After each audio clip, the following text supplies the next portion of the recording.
Greetings, Earthling. Hello. Hello. Hello? How are you? Very good. Yep. Hello, thank you very much, please.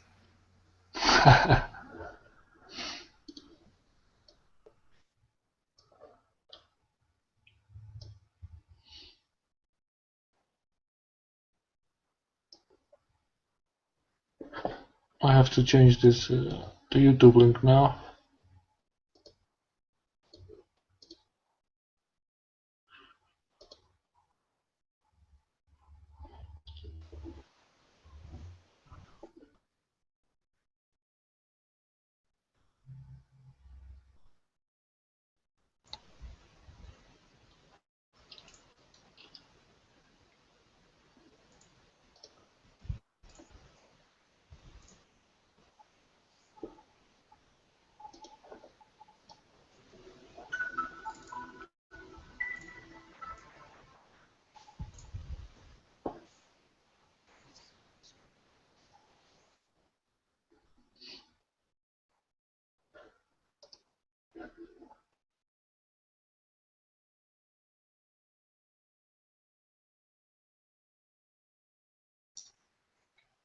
Shroomy. Hello, thank you very much, please.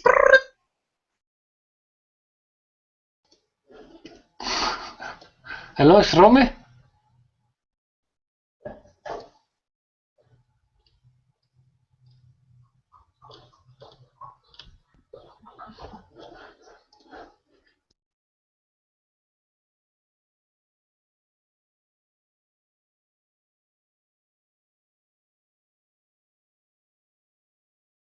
What is that, Mike?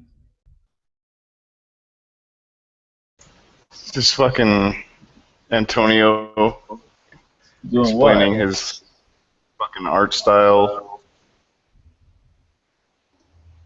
Jeez, I didn't even recognize him.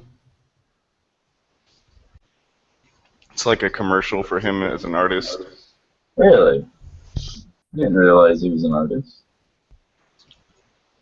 On that level, too. You could see his hands.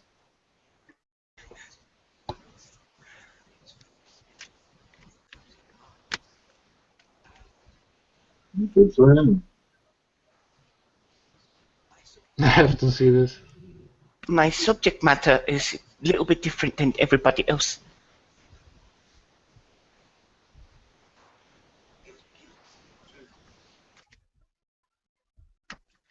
What is that? Hawaii. Ah, look at my booty.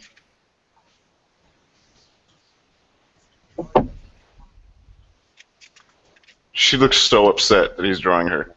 I'm so sad right now. There was a time when I was a rabbit that had not been moved. And look at that, he's still using red. I went through my Mel Gibson face. It's super stereo. I am the vampire Armand. Oh, there was a... One time at pen cap, I had it.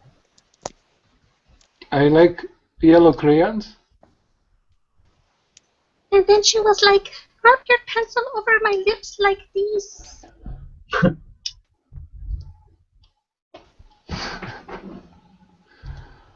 He just did the 666. I saw it. Yeah. Fucking Freemason, man. They're everywhere.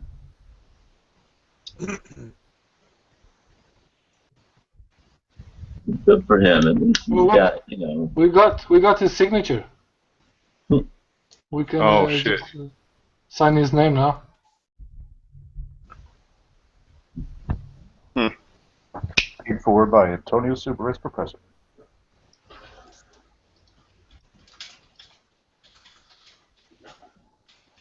Look at Gertrude Perkins down there. Now found on YouTube saying the earth is flat. Well, that's... Stay healthy. I'm right there with you, man. I need some smoke, bro. You're not alone, bro. Fucking got stuff I to wish get over, dude. Steve would fucking This make is 3D model. this is how you comment. See, you. That's how you do it. You just say hi, hello. You know, say something nice to people. Yeah. Let them know the importance of dickers.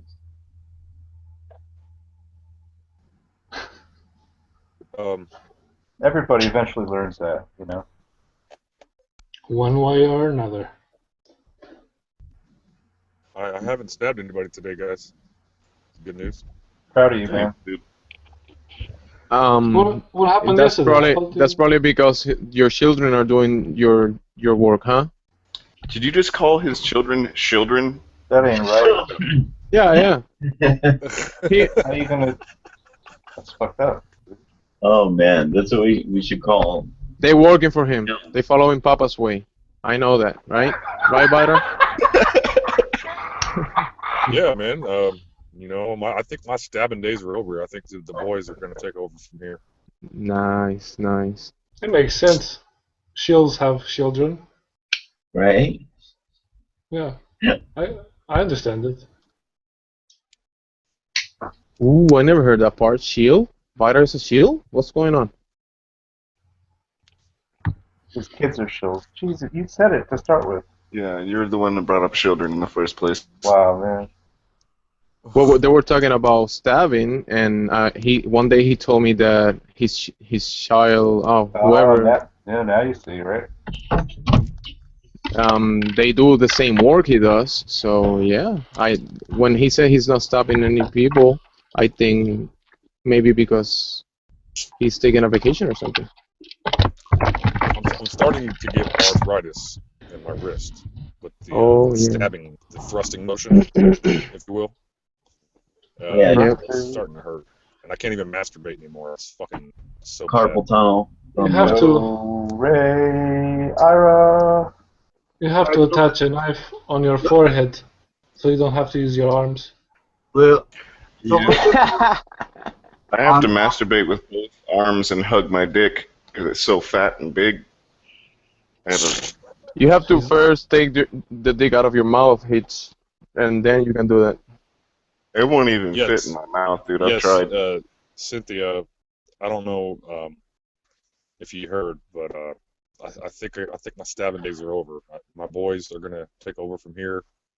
My wrist hurts so bad I can't even masturbate. Luckily my dick's 9 inches long, so I can suck it, but you know I don't really like doing that. But you know. It's embarrassing. You feel ashamed when you know what I mean.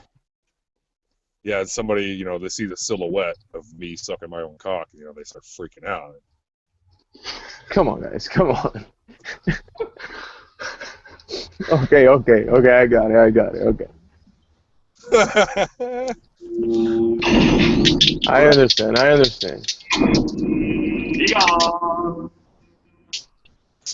Someone is playing with metal balls. I can recognize the sound of metal balls. Yeah. I was hoping that one day when they come out with the technology I could get metal balls. Yeah, it's cool that you recognize the sound. It's some magnets. It's the sound of 2 magnets. Oh, it's magnets. What is this? Okay. What is like gold member? Like you have a golden schlong. His schlong is gold. I thought they were those types of balls that you use to relax. No. Balls. It's about the same thing, but it's 2 magnets basically. Alright. I didn't know you could hear that. Balls of steel. Is it too loud when I do it? Is it too loud? No, it's nice and relaxing. Alright, I'm gonna mute myself. You guys can talk. No, it's not too loud. I was just wondering what it was. Cling and clang.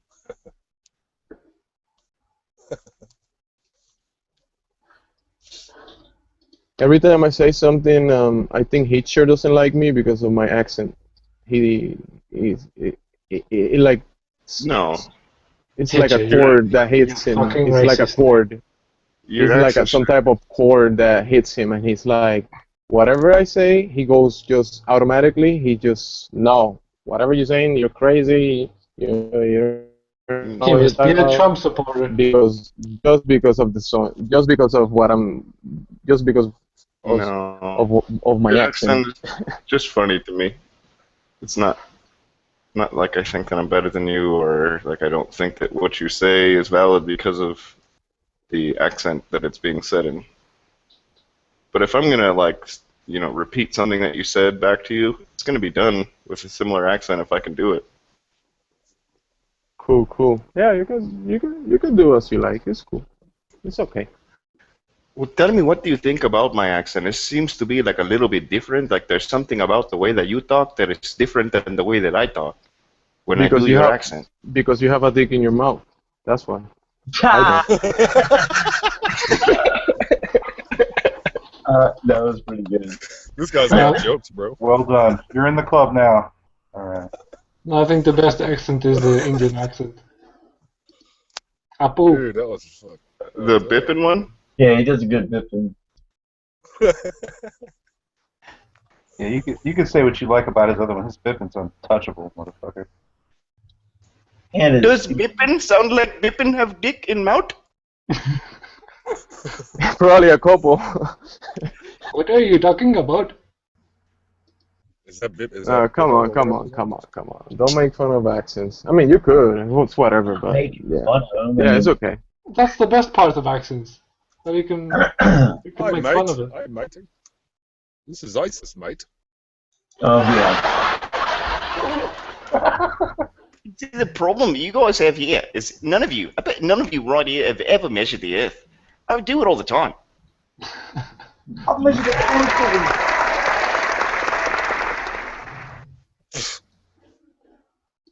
Oh yeah, mate. You just take the right angle and you look at the right angle, mate. Yeah, can you hop out, or you know what's gonna make that impression even better? Say some shit about kangaroos in there. We're like, oh, who is it? I don't know. Is it ISIS? Is it not? Yeah. Good day, kangaroos. How are you? Now we got fucking spaceman. Fucking space. You fucktards. Fucking flat You flattards. You got no education. Oh, okay. Fuck your You got, Fucking you got never him, yeah. amount to nothing. You fucking flatards think that everything is fucking. Yeah, Fuck, spaceman's my forte. I can. That's because their brains are flat. You must be on a vacation. Joke. On a vacation, what, like off of his main account and on his other account this morning? My Oh, brain was he is, this morning? is a disc. My brain is flat, but your brain is shaped like a dick.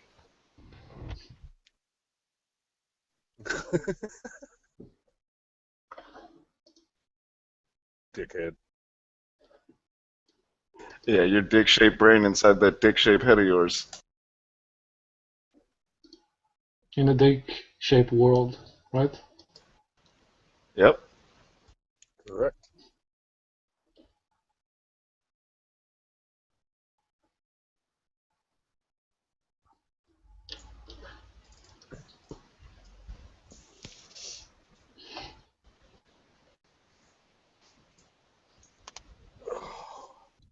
Yeah, where is Spaceman today? Maybe if we say his name 3 times, he'll show up. Spaceman, spaceman, spaceman.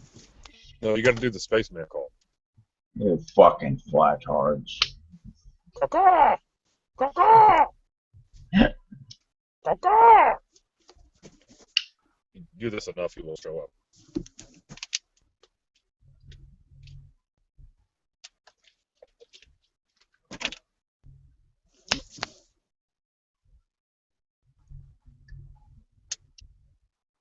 You're not a real flat earther if you haven't talked to Spaceman yet. Yeah. Right. Yeah, he's pretty bad, man. Did you do the spaceman call? Did I miss it? You just said his name 3 times. Oh, I thought it was like that.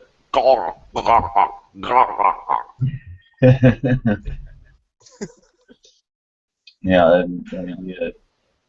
Caw-caw! Caw-caw! Fucking black cards. Fucking flowers. Fucking never amount to nothing. He just sounds like he's eating a cold cut. Like every time I hear him. Yeah, he sounds like he's got something in his mouth, like It really right in the back does. of his throat. Like drinking a beer and eating a cold cut and being miserable. Cold cuts are awesome, though, dude. For real. You can't hate. Fucking A, bro. What's up on some fucking roast beef, man? Yeah, that roast beef shit. That's some fire. Dude, I would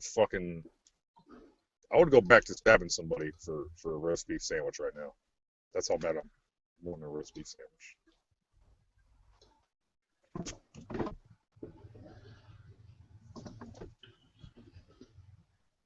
Just be sure to ask them what type of sandwich they're eating before you stab.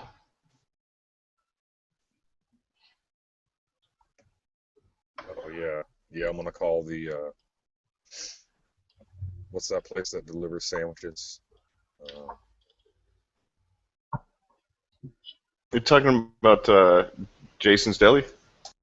Oh, dude, Jason's Deli is ridiculous. I Yeah, get their, what is it? Yeah, I'll just call them over and with a roast beef sandwich, and then after they Yeah, give it to me, I'll stab the them. beef eater, dude. Oh my gosh, it's like roast beef with provolone, and it's like they make the bread and shit with some You au ever had a jus. Reuben from there? No, I haven't. They don't have Jason's Deli where I live. They Oh, had them when I lived in New Mexico. they have There's them one out in here, in Albuquerque. Florida. But they stack the meat up probably about 6 inches high on the Reubens. It's ridiculous. Yeah, like half of one of those sandwiches is good. Yeah, dude, exactly. Okay, I was wondering, all right. does anybody think they can get the number of the delivery service that Jeremy works for? It'd be really funny to make a prank phone call. It would be Jeremy? fucking hilarious if we Jim can Panda? figure out. Yeah, Jim. Yeah. Doesn't he live in like fucking Nottingham? He owns a business where he delivers food and such for people, Like or he has groceries? drivers and stuff. It would be awesome to find his number and prank him. Well, we'll just like find out if he can find the number, and then we'll wait till next time we're all on, and then we can just call him while he's on the hangout, and it'll be really funny. He was on this morning.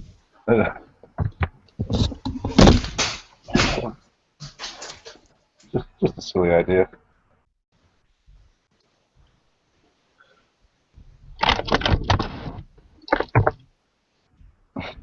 Did Hitch just like drop his phone and it broke? No, who dropped out of the call? Or he fell down the stairs.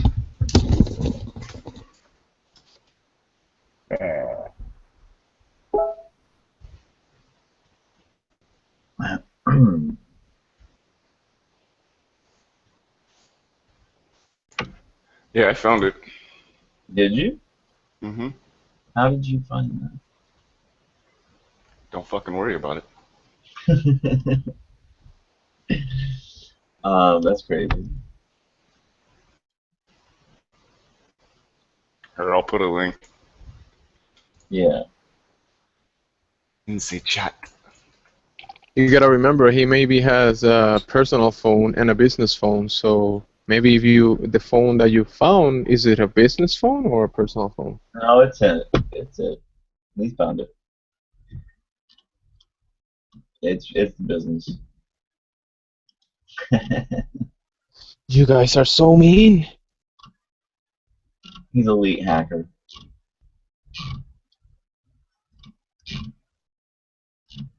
Seems like a smart business idea.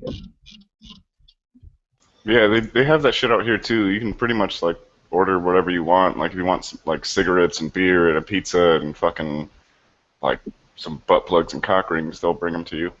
Yeah. When I lived in Denver, there was a service that would deliver your weed for you.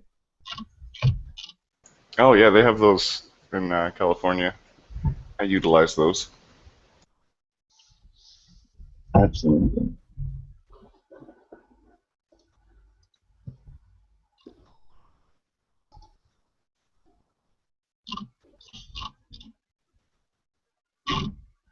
This is great. I'm gonna call Jeremy up.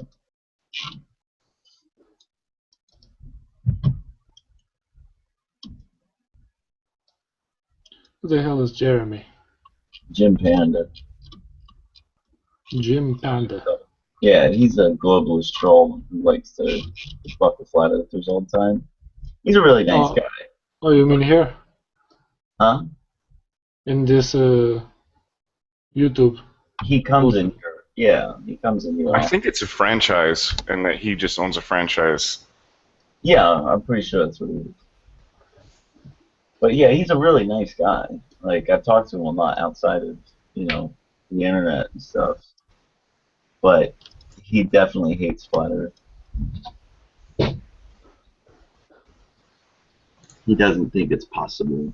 He said if BBC4 woke up when he woke up one day and they told him the Earth was flat, he'd probably commit suicide. He said it'd be too crazy. No, man, I love Star Trek too much. It's just people who have this appeal to authority and who don't think that the authority could ever harm us or whatever. It's too hard for them to think of. It's like finding out your parents are like mass murderers or something.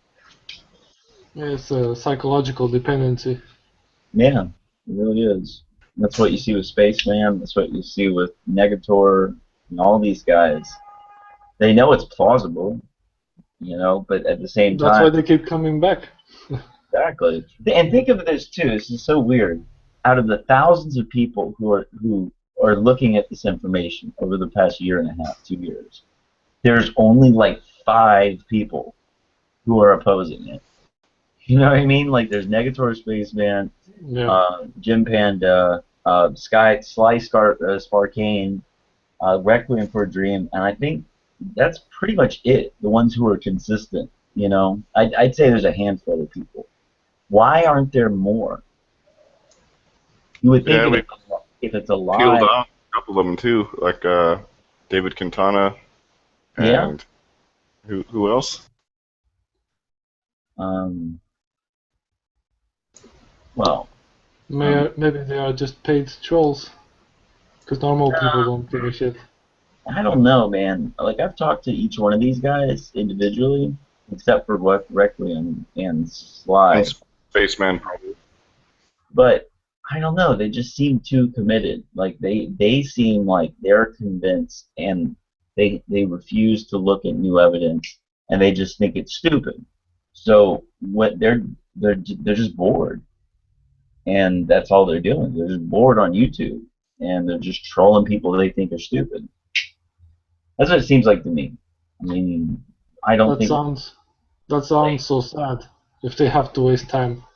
Oh, it is. People agree. Yeah, I don't go to, like, let's say I don't like ketchup. I don't go to mustard, YouTube. Like a mustard factory. Yeah, I don't say, like, oh, I hate you, mustard. I'm never gonna, like, I don't understand people who don't like something, disagree with something, yet spend all their time consumed with something. It seems weird. It's because they know it's true. They're fighting against it. I think so, at the end of the day. Hello, everybody. Hello. Hey. I'm right now using my traditional accent, and sometimes I use this accent and talk to the people in my village. It is easier to talk like this because, people understand me better. But, online, people like Mike, this fella Mike, he will make fun of me. He will call me brother of Peepin. Maybe he will call me Peepin. So I don't like the abuse, and I don't use this accent. I use my American accent. I doubt you're fucking trolling me when you talk with an American accent. I think you are. That is true, isn't it? I think that's the best, man. If you can joke with your own accent, that's the funniest. Yeah, that's awesome. I actually It was excellent. Well, I had worked for an Indian gentleman for a year working for a trucking company, and I just I found out not even too long ago there's like a bunch of different languages in India, and I can do some of those accents. You can try and speak Spanish with an Indian accent, like por favor, no, señor. That was pretty good. That was pretty good. ¿Cuánto cuesta? Es $5. Oh god, I can't listen to Spanish and Indian at the same time, man. Shit, baby. That's too much. They must suffer so much. Are languages part of the divide and conquer idea? What do you mean? You could take it all the way back to the Tower of Babel. That was the ultimate divide and conquer.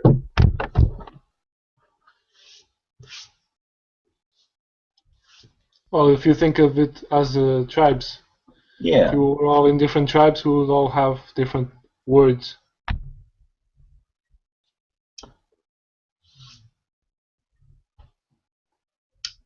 Makes it real difficult to communicate amongst one another. We all speak a different language. English is a pretty easy language. Like, there's a lot of people that speak English, but if you compare it to Spanish, if you go to one Spanish country and you see a cup, a cup, and in that country they call it vaso, or in the next country they have pocillo, or in the next Spanish country they have like 100 different Spanish names for one thing, and in English is maybe a few. Actually, I think that's part of the what do you call it? The region. See, we have several different ways to say the word rice. Yeah. Tell me a few names for rice. Tell me a few names. I did try to learn some Spanish, but it's really terrible. I mean, I didn't master it.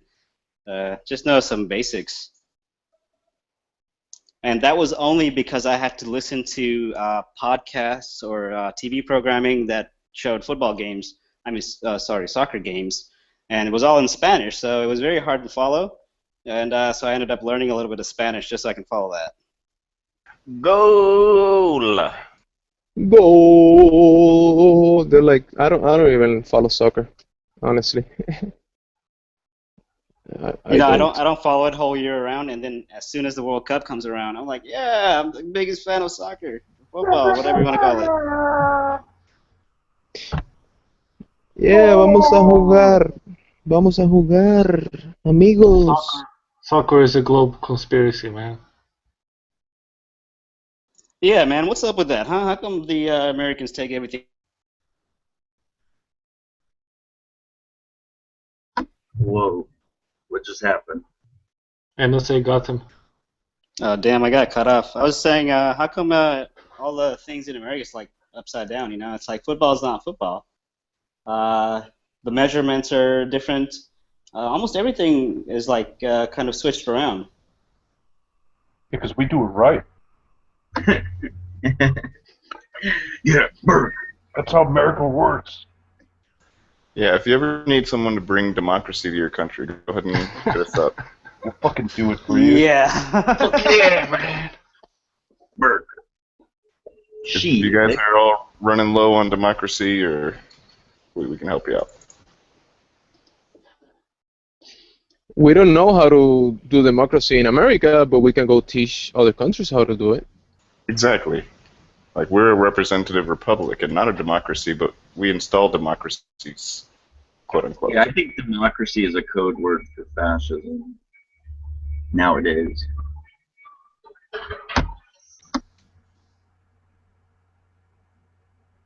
The democracy.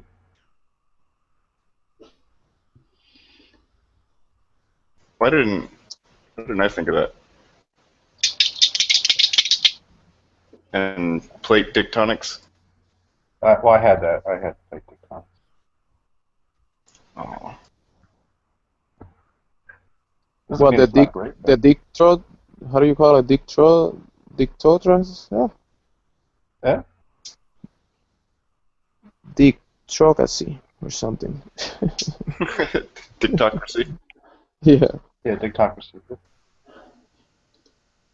This is a members-only type of thing.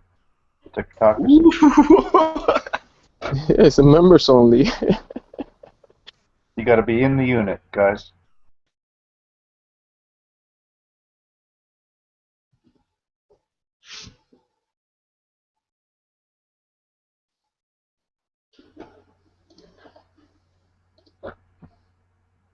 Did anybody try to call the delivery service yet?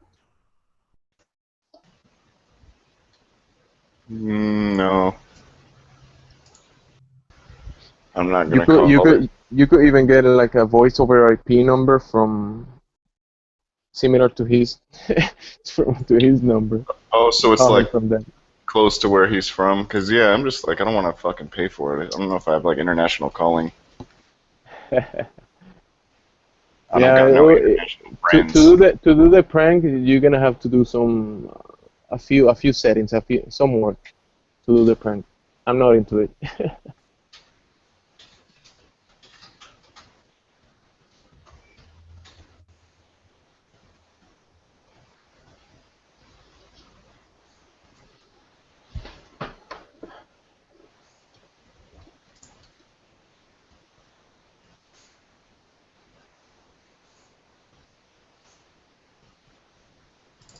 So we got a couple of flat earthers here. I think Migmag is a flat earther, and who else? Who else is a flat earther here? Kathy is a closet flat earther. Probably you could say that. I'm a flat earth apologist. Apologist. I'm sorry, it's flat. I'm sorry. Well, I just defend the flat earthers whenever I get a chance. But then again, I do think it's a level plane and that those things move ahead of us, above us. So I'm probably a flat earther. So what is your take on women accepting flat earth more readily than men? And what's with that claim, huh? That claim was put out a long time ago. Women's intuition, man. They pick up on it really fast when they hear about it. Like, they're not so left-brained. And I think that the biggest obstacle is left-brain egoic issues that cause people to hold on to what they think they know. You see that with the worst, trolls amongst us. They're very left-brained. So, yeah, that's exactly what's going on. They're able to pick up on it way faster. Well, after all the false things that have been put up recently in the FE community, I'm hesitant to believe you, Kathy. Just so you know. Why? I tried it. I tried telling a woman. Maybe it's because I don't believe it. I tried telling somebody in my real life that I was a female, and I told her that the Earth was flat, and I gave her some, perspectives like how NASA's lying and how all the land is gonna be level and sea is level. And she just thought I was crazy. Well, I mean, it's not. You can't tell a female nothing like that, dude. What's wrong with you, man? Females don't even exist. They're a hoax. And if you're trying to get with the female, please don't tell her the Earth is flat, please. Don't. Yeah, do not tell her anything outside of what public school has told her. That's a cockblocker. They will not believe you.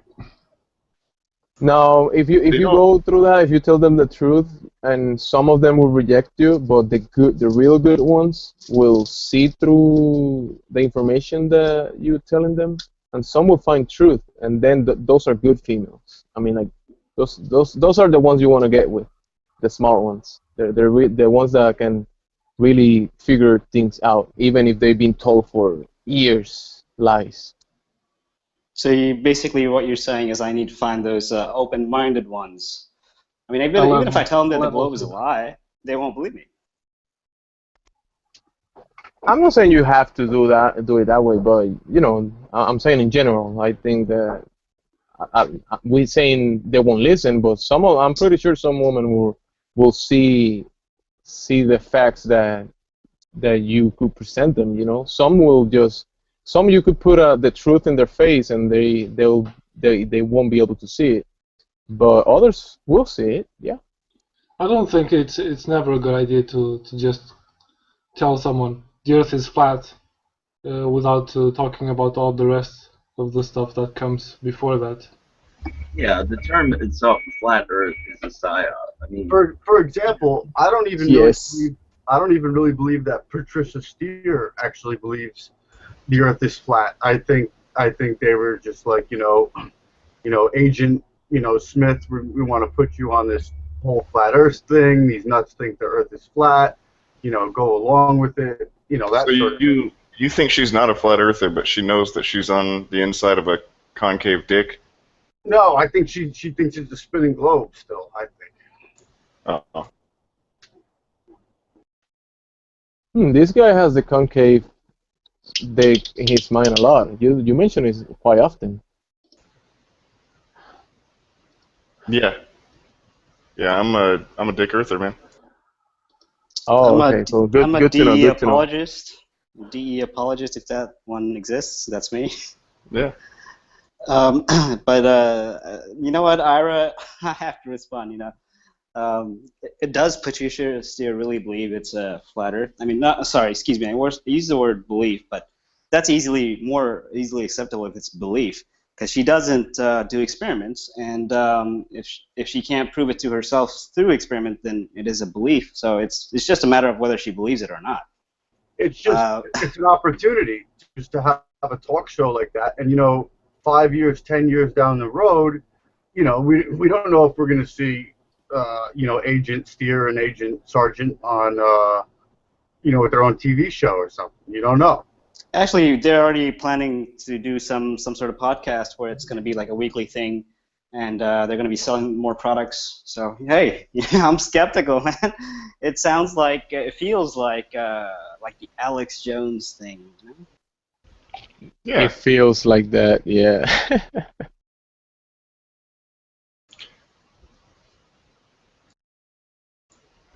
It's too fucking true. Yeah, she's for sale. Is Alex Jones like so-called control opposition or something like that, or he has his own, like? Oh, just No, he just has hear brought him a lot talk. of information out there that I think some of it you can call. You know what? Good. Alex Jones hasn't put out anything real. So Yeah. he's never put out any good information ever. He's what you can call a gatekeeper. Yeah, he's a Takes you- gatekeeper. He has put out good information, Yeah. but It it's takes you to a certain point, and then he will avoid talking about a certain. How topic. has he put out good information if he talks about these presidents and these other people like they're real people, like they're not like studio actors in makeup? Like he's not putting out good information. He's supporting the hoax. He's pretending that these are real people, and he's purporting that. So he's supporting the hoax. in doing that puts out some good information, or has put out. Not really recently, but his old shit, he seemed to be putting out some pretty interesting information, and some of it is totally verifiable. And his he talks about the Lusitania. He talks about the Gulf of Tonkin. He talks about Pearl Harbor. So I mean, there's some really fundamental. Yeah, there's some really fundamental shit that Alex Jones does talk about, but once you get into a certain element of the truth, like Zionism or flat Earth, or he won't touch those things because he works for a Zionist organization. If I could add a little bit more to that, how do you first find Alex Jones? And the theory is that you kind of discover that the media is lying to you, and so you're looking for alternative media. And who do you find first? It's usually Alex Jones. And I think I've been down this path. I think most of you have been down this path. And if you take a look at the patterns, right, and when you search for flat Earth, you find Mark Sargent, and then you find Patricia Steer. So it's kind of like that, you know. I don't know if I'm just thinking too much. Well, Yeah, I see what you look. I see what you're saying. Definitely. Yep.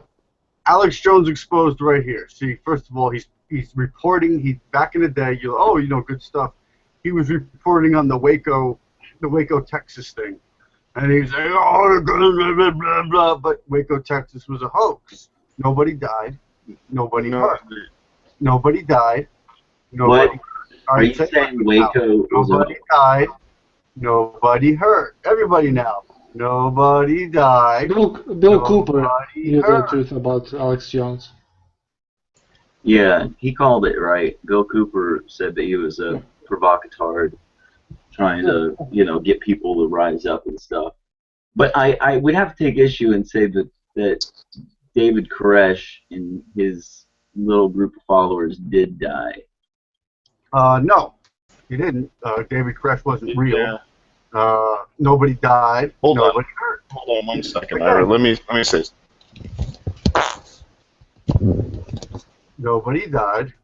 Nobody hurt. I'm actually not familiar with the Waco experience or whatever the event. I think just from what I read, it was the official story was that the military came in and they killed everybody. That's the official story. Yeah, this was Steve's predecessor. Yeah, Koresh. Was this Koresh also thinking he was Jesus or the reincarnation of God? Yes, he believed he was the 8th iteration of Christ. Cyrus Teed said he was the 7th. And now Stevie thinks he's the 9th. So Koresh.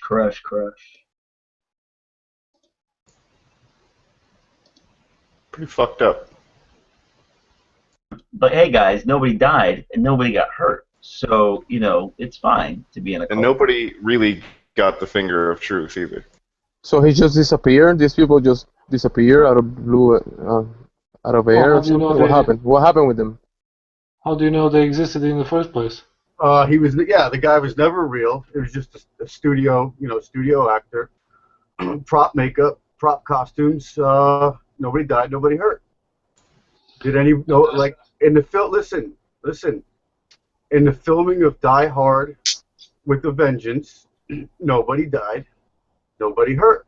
In the filming of the movie Titanic, say it with me, nobody died, nobody hurt. We understand that definitely. Okay, We can see through Hollywood. We can see through that.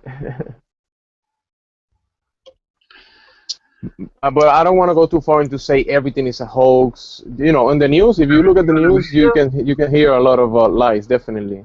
But events happen, things happen, and some things, some things are changed, and the information is just manipulated and stuff. But yeah, if you're saying it was a hoax and nobody died and they were actors and stuff, well, yeah, okay. I don't see anything better. I don't know anything better out of that.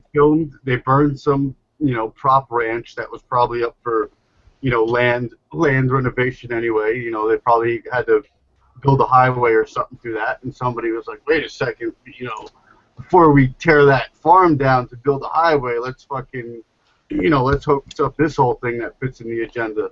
And they were like, what about so nobody actually dies in movies? Is that what you're trying to say? That's right. What about Brandon Lee in the filming of The Crow? Nobody died, nobody hurt. People die. Don't go that far. People die. People really die. Okay, guys. Let me point something out.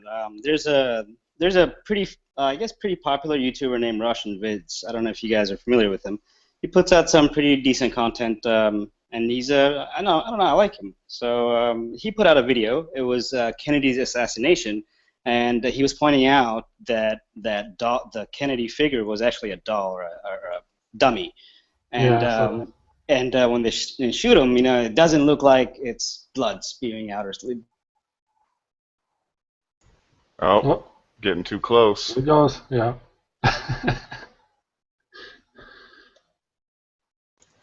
Yeah. When people get shot in the head, I don't think it just fucking squirts blood like in the movies. But sorry, go ahead, Healthy. You dropped. Oh, sorry. Yeah, the CIA was probably listening. Yeah, so it doesn't really look like it kind of looks like a dummy, but you also have to take into account the technology used to film that, was way back, so you really can't get a great picture of it. But from what he makes out, that it looks like a dummy, and And so also the other that's stuff, like with the people, yeah, there's the the first people shot and and people are just standing there. yeah, that's another good point. Yeah, it's like there's a foreground people, and they're not even looking at the direction of what happened to the president. They're not even looking at the president in the first place. Yeah. So this is like a very I don't know, like a very important moment of history when Kennedy died, and I really thought he To the really left. died. So what do you guys think? Like, do you think that's a hoax? No. Yeah. Well, I think that he didn't die or he was a dummy. What do you mean that? What was the whole? Yeah.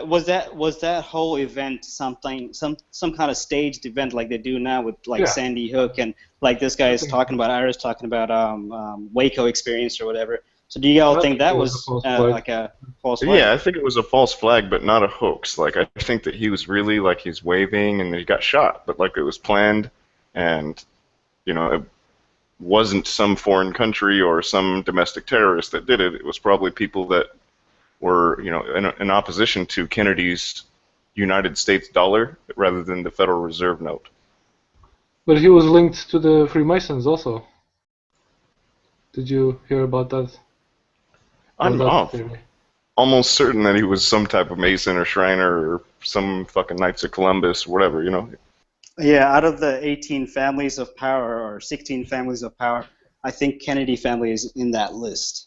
But I mean, his brother died. He died. Like, where are they? I mean, what's going on? So it's like it sounds like a big hoax. Is it, or is it real events? They went to the other side of the wall.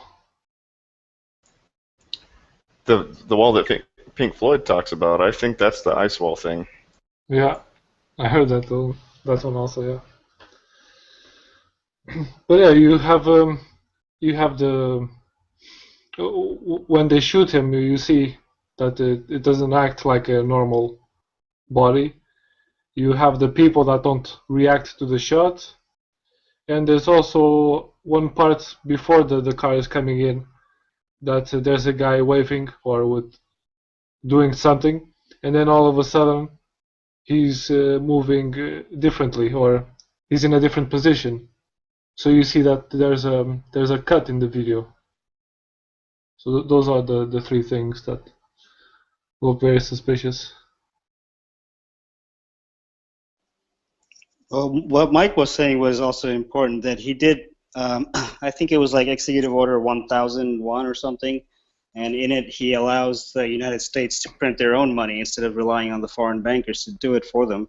So I mean, I would like to think that if you go against the banks in the real world, anybody that's gone against the bank has died.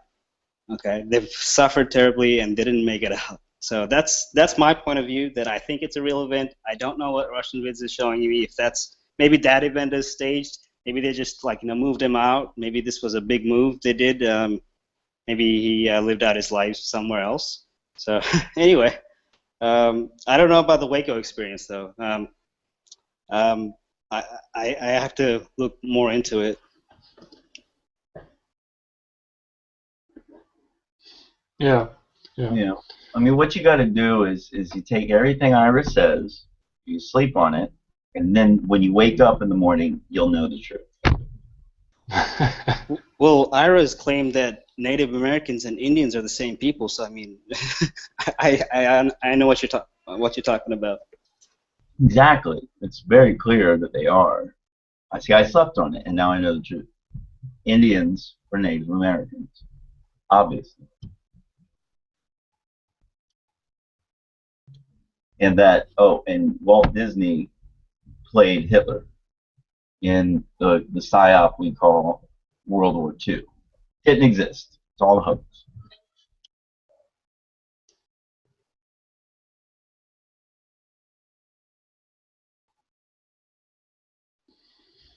Yeah, Isn't that right? World War II is a bit of controversy. You cannot be a Holocaust denier.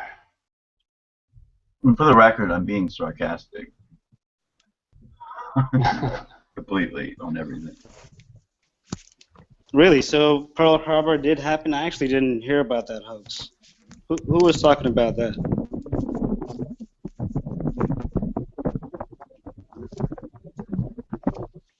I think there's some aliens trying to contact.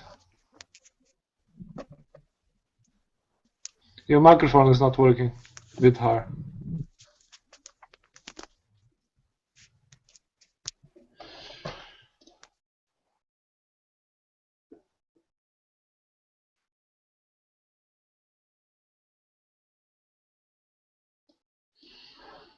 Yep, all the main events were probably false flags. Most likely. I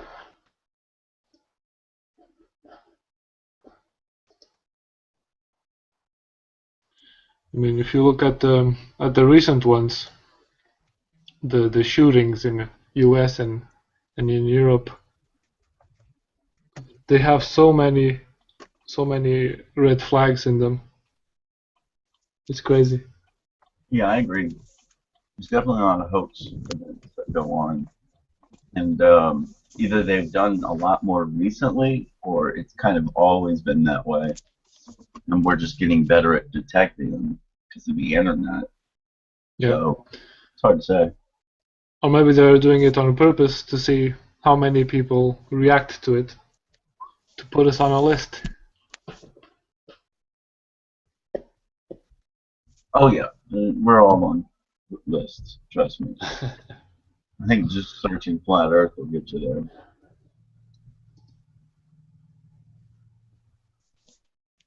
I don't know. That's a big list. Ever since the Neil the Ass talked about it.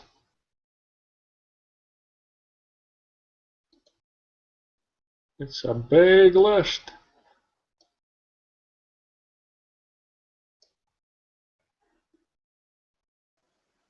I don't know if people in chat are talking if Jesus was a hoax.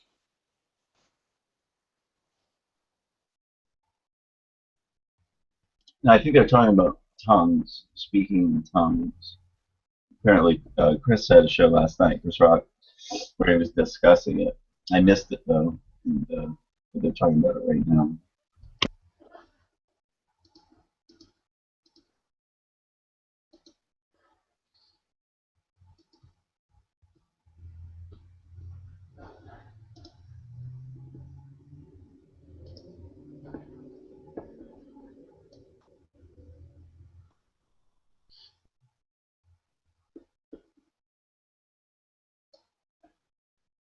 Have you guys seen the archives of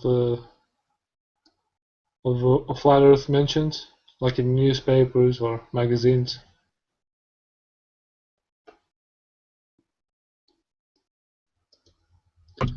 Say again, have we seen what?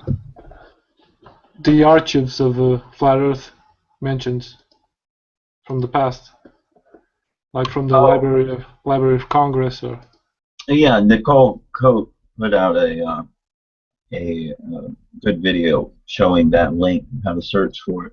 yeah. It's talked about quite a bit all the way up until NASA was formed. It seems like NASA's deception kind of shut it up. Yeah. It's interesting that they just created NASA at that time.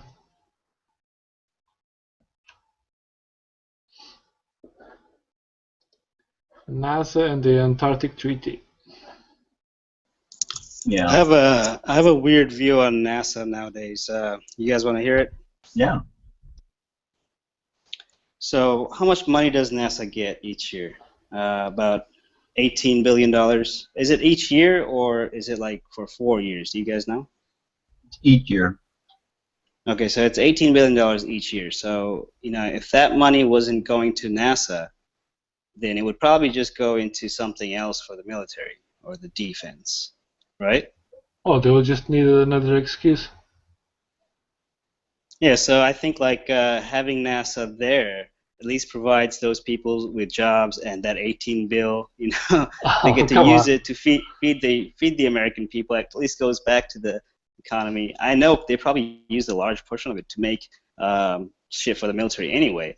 But at least in this way, it's not, you know, it's not completely going into, you know, just one more item for defense. Yeah, but I don't. I think that argument, you can use that argument in anything. You can use it for cocaine fields. You know, the workers, they need work. So Yeah, I think that the money goes to black budget operations and whatnot. Probably even the DUMBs, you know, the deep underground military bases. They might be funding it that way, you know, because most of the stuff that NASA does not cost the amount they declare it does, especially if they're faking stuff.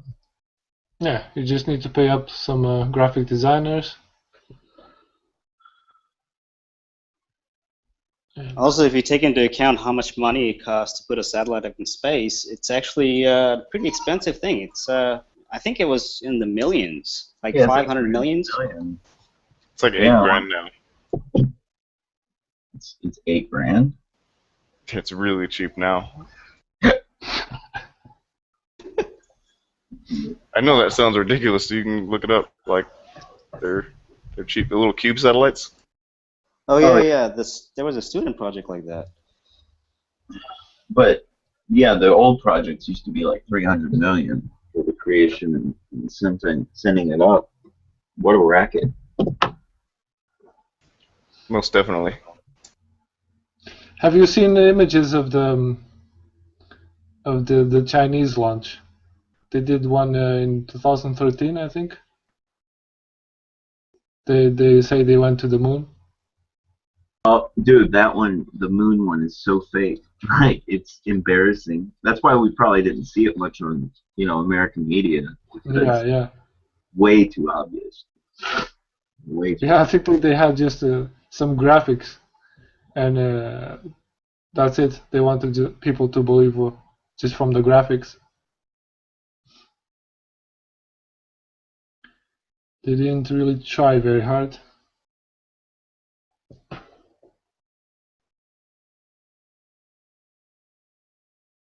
They don't have to try very hard. People are so fucking dumb and gullible and like just willing to believe the bullshit as long as it like, you know, caters to their confirmation bias.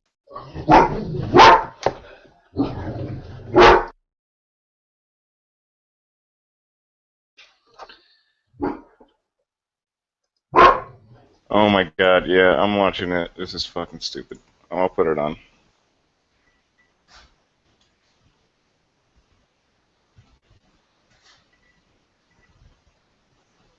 They use all that gold shit too, like, dude. I think they don't have to try very much because if any guy complains about it, he just gets killed. Hey, let me ask you guys So they're about consistent there. the gravitational technology or anti-gravitational technology. You see them, you know, floating around a lot of times, and a lot of people are saying that, you know, that they're hung by cords and stuff, and other things that are special effect. Or do you guys think there might be a technology that they're hiding that allows, you know, things to be floating up, you know, levitation technology of some sort? It's a German technology. They kidnap the Germans and either use either sound waves or magnetics to give off the anti-gravity.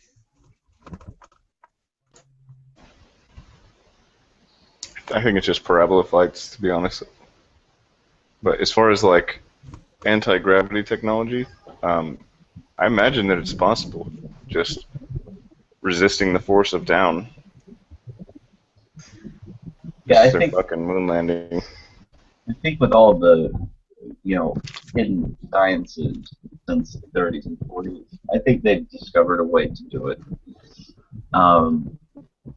But you know, if you look at the old footage from even the 60s, when of the moon, when they're up high enough, things do seem to start floating around.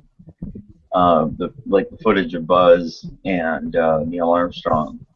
I mean, that stuff would have been very difficult to fake back then. So they either had the technology to do some type of science fakery or whatever, or it's real.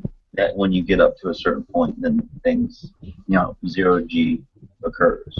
Or they were just doing the damn airplane, the parabolic flights. Yeah, I thought that was really interesting. The like that music video by what's it called? OK Go. Yeah. They did that over 7 different flights. Like the plane took off and landed 7 different times, not including all the different parabolas for each flight. And the movie, what's it called? Apollo 13, starring Tom Hanks, was done at over 250 parabola flights.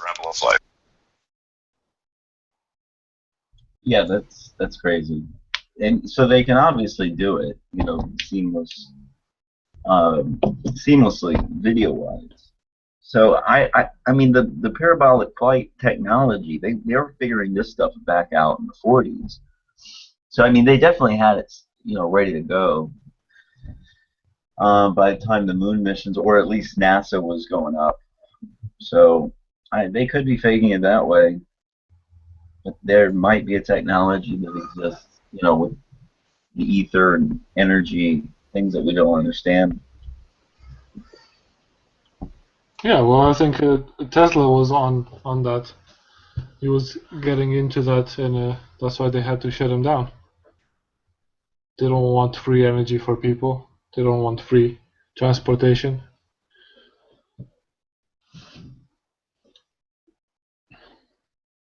Yeah, that's what I think all this is. I think they're hiding a second set of sciences, and they're just pushing the materialist construct, Exactly, yeah. just rocks banging into rocks and dust and gravity. So these are all like the materialist sciences. And separating us from nature, telling us that we are bad for the world, we are a virus, that we are just polluting the world. Yeah.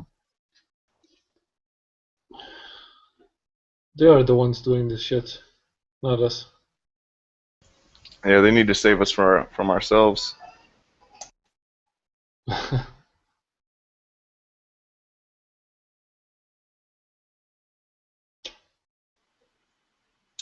So we got, I don't know, we got 2 Michaels now, or do we call you Nick? What? You call me Discoverer if you can, or just Disc. Alright, Disc, what's up? I just had like $20 worth of curry and naan bread, so I'm just lying down. That's a good idea. $20 worth of what? Curry, Indian food, lamb madras. Oh, nice. Indian food is bomb.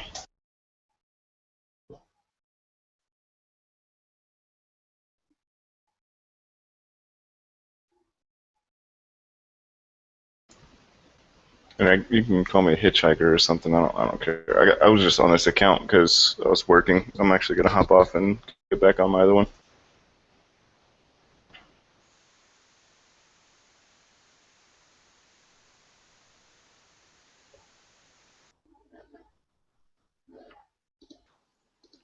Hey,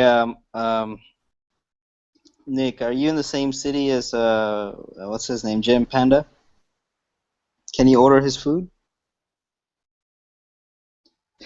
Who, me, Skeptic? No? It's Mike or Discoverer. I'm just gonna call you Nick, alright? Just to avoid the confusion. Yeah, that's fine. Yeah, Well, my middle name is Nicholas, so but Nick's fine, yeah. But no, he's like a good couple of 100 miles up north from me. He's in England, I'm in Wales. Hey guys, I heard you talking about the UFOs and stuff. What do you think about? I'm gonna share my screen real quick. I think we were talking about meteorites. No, about the UFOs. Oh no, the technology that is people show. Yeah. You know, that's like flying objects and stuff like that. Um, can you see my screen? I can only see no. your icon at the moment. Yeah. Have you pressed on the green? There you go. It's done. Let's put this one from the beginning. Have you seen this one? Yeah, I think so. Yeah, that was from last year, I think. It's like 2013 or something. Oh, was it? Okay.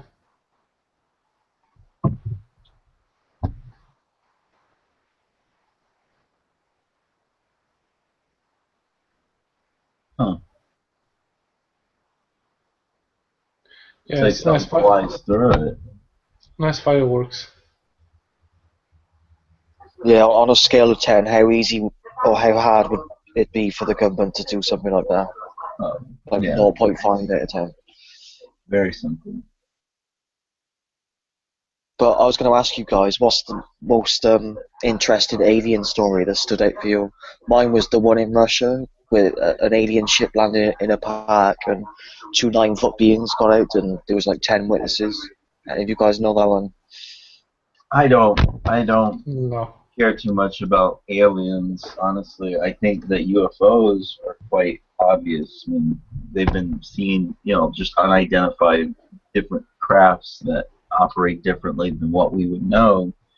But there's been zero tangible proof of aliens.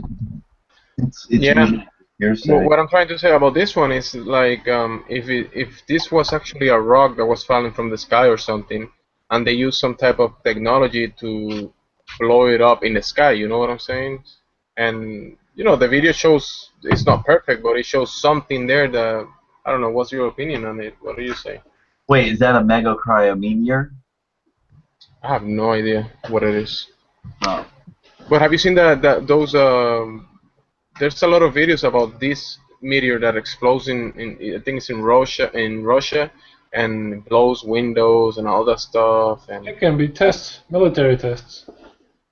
Yeah, it could be. A simple guess would be just a projectile missile with some kind of rock or an ore material, like metal ore, send it up on a trajectory so high that when it re-enters atmosphere, that it starts burning up. Because that's what it seems to do, doesn't it? It burns up and yeah, turns it's burning. into nothing. It's like on fire. But it looks like this one exploded in the sky. That's a big thing. And this person shared this video about like behind the tail, something came behind the tail and basically went through it and then went away. Which you're talking about the technology, these UFOs that people see in the skies, and it's hidden technology or something. This might have some type of relation to the technology that we probably know is out there, but we don't know much about it.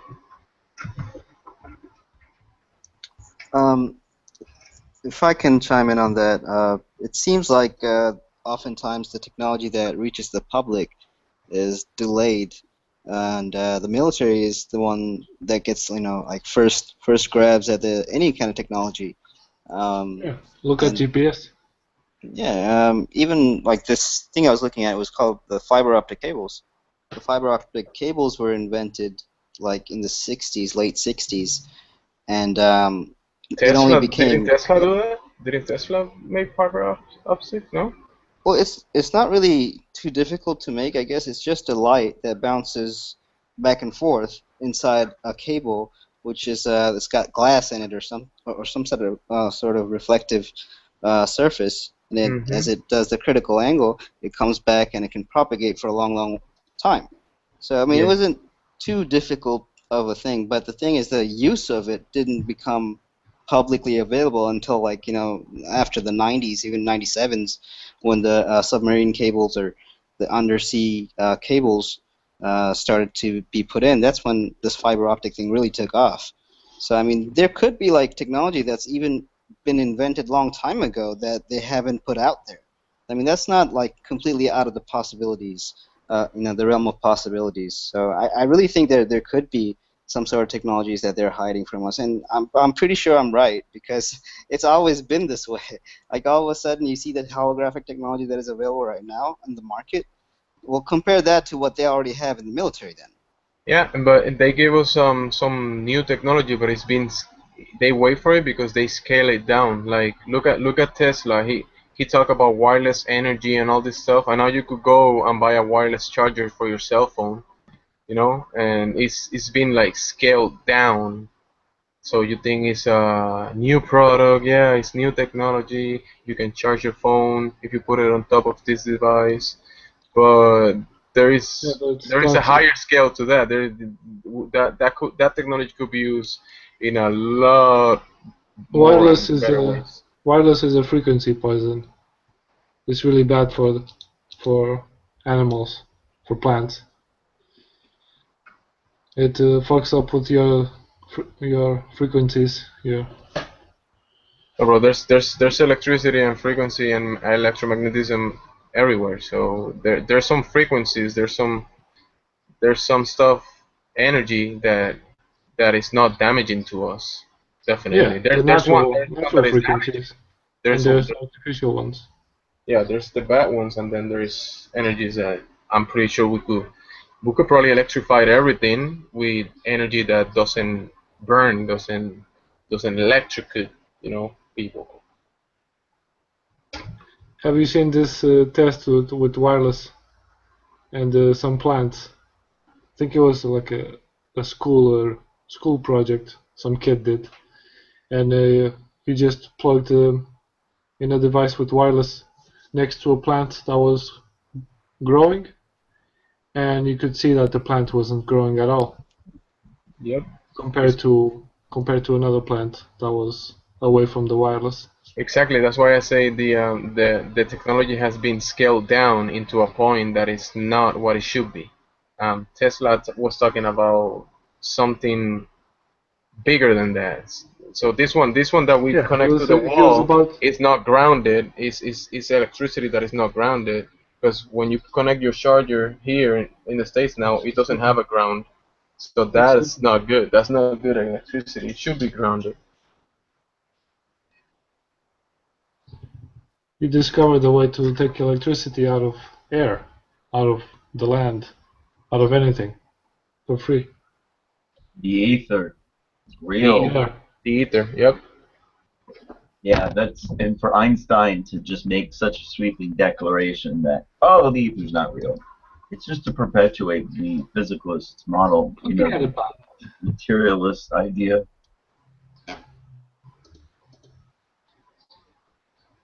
The ether is being hid from us. I really Forget believe. about it. Forget about it. Just look at gravity. Look, gravity. Yeah, that's why I stopped looking at gravity. I'm I'm more interested in looking at magnetism and light and other things that you can play around with and you can get actual results without like not theoretical results. I agree. I agree. Yes. I think Tesla was trying to build like an antenna. It was like some sort of antenna that was gonna tap into the ether and then just produce all the energy that we probably needed somehow. I It was mean, like a giant Tesla coil, wasn't it? like an antenna or something. Does anyone remember the guy who said he was going to build a quadcopter, the 10 meter by 10 meter flying machine that he was going to send up into the sky to get a picture of the Earth? I wonder how he's getting on.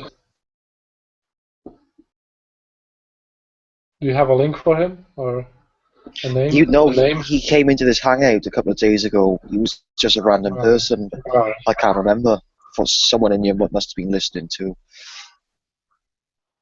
I wonder if that was ISIS.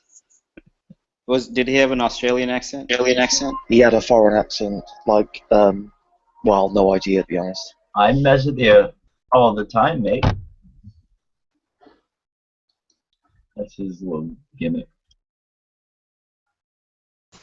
I'd like to see who would say that they wanted to build a flying machine. Take a picture. I think it was Mirzies. I'm not sure. Oh, really? I remember something about that. Yeah, like wanting to build a quadcopter that could utilize some type of free energy in order to like take pictures of the sky. I like Mirzies, Yeah, but I was talking to him about it the other day. Yeah. Yeah, and I told him the problem, is going to be when you get high enough where there's no more air, what are you going to push against to go higher? I think that's as high as we can go. That's as high as the balloons can go, at least. If you make a balloon that's like extremely flexible, I imagine that it would be able to like go up to the point where the density of the air inside the balloon would match the density of the air on the outside of the balloon, and possibly it would, stay at that point. It seems like you could like motorize it up to a certain point and then eject balloons or one giant balloon and then get as high as possible. There's a lot of background noise there. Sorry, guys, I'm eating some bueno. You're eating guano? Bueno. Taco Bell. Lol, we have Kinder Buenos in Britain. Somebody's feeding back, though. Snack joined us. He's the official representative of the DER. My girlfriend needs to know something from you Americans.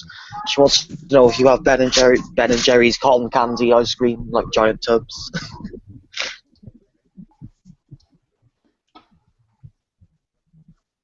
I'm like the Mark Sargent of Dick Earth.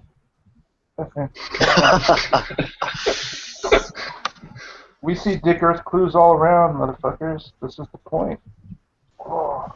He has a license plate that says it's a dick. I drive around this big, like, it's a decommissioned Meyer Wienermobile. It's like a big dick on a bun. Yeah, that's fucking awesome. Happy 4th of July, everybody. Actually, I had a kind of a battle with some hot dogs recently. I bought at the grocery store, and I ate them because it's like, summertime, and well, it's like almost summertime, and and it just, that made me feel really terrible. It feels wrong, like you're eating your environment.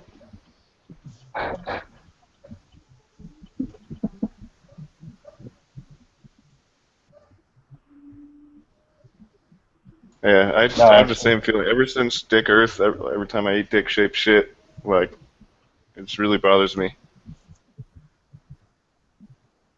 Yeah, I can't chop with vegetables like I used to, especially when it's like a carrot-shaped or a parsnip. I have to do it slowly and say a prayer to the Dick Earth before I chop them up.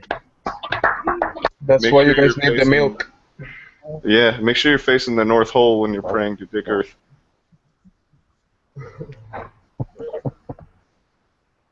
You cannot have the dick without the milk, man. You need the milk. Yeah, dick milk is crazy, man.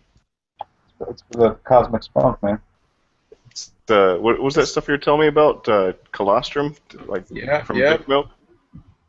That's from the other side, from the mammals, the mammary glands milk. So you need both.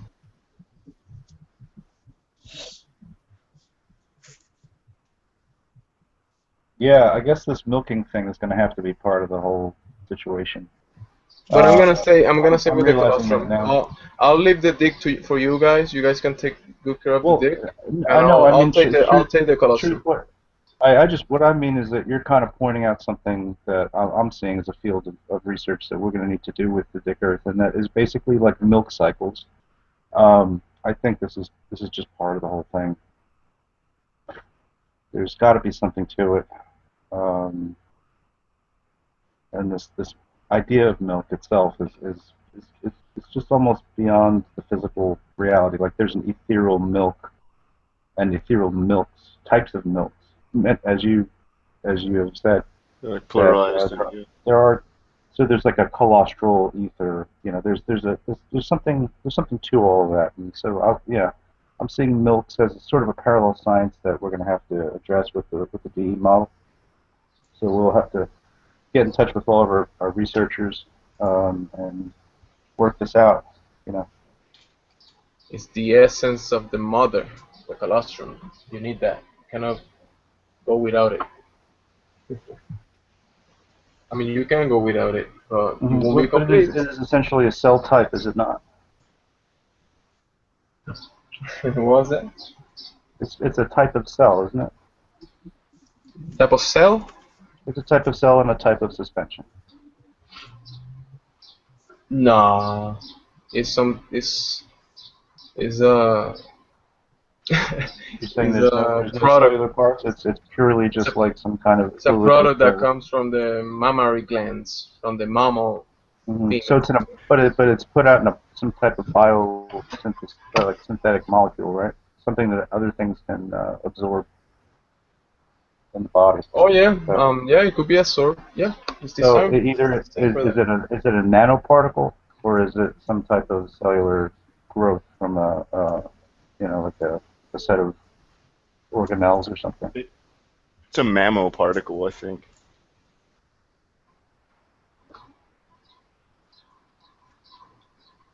Mammophysics. Well, some of the people that talk about it, they say when you get the milk from the mother, it will bypass. It has something I forgot the name. That will basically go directly to your blood, to your system, to your cells. So yeah, it has something to do with it. Okay, so it's like a very fine, small-sized particle that can cross the blood-brain barrier. Probably has something to it, yeah. So, but there's also, I don't want to get too far into this milk science right now, but you got my head thinking, truth games. You got it turning right round like a record page, right round, round, all over the place. Well, all I said about the colostrum is that it's a good food. It's a good food. We are mammals, and that's the first food that the mother create for us. So I really see it as a good thing. So, are you ingesting human colostrum, or is it from some animal? Bovine colostrum. What? How do you say bovine? Bovine. Okay. Cows. Yeah. Made in America. At least this one. But yeah, you could get colostrum from many sources. But cows are like more universal donor of this. So every mammal could basically take colostrum from cows and benefit from it, and humans to another level. Yeah. I kind of missed the intro where what was the benefits of colostrum? Like if I eat colostrum or take colostrum, what is it, like a food? So you probably just drink it, right? Well, right now, you could if you get the one directly from the mother, it's gonna be like a sort of fat. But you can get it in powder also. But the colostrum is it has many things into it. It's fat. It also has all the growth factors. Like there's like 87 different growth factors. The colostrum has them. It's like an immune booster because it's basically feeding your gut and feeding your body for it to produce a lot of things that it needs to produce. And yeah, it's the first meal basically for humans. The first meal, the most important meal you will ever get. Just look into it. It's a meal and it's a milk. And this is what's interesting. And Well, but you're saying this comes from bovine sources. So what I feel is like when you're talking about the mother, and it's just funny because I'm thinking about this cow. oh, because the cow is a mother. Okay, every mammal, every female mammal, when they're gonna give When you birth. say like the mother, it feels like Mother Earth or nature or something like that. So, but we're talking about specifically like a different class of species than our own. Oh yeah, but remember, what I'm trying to say, the every mammal, the mother, when she's gonna give birth, the last hours of pregnancy and the last hour, the first hours of the baby being born, she doesn't produce milk. She produces colostrum. Milk start producing after, days after or whatever. The first meal, that's colostrum. It's like in a window of 6 hours. That's when the mother is creating the best colostrum. But the mother can also create better colostrum depending on what she's consuming. If it's a mother that is a cow that is eating GMOs and growth hormones and a lot of bad stuff, pesticides, foods, and all that stuff, I don't think it's gonna be like the best quality colostrum. But if you have a grass-fed cow, which is getting good water, Doesn't and do drugs, doesn't doesn't do drink, drugs, doesn't stuff smoke. like that, Yeah. so then you're gonna have a better quality product, a better quality essence. Because when the mother is gonna give birth, is putting a lot of energy into this, and the mother is creating life, right? So it's a big thing that she's working on, and the food that she's creating is is very important. It's like an essence, basically. Okay, so there's you've got me on Wikipedia here, so I will disclose my source right now. Not to pretend like I know anything about colostrum. I certainly think that you probably know you're the Look the most studies. knowledgeable on the Put colostrum colostrum in the studies room. PDFs, so you can see the Yeah. PDFs. Because if you put Wikipedia is okay, but it's very small. If you look at the Well, studies, I'm only just here just right now, and it's yeah, in definitely. animal. It's human consumption of bovine colostrum is the entry. So, I mean, I think it's always good to protest Wikipedia if you feel like that they should make a change in the information. So, just No. because it's the most highly accessible information out there. So, I think it is good to talk Mm-hmm. about it. Yeah, it's good. Yeah, definitely. To get into it and to start seeing what you want to hear about, yeah, it's good. So, But I on the went I, first I went line a little here, further. I went a little further because I wanted to. When I came across it, I wanted for health benefits for my family, for myself, and I look in the studies. I read a lot of the stories, not a lot, but a few of them, and I conclude that it's a good thing, and it made a lot of sense for me. And if you look to it, it's gonna make a lot of sense because it's very basic and it's true. okay. So, in the first two lines of this particular entry that you may wish to protest, it says that assertions that colostrum consumption is of the adult human benefit are questionable because most components undergo digestion in the human stomach, in the mature stomach, including antibodies and all other proteins.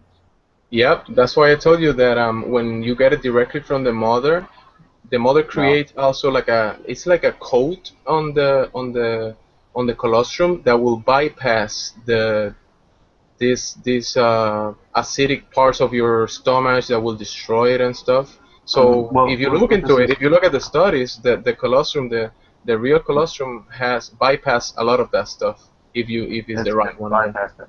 Okay, so, but I'm just saying there's a different level of acidity in the mature adult stomach than in the baby stomach. Not 100% sure. No, not 100% sure about that. But Yeah. I can tell you Think for about it. personal experience that it has worked. It has eliminated allergies. You ever seen a baby diaper? I mean, do they seem like they're digesting all the stuff they eat? You ever seen a baby diaper? Yeah, I seen Like the an baby early or diaper. Yeah. like a young baby diaper. Like right after, you want to Do make you sure that they're. do you have to wear diapers when you use colostrum? No, I mean I haven't. Okay. And then the second line in this says bovine colostrum and its components are as harmful for the human consumption as other bovine lactic secretions, especially in the context of intolerance or allergy to lactose and other components. So if you were lactose intolerant, this could like really maybe make you need to wear a diaper also. Well, that's pretty interesting. They say that on that line because my daughter was very intolerant to cow milk, and if she had cow milk, she'll like her skin will turn red and other stuff with milk, and she was very intolerant to wheat and to peanuts also. She will turn red, her skin and You're stuff. saying peanuts, right? Yeah, like. Thank you. Okay, I just wanted to clarify. Move on, please. Different. Is that some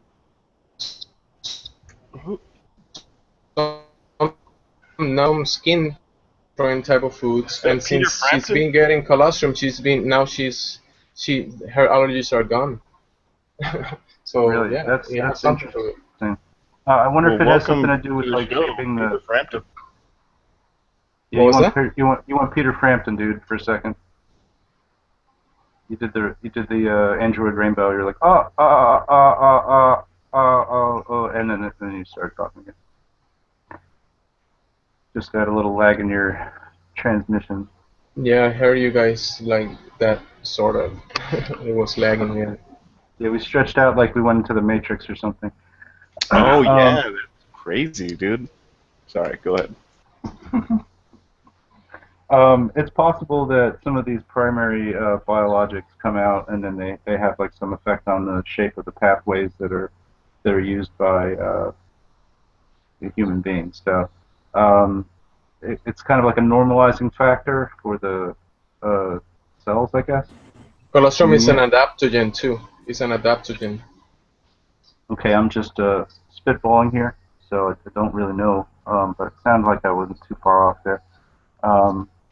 But it seems to fulfill that kind of process in the whole, birth and rearing biological cycle, which is why I'm saying that milk itself and this colostrum concept kind of are interesting on a larger, more macro level than in a boob level, of any kind, because it does mean that there's like a field priming the geometry to accept the milk from the mother, right? Because that, you know what I'm saying? Like no matter what way, if you're talking about what he said that it's clean, or if it's like if the mother cow was drinking and smoking and doing drugs all night, that there would be basically some kind of warpage going on in the molecular structure that could be produced, right? Because you have impurities in the system and these make things irregular in their crystalline shapes and things. Just like in the snowflake stuff of what's his name, the Japanese guy with the snowflake photography. The more impurities, the more divergent the crystalline structure becomes. So this is kind of like okay in the sense that the child gets normalized to that irregularity, and then everything else that comes through the milk should be almost the same kind of fucked up, So it's like tuned to that vibration in the sense that it's tuned to whatever the chemistry at the time is, and I think that in terms of like Big Bang cosmology and this panspermia, things like this, it's an interesting concept to kind of correlate. Where the fuck is Milkman when you need him? Yeah, just take absurd shit, make it real awesome. Love you guys. All right.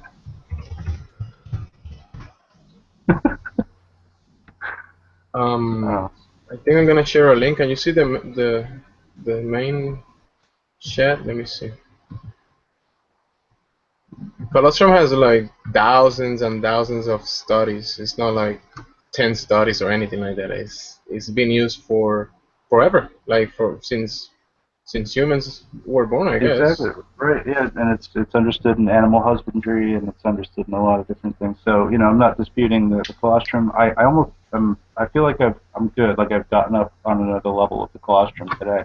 And you know, the other interesting factor I thought, and maybe this is just because I'm a Back to the Future fan, and you said 87 growth factors, and you know that's just one away from 88, which is 88 miles per hour, which is the speed that's needed to achieve time travel. And I just thought that was interesting.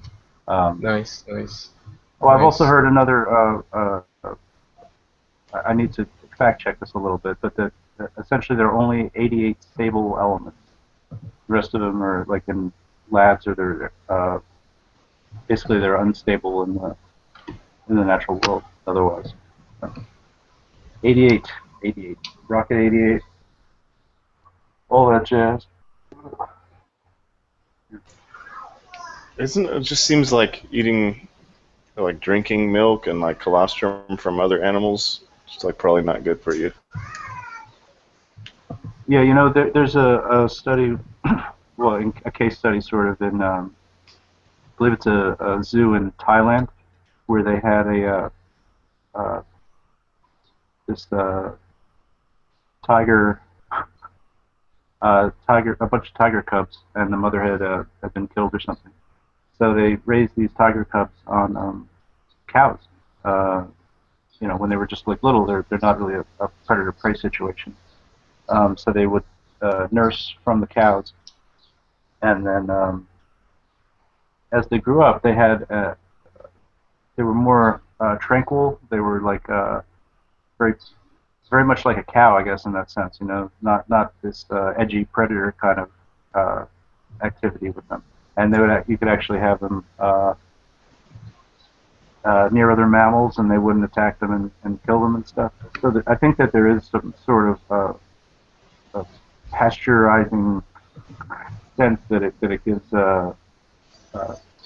just people just drinking milk. It makes you kind of docile in a sense. So you're saying it turns you into pussy?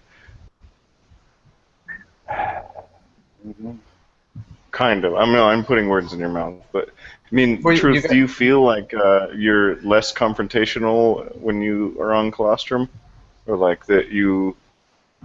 Do you feel domesticated? Like a grazing herd animal.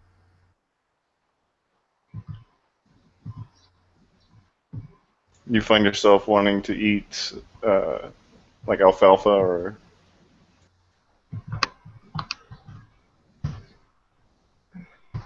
Yeah, so I think the jury's still out on what the true effects of the colostrum bovine sources would be, just like any other bovine product, I guess, right?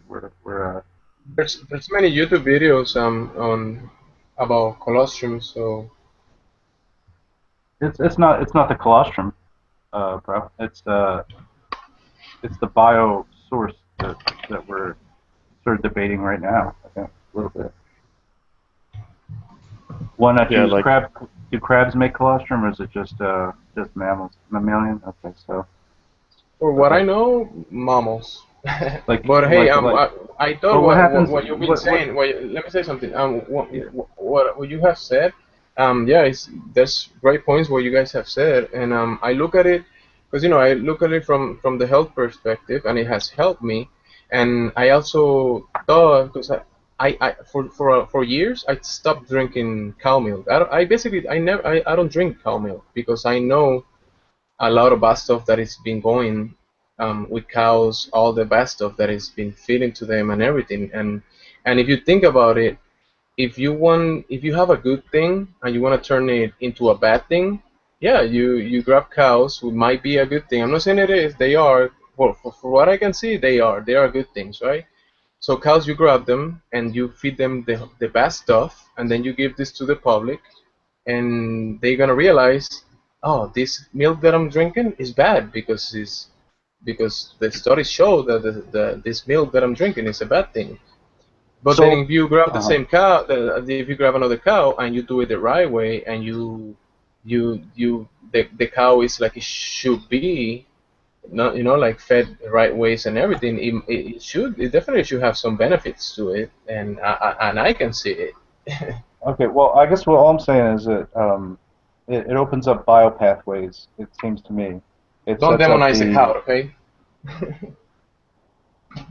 But it's funny you should say that because you are understanding of the significance of the cow and human survival and all that shit, aren't you?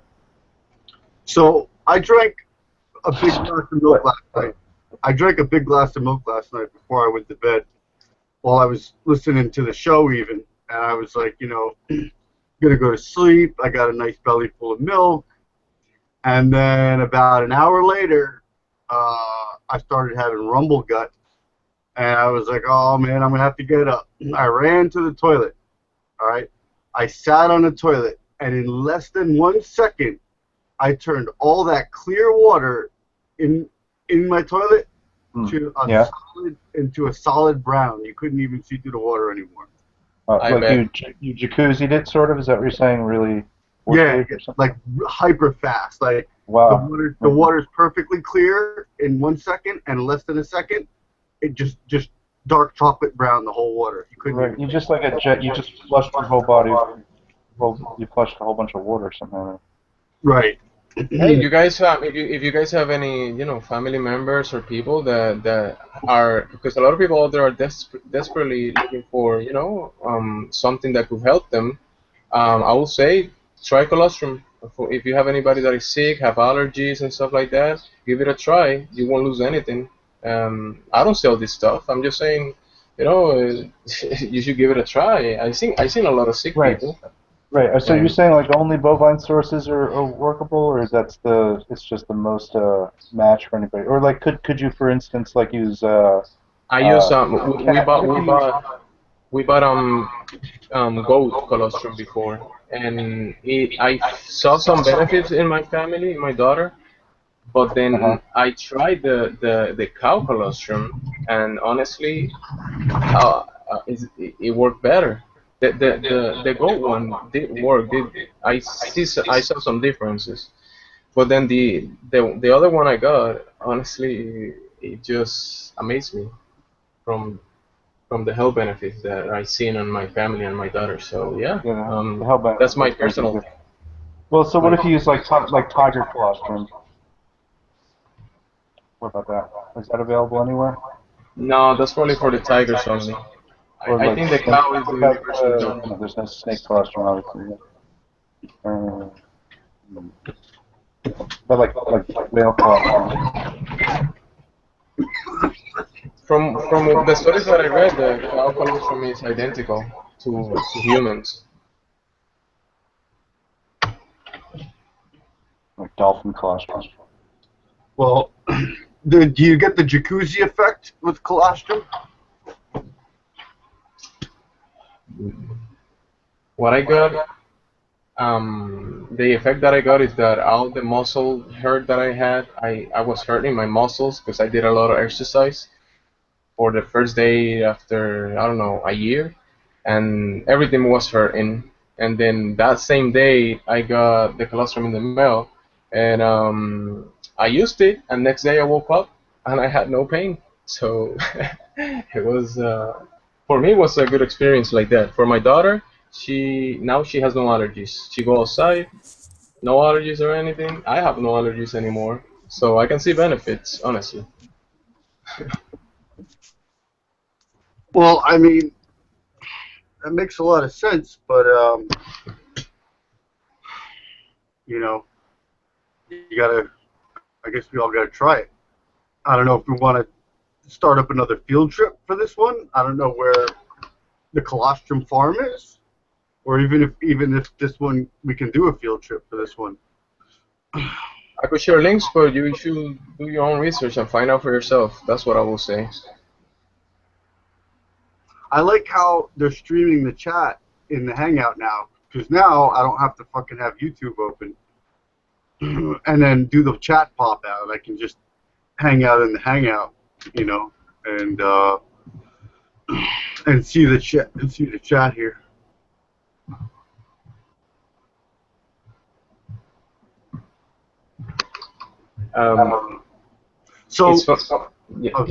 Well, I just wanted to get back. I wanted to actually say something about the whole flat Earth thing. I saw Mark Sargent just put out another video this morning from his show last night, called.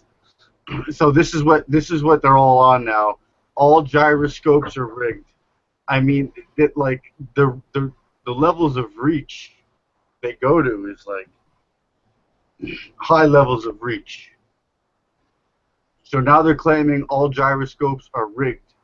So they put in these devices into the airplanes, and they rig them just in case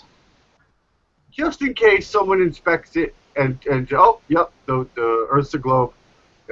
You know, they do that to every airplane just in case. What are you talking about, dude? Mark Sargent. I have no idea. Mark Sargent just released a show called "All Gyroscopes Are Rigged." Well, yeah, of course they are. It's a fucking rig.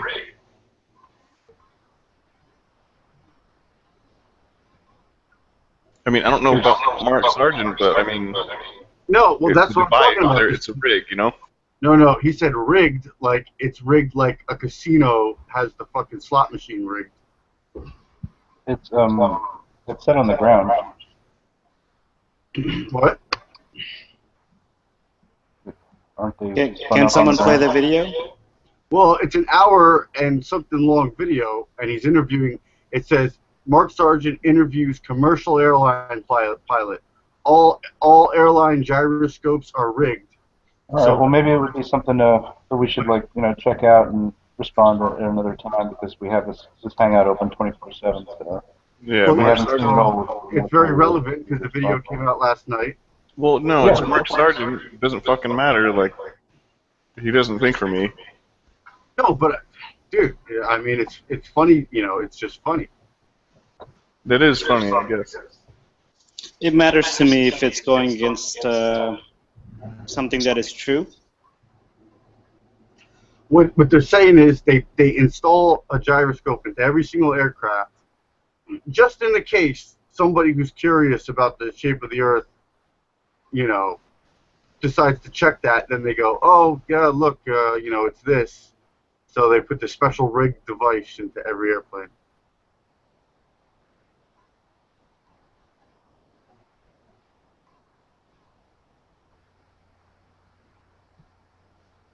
Can you guys think about the gyroscope?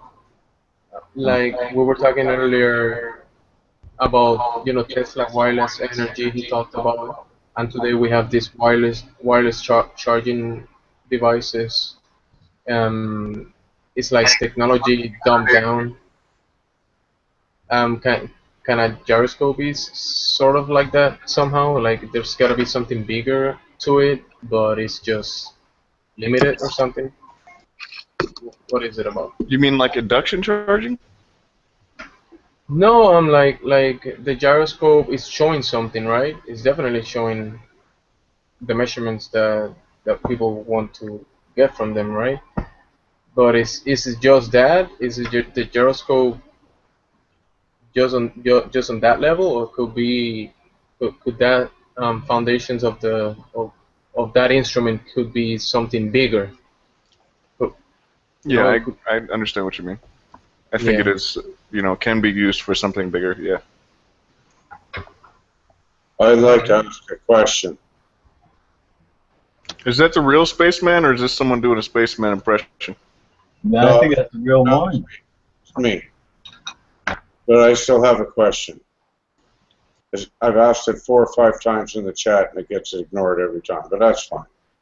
So currently, right now, if you go outside in your backyard tonight and you have a telescope or a good pair of binoculars, you're going to see the opposition of Mars and Saturn. Saturn is so close you can see the rings. So do you guys have an opinion on how that's possible if it's a geocentric flat Earth model? How is it possible that Mars and Saturn are currently in opposition? And hopefully you know what opposition means. It means that they're exactly opposite the Earth from the Sun, and they're at their closest possible point in about 10,000 years. Yeah, that's not possible because the Earth's not flat. Well, yeah, but that's exactly what's happening. Yes, because the Earth's not flat. We know. We know that. You can see this with a telescope. You can see it with binoculars. They're blatantly, they can be seen with the naked eye. They're so bright in the sky. They're different colors. Obviously, it's generating light. So what's the flat Earth explanation for this? That's my question. Come on, flat earthers. Come on, explain. I want to know too. That's my only question. So what's the opinions? Or has nobody even looked into this yet? Well, a more obvious one for the brain dead flat earthers is why is the daytime moon and the nighttime No. I asked a question. I've asked a question. I've asked one fucking question all day. At least try to answer that question, then I'm going to take off.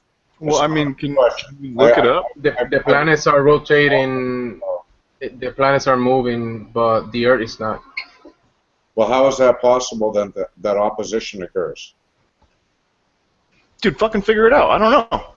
Well, it's not possible, dude. It's physically impossible. Well, doesn't that just mean that like there's not a way to explain They're it? both outside of our orbit of the sun. It's only not possible within concave reality. We get it.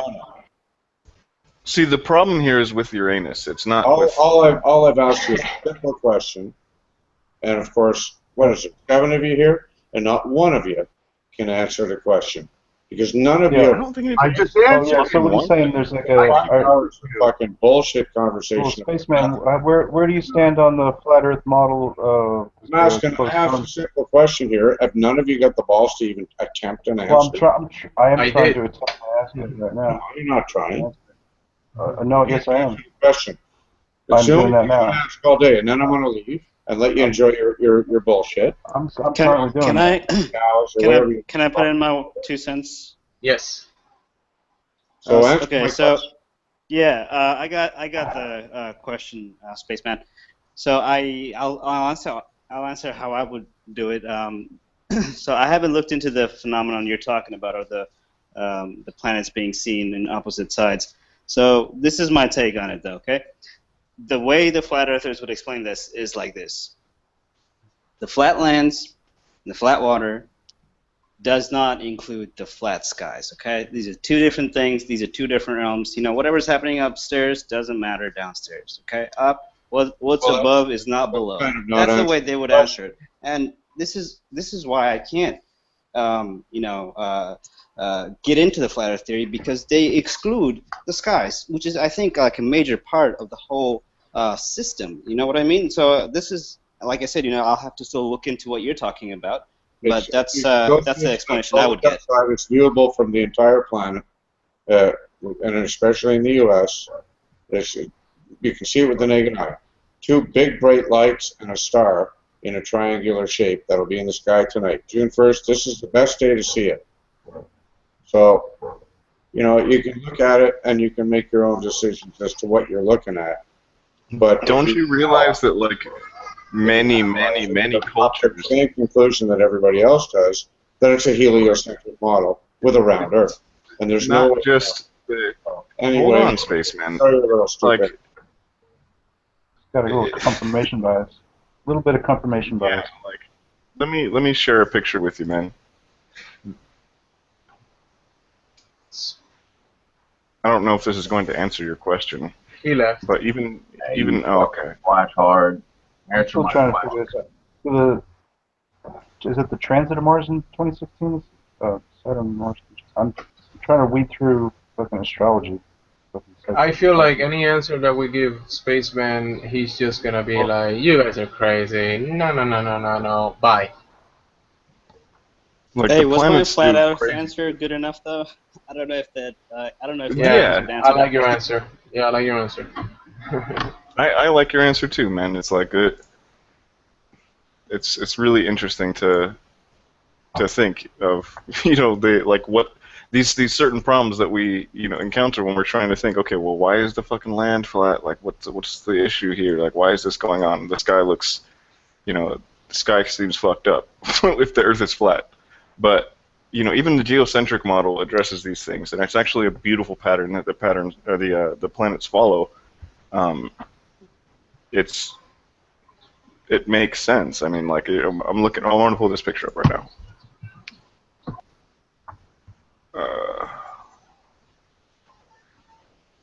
Where the fuck did it go? I guess it's this one. So we've got on the geocentric model, which actually assumes that we're in a ball, which is fine. We can see that this is the red is Mars at the highest speed and at the lowest speed. So its transit is it's fucking everywhere. You know, it changes. So I mean, when he's saying like, you know, it's at the farthest possible point, I mean, that just means that it's hauling ass. Let's go ahead and look at what was the other planet that he mentioned? Saturn.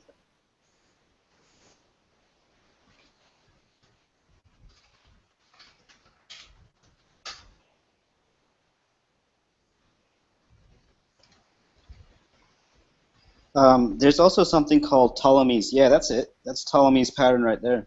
Ptolemy's version of geocentric model, I think, or how it would look like from Earth. You know. Yeah. So I guess I don't see the issue, like what the fuck he's really talking about. But the only reason it's an issue for him is because, you know, he's picturing these planets being so fucking far away from each other and actually being physical balls and, you know, whatever. I'm sorry, Spaceman, I just don't see the issue with what the fuck you're talking about. Even he doesn't know what he's asking. I hope Spaceman will come in here and explain it to us. I know he already did that, but a little bit more information. Yeah, I definitely don't think the sky is flat.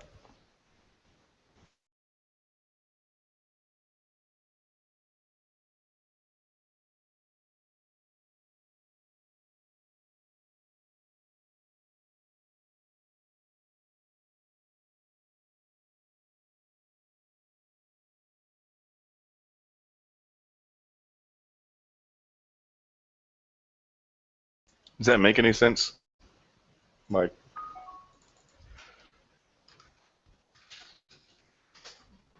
I think my favorite is Venus, though.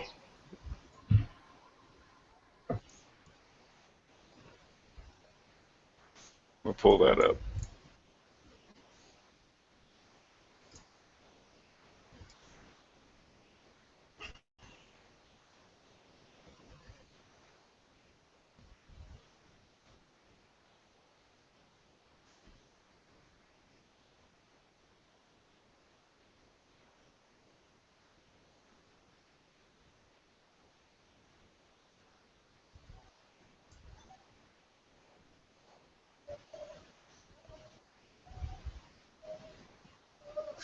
That's the transit of Venus. It's fucking insane. This is Earth. Yeah, Venus, 8 orbits. That's pretty interesting.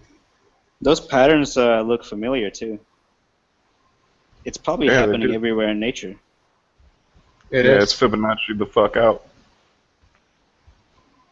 Skeptic, have you heard about, or any of you guys, have you heard about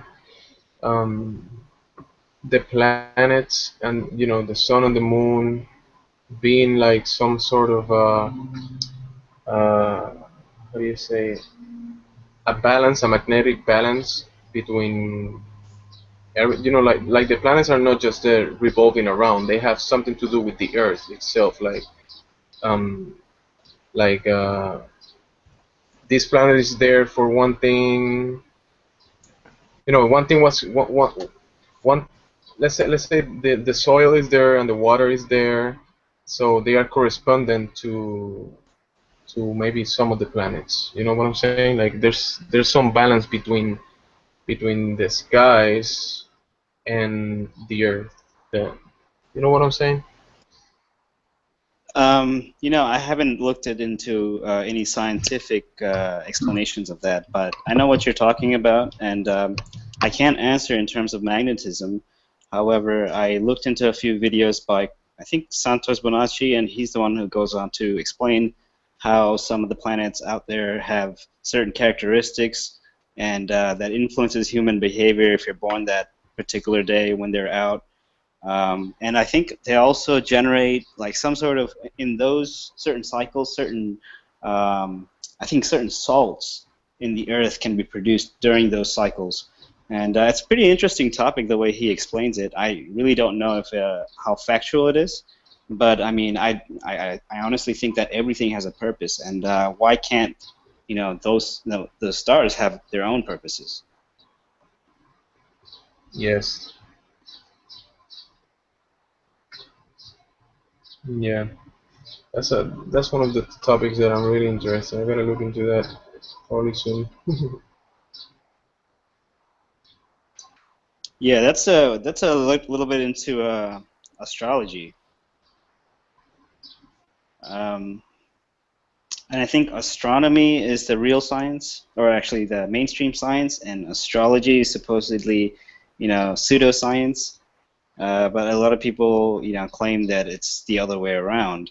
Um, Yeah, I do. It's like astronomy, naming stars, and astrology, actually fucking studying stars. Yeah.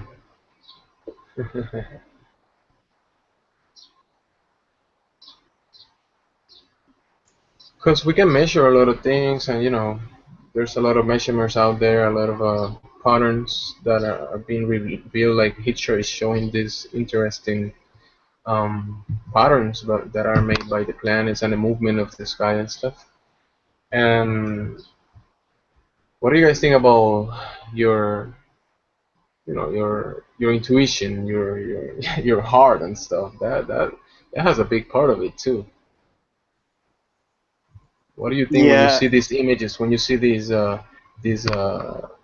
this drawing of the of the movements and stuff? What was does I think I know your what you're soul go talking through? about. When you say like appeals to the heart, I think that's got a lot to do with aesthetics. Like beauty.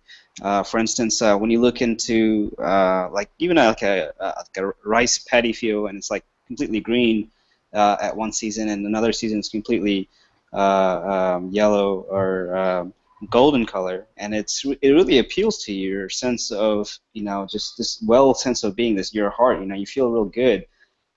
There's a lot of things in nature that provokes our heart to kind of make decisions for us. So even if we want to say like, no, my heart's not into it or whatever, oftentimes you'll find yourself that yeah, you're actually into it. That's why you kind of subscribe to that idea or that way of living.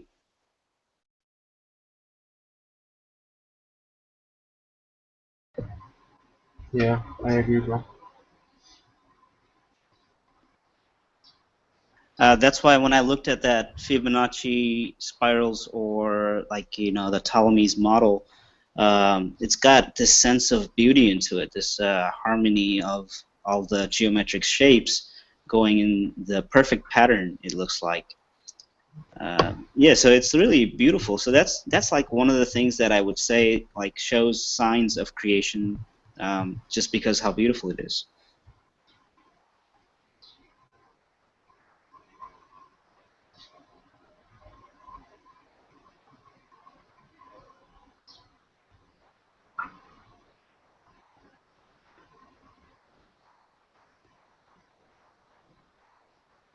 And it has a relation with the patterns here in the soil, right? Like plants, flowers. You can see a lot of those patterns in, I don't know how they call it, but there's a lot of that shows up even in the soil, in plants and animals and rocks and stuff. I don't know. Yeah, it's everywhere. Yeah.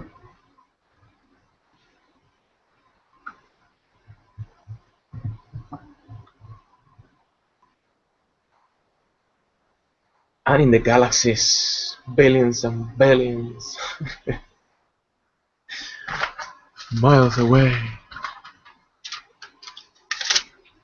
I find that kind of funny now because I used to believe it.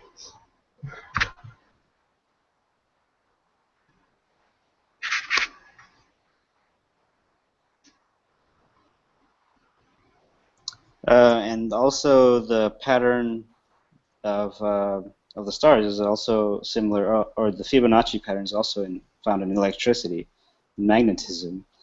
Those are real interesting topics. Oh, okay. Something came to mind. You guys talking about that? Crop circles. I think these are actually definitely signs from the gods. They're trying to tell us, but I think they're patterns of magnetism or electricity in the sky, like these different patterns that they use to make everything spin around the North Pole. These could be like their blueprints, if you will, of how everything spins around the North Pole. That's what I think. What do y'all think of crop circles?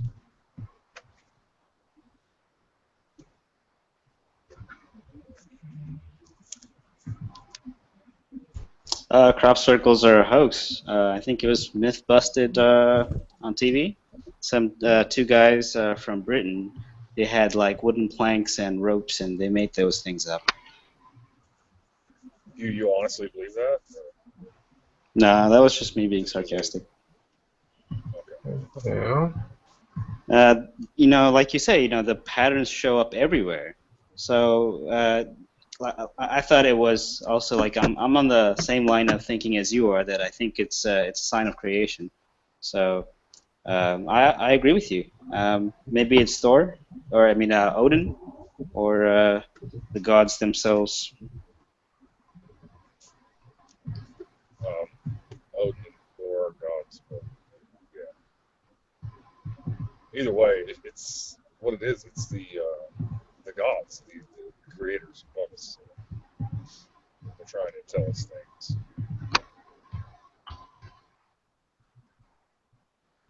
So I'm looking forward to researching into the crop circles more. I'm gonna start jotting down the patterns and maybe working with magnets and use my German brain and maybe I can get something going. Yeah, that's interesting, Peter. And I think if you look into magnetism and free energy, so something on those lines, you can probably come up with like little gadgets you can make. They're pretty fun. Yeah, I did a video that it's on my channel. It's one of my theories on how the sun spins around the North Pole. Basically, I took a magnet and I put it on my poster of the flat Earth map, and I put that magnet in the middle. It's like a ring magnet, and I put like a little steel bar in the middle of it. And then I hung a magnet on the fishing line, and I spun it around this magnet which represents the North Pole. And what I noticed is when it gets close enough to the North Pole, it gets shot out even further because I'm not letting it go to the North Pole because I'm holding it by a string, so it gets shot out further. So I think that's pretty shot out. Summer solstice. I mean, it's just theory, but I think that's what I'm doing there. Is that's the summer solstice, and when the sun gets close to the North Pole, it gets shot back out to warm the rest of the world. And the process repeats itself, and I believe it could be like like they reharvest, or the sun gets collected at the North Pole. The sun's energy from the spinning gets collected at the North Pole and then used again. Yeah, Varda, actually, I don't disagree with that. Kind of interesting. Well, it's just theory of mine, so. So, can I just suggest something a little stupid here? Has anybody like just put the Ptolemaic retrograde? It's a flat circle. Has anybody just placed it right on top of, like, let's say, an AE projection mat, and just see what the modeling does. I don't know. You know what Aaron Dover did? Is that what he did? I think so, yeah. I don't know if he did planetary motions. Oh, that's a good question. Yeah, I don't know about the Wanderers.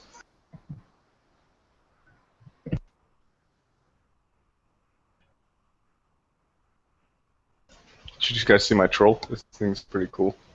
Oh yeah, love that. Nice.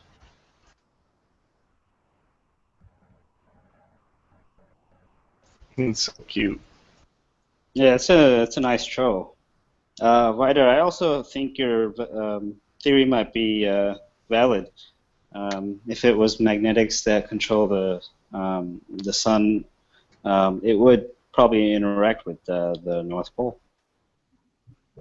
Yeah, you know, the sun has lava in it. Lava has metal ore in it. So I believe it's perfectly possible for the sun to be like definitely like a magnet that has this metal ore in it, as well as the moon and the stars too. Like a paddle? No, like just metal. I think Vikings, they used oars to make their boats go, like as a propulsion.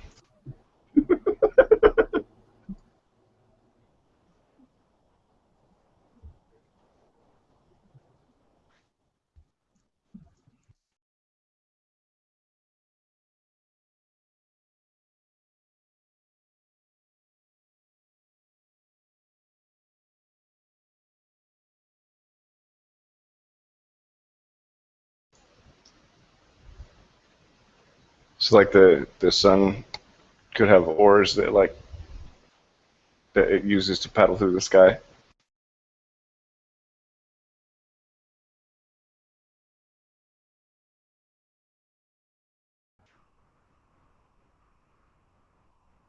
Like a canoe or something? Yeah, kind of, but like a spherical canoe, I guess.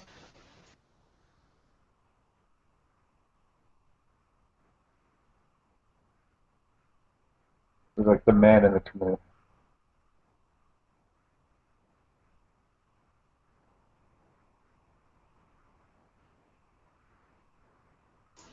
I didn't mean to like kill your guys' conversation, but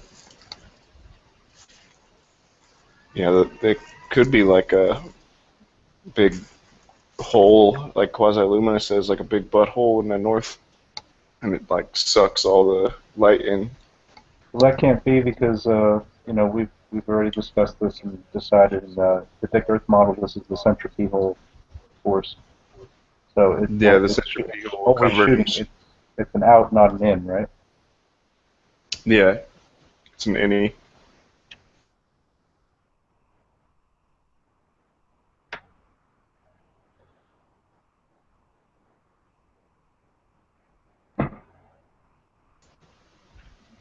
Yeah. So, anyways, there's also another theory of mine, which goes back to Norse mythology. It says that Sunna is the goddess's name. This is where we get the word sun. S-U-N. This is why we call the sun sun.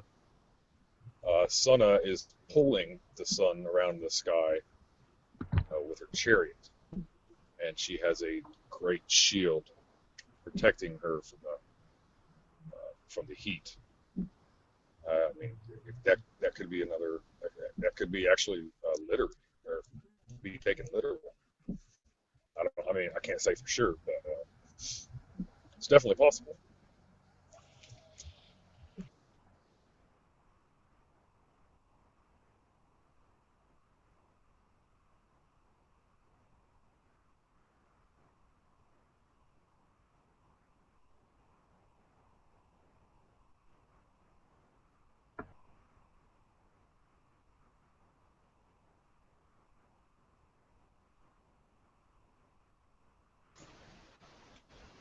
Yeah, Chow just spotted this. I called it a troll, but Chow Yun Cat says it's actually Noam.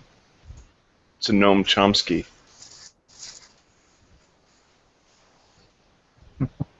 Which Healthy's a fan of. Oh wow, I didn't notice the similarities. Kind of like a smaller scale Noam Chomsky. Which really makes it kind of a meta thing because it's sort of a gnome shape. Yeah. Do you think the flat Earth theory will be one day known as the FET offensive?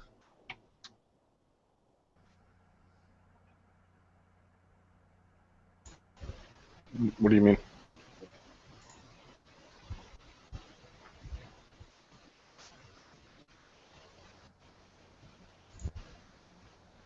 Ira's not real. Ira never died. Nobody was hurt.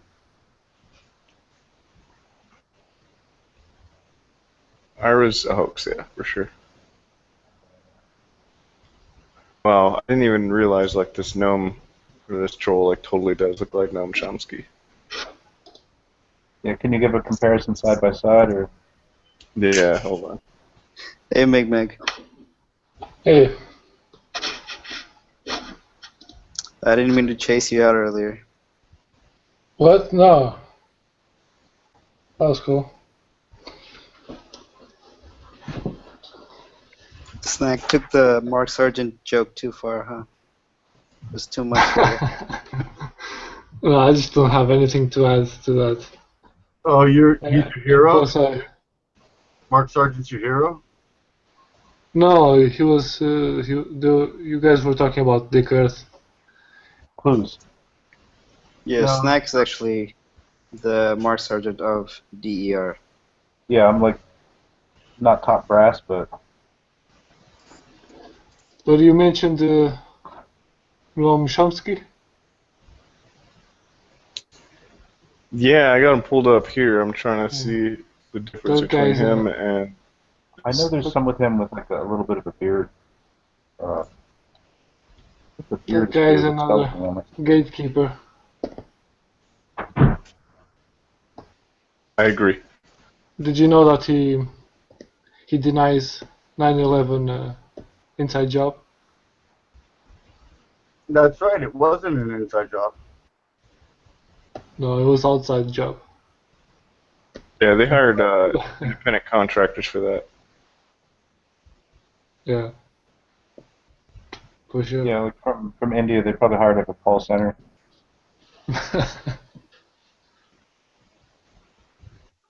Well, anything about these stone chambers in all New England, like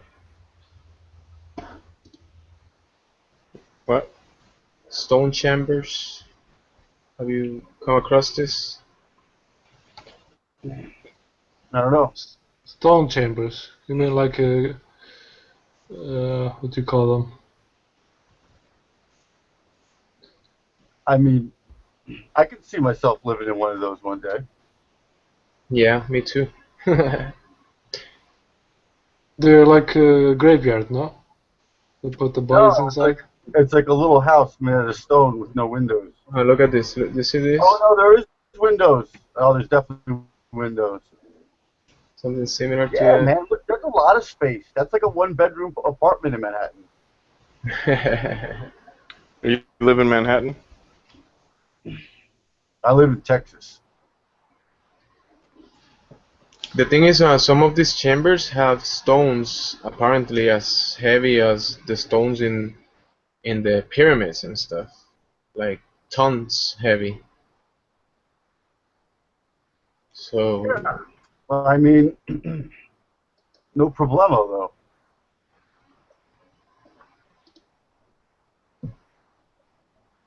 It doesn't look like anything we can't do today. Move a bunch of stones around. I mean, that looks. Some of those look like, you know, that one of the stones was like already there forever, and then they kind of built something to the side of it, and then just tipped the other one over on top of it to make a roof. You know what I mean? Bro, I don't know, but you gotta look at this. This is not something that you just can just Yeah, build it up just like that. well, with the small ones, yeah, with the small ones you can. Those small ones, a few guys could lift those, and then the big ones, they build the small ones next to the big ones, and then they just flip the big ones on the roof, and then everyone thinks it's magic. Yeah. Just flip Those them are- one on top of each other, yeah. Are you talking about these troll holes? Yeah, The troll holes. Yeah. Or you just build the small ones underneath the big ones, and then you grade the dirt away slowly, so the big one never collapses on itself, and you just put the small ones underneath it and clear it out. You know, that's like what they did with some of the pyramid stuff. They look like root cellars to me. Yeah, there's many techniques. Yeah, those look like stones that have been there since the creation of Earth, and somebody just dug under them and made a house. Yeah. Of course. The stones have been moved in. No, nobody moved the stones. That's what I'm saying. The stones were there. And people, They're here, one on top of each other, creating this. the big one's always there, right? The big one was born there. The little ones they just bring in under it, and they put it under the big one, and then they clear the dirt away. And Oh then yeah, sure. And it looks like, Sure. yeah. Yeah, sure. That's I'm really sorry, funny. Didn't want to shatter your dream. I have no dream, but the explanation that you're giving is definitely not a factual thing. Yeah, it is. Definitely not. Maybe. Well, how can you deny it if you don't know what it is anyway? You know, it's just a theory. Well, if you apply anything that you know about the pyramids, and then you see this kind of stuff, it's like, oh, hoax. Yeah, it's a hoax. Oh, look at the girl. Look at the girl going into the hole. What girl? You know, some of those stones. It just looks like a tourist. Some of those stones aren't that big. Tourist. Those could have been dropped there by wagons or whatever a couple hundred years ago. This isn't anything we couldn't do 100 years ago.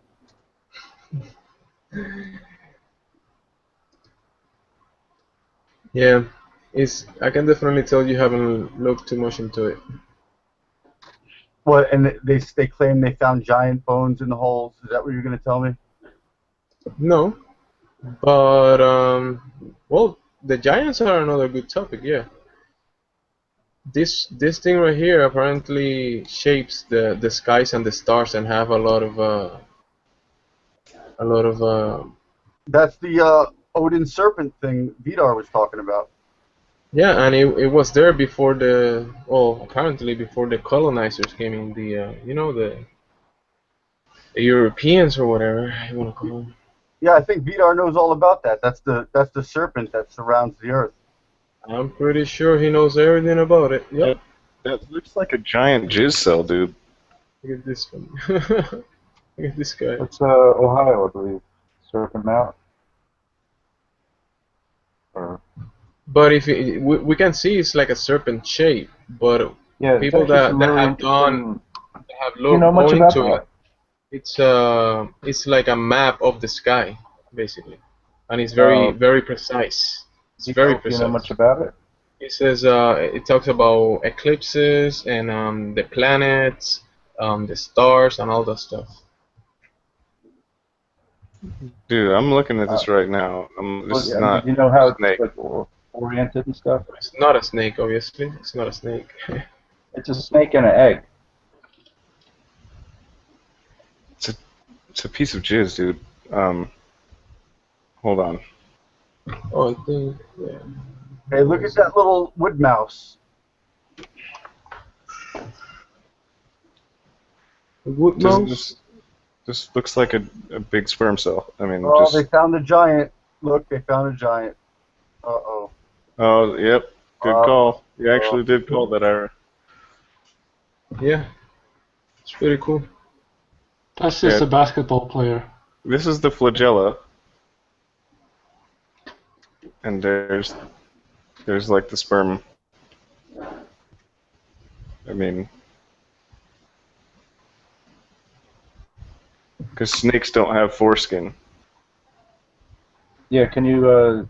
It's just called the Great Serpent Mount of Southwest Ohio, and it's actually the facing of it has conjunctions because it's basically like a star finder or able to predict seasons and stuff. So it's kind of a calendar. And it's got like a Nice. little Fibonacci-ish spiral on the back. And I bet that's very simple to do, right? Like, it's just something that we could do every day. Yeah. Yeah, I mean, yeah, we totally could. Yeah, Like, we definitely could. And 100 years ago, same thing.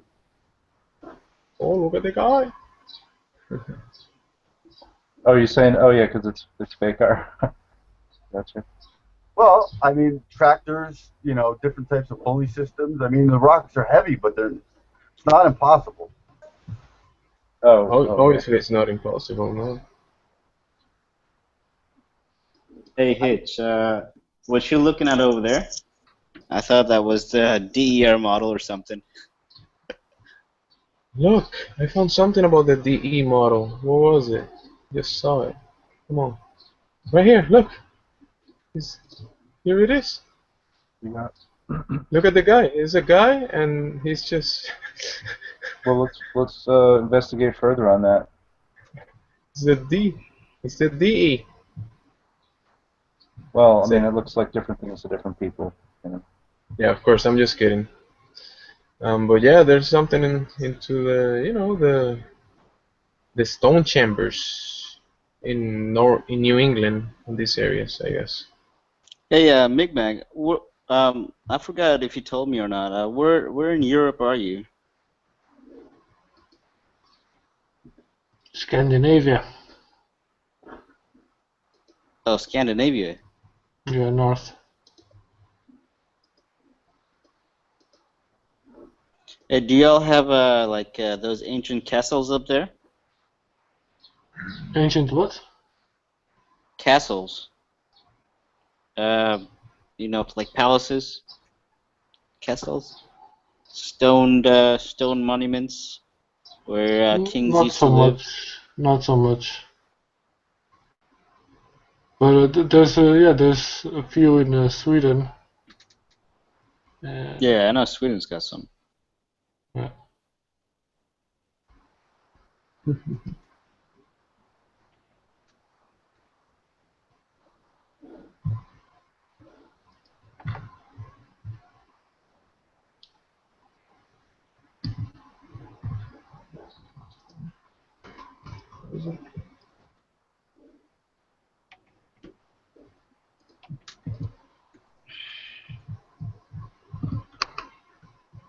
Yeah, the stone chambers.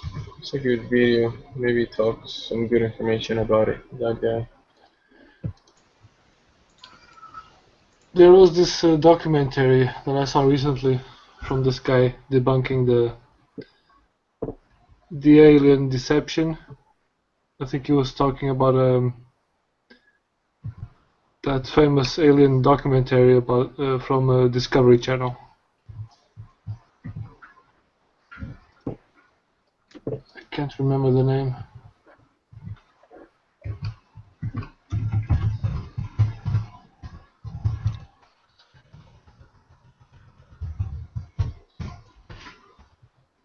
yeah, this looks like the Serpent Mount to me.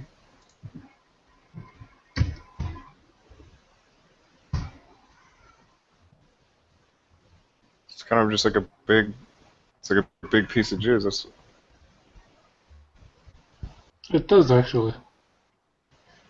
If you go back to the image, compare side by side.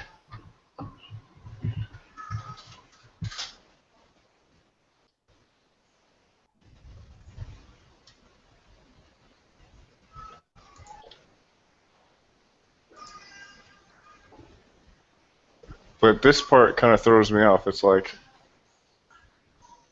it's got this little foreskin. Separation. Yeah, well, there in the center, you have An ellipse? Yeah. I can do that. The nucleus.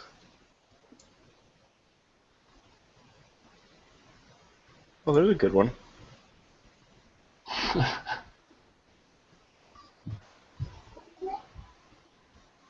It's I don't showing know. It's like showing that and at the same time mapping the sky. That's pretty cool. Saying, hey, you sperm guys, you coming from here or something.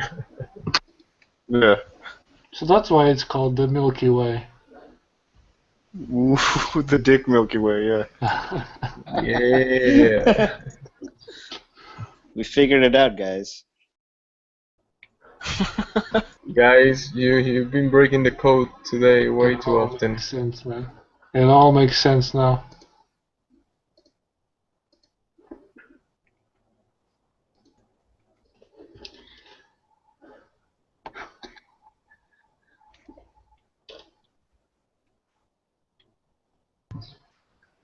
How about the water shape? What do you guys think about this? The vibration they put into water, supposedly, apparently, some scientists, and they see different vibrations, and some of them call them names or pray into the water, and it changes form. I wish I could Yeah. find one. Resonance. Like, Yeah, something like this. Love will give it a shape. Peace, thank you. I will kill you. That's crazy. Yeah, there's a documentary about that. yeah. Like it's what the resonant frequency and like the tonality and I guess the timing of that those phrases that produce those shapes. Yeah. So like you see those like terms like hate or chaos or murder or something like that. They usually like look like shit, like a pile of dookie, and the other ones look beautiful. Yeah.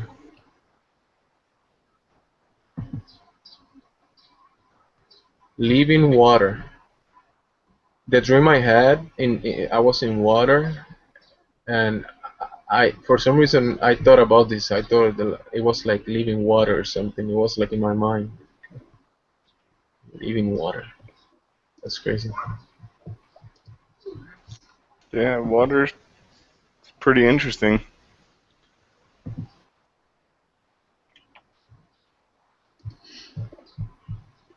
And how it's not surprising that we keep seeing that same pattern. Yeah, it's the same like pentagram, dense Venus. Like, yeah, I know what you're talking about. And the six-pointed star also.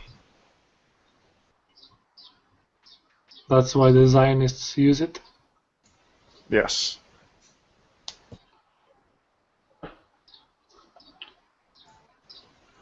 I mean, that's an extremely important shape. Yeah, it's like Confucius said, symbols control the world. Yeah, very true. So if you think about it, and we are like what 75% plus water. If people is listening to a lot of sounds saying hate, kill, blah, all this stuff, is that shaping people's thoughts and form? I See don't that? know. Go back up, man, to the left. That's when you say Dick Earth. That's what it does on the bottom left, right there. Oh, right here. It's right here. Oh, when you say dick, it changes like that. Nice, nice. It's the D frequency. Wow. But yeah, that's exactly. It's interesting D-Mason. point though. Does like the sounds and speech that we hear, could it shape the molecules? Yeah, like I think that? it does, or at least changes it. Like maybe only during the time when you're hearing the word. Does it cause like a permanent change? That's I think like a. Yeah, it probably reshapes itself because it is a frequency, and as long as you're exposed to that frequency, then something happens. Yeah, but then you see people out there, and you're just walking around, and you hear what people say, and they say a lot of the words you say. They say money, they say hate. I hate this. Um, oh, that I don't know. It's like they hear it a lot, and then they repeat it. I see that a lot.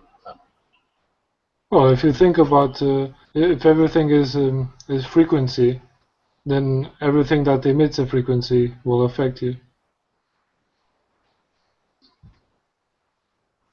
So this Wi-Fi frequency is actually affecting me.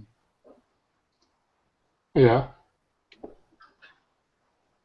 Oh, the frequency of the Earth. We were supposed to be looking at it. Let's see.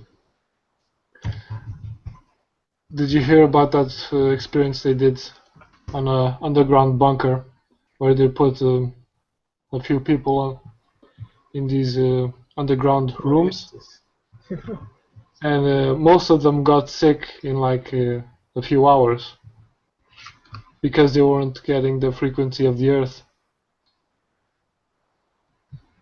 Yeah, if you ground if you have two plants and you ground one and the other one is ungrounded, you're gonna see some differences on them.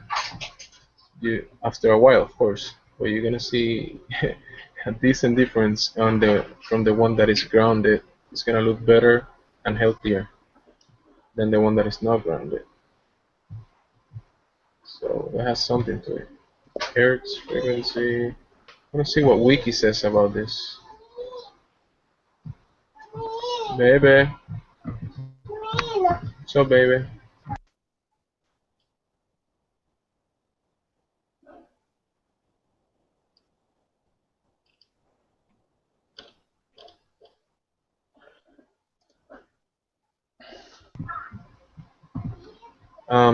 This came up. How do you say this? Schumann resonances? Schumann resonances. Yeah, I think I was here before.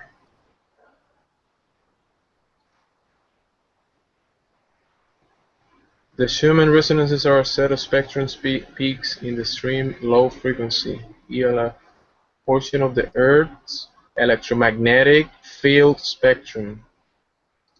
The Schumann resonances are global electromagnetic resonances generated and excited by lighting discharges in the cavity formed by the Earth's surface and the ionosphere. It's funny how they say this global electromagnetic resonance phenomenon is named after physics Winfried Otto Schumann, who predicted it mathematically in 1952. Schumann resonances occur because the space between the surface of the Earth and the conductive ionosphere acts as a closed waveguide. So the Earth is closed. We got that, right? Yeah? What? No? It's a closed. They give us little pieces of information. The limited dimensions of the Earth cause this waveguide to act as a resonant cavity for electromagnetic waves in the ELF band. The cavity is naturally excited by electric currents in lighting.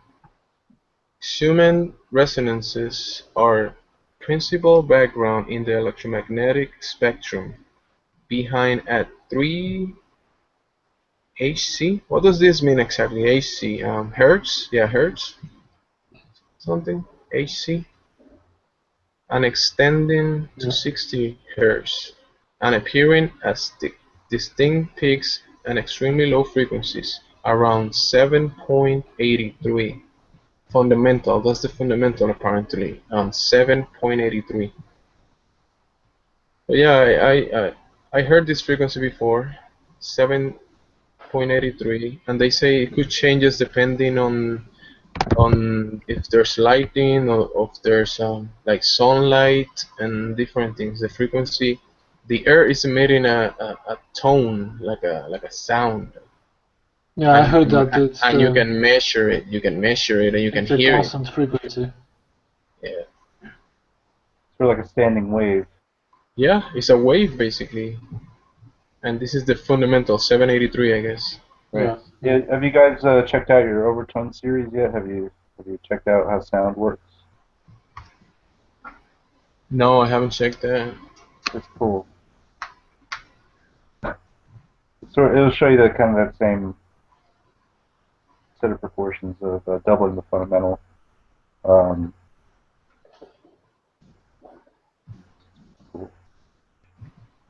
When they say from the Earth to the ionosphere as a closed waveguide, so yeah, you know you could translate that into there's like a well, a limit where the sound can go or something, or what? I don't know. Like, so you're saying it's a tone though, but I don't know if it's exactly what we would consider tone. It's an audible. 723 hertz is an audible. Yeah, I think it's frequency. It's not a sound. I'm just saying you can't. It's not a sound in the sense of what we would know as sound because we can't hear it. I mean, if you grab that frequency 7.83 and you put it like in an amplifier or something, I don't know how sound works exactly, but if you bring it up in the sound spectrum, I'm pretty sure we'll be able to hear it. Yeah, but then it's a different frequency, no? If I you're don't going think to so. amplify, It's if you it could amplify be the this- frequency, it, you're it could be changing the the same frequency. frequency. It's the amplitude is different than. Yeah, but you can't just amplify the signal. You're still not going to hear it. Just like I could show you invisible light all day, and you won't be able to see it. You know, Yeah, but it's still light. people have videos, a lot of videos about it. Well, like I could burn your eyes out with a laser that you'll never see. Yeah. It Well, just means that there's a limit to the envelope of the human, perception. Let me see if I don't even think 20 hertz is portable. But if you are connected, like if the Earth is making this wave, right, and you are grounded somehow at some level, like the other day people were saying, yeah, sound is forever, stuff like that.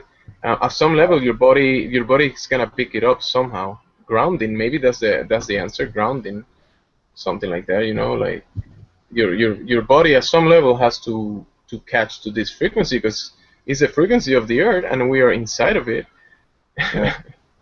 Let me I'll be right back, guys. I'm just gonna see if I can hear the 7.83 hertz. Alright. Put it on YouTube. Well, if I can hear it, then I don't know if you'll be able to hear it if I put it through YouTube. But I'm listening to something right now that's pretty low frequency, and it's just probably at the lowest register that, like, I've got pretty good headphones. I don't know if they're going to go much lower, but it just like tone is a relative term because we would call something bass if it's like really low. We might not call it a tone. Oh no, don't go through what I said, tone. I use that word just to, add up to whatever. Well, it means like there's like more like it's more like bass is all I'm trying to say. It's more like a bass field. Yeah. Of course, yeah. Like a bass, like a fundamental, like it says here, or something. I don't know. Yeah, there's something big into the Earth's frequency, definitely. So it really should be that the fundamental of that is equivalent to some kind of sound. Look. Like, well, you understand, like rainbows kind of follow a certain kind of arc of harmonic fields and stuff. Yeah. What are you playing there? You see how here they put like there's sound bouncing back basically or something? Yeah. in the Earth model thing. That's kinda cool. But they wanna say it in their in their Earth model, the heliocentric. Yeah. Right. I mean, I just understand this as more of a standing wave It's something that we can kind of observe in like the natural world here. So yeah, I think it's Schumann resonance. I guess they can detect that in the natural world also, but that's a funky diagram that they have up there. I've seen that before. Yeah, I think the frequency is also linked to the Fibonacci sequence. Both of them are related. Fibonacci. It's related. You can see it everywhere.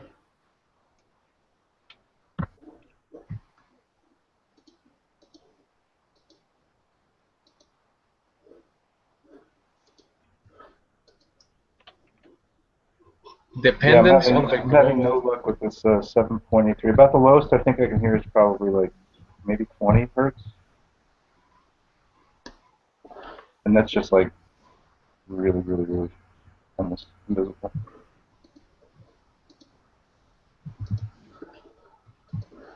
$30 you can kind of hear.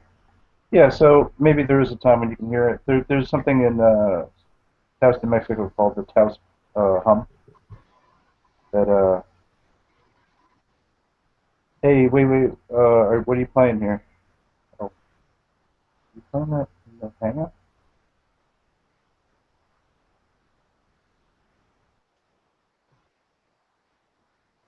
Man, all you got to do is suitcase some colostrum and wear that thing.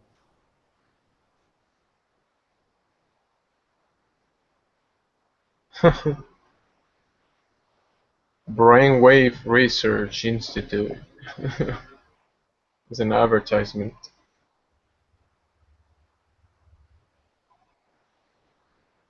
That's interesting. Isis was talking about how Obama has spent more money than any other president or any other people mapping the human brain, and that's been done in the last 2 years.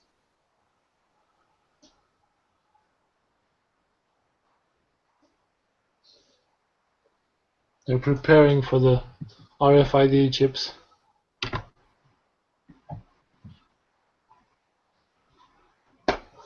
Yep.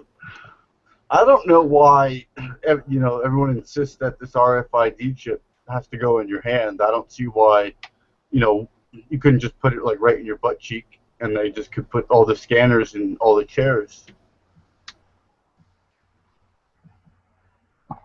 Look at this. They can put an RFID chip in a grain of rice. 7.83 Schumann Earth resonance 8 hours, tetrabinaural beats, 150 Hz base frequency. Published in 2014. For most effective results, use headphones.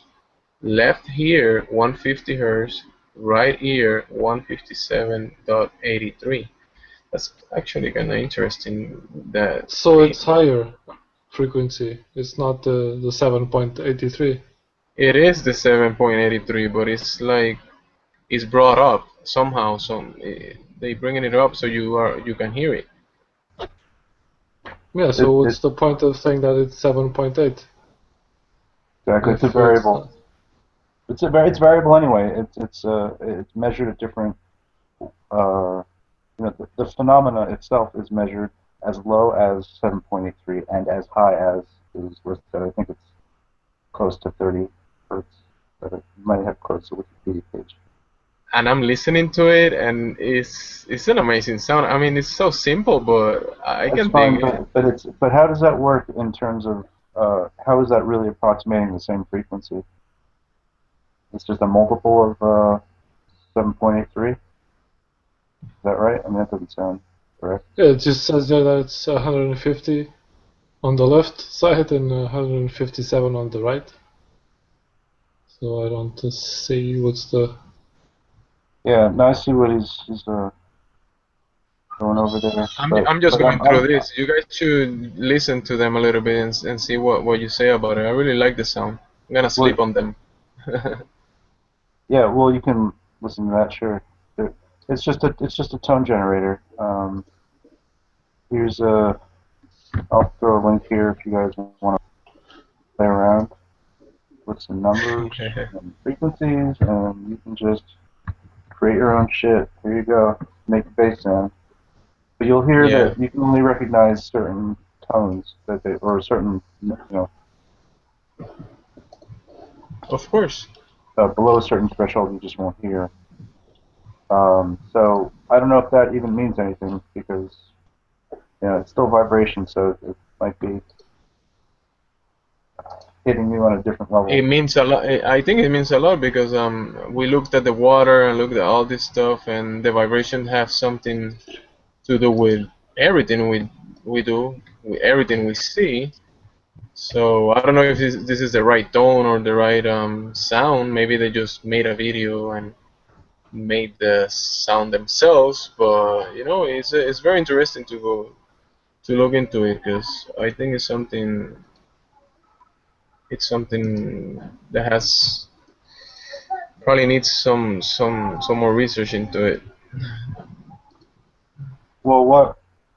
I don't know. I think there's a lot of information on that already. You just have to look into it.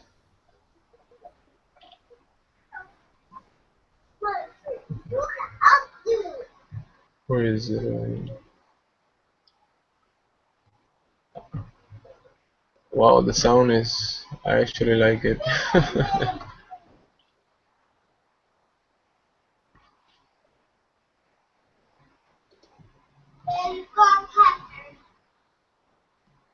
Very nice. I'm gonna be listening to it. Have you tried the hearing test from that link? The hearing test? Where is it? From that link he posted on the hangout.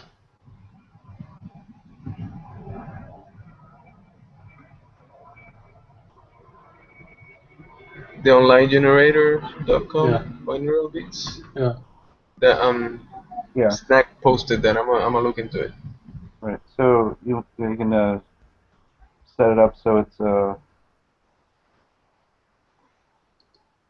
Try the hearing test and just press play.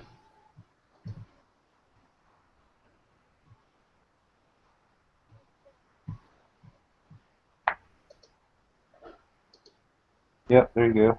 Just press the play button. Oh, I'm here. I don't like this website. Just kidding. Just kidding. Left ear frequency AC. Nice. Play. But choose the. Oh, I see. Very choose nice. the hearing test. On the left side you have the buttons.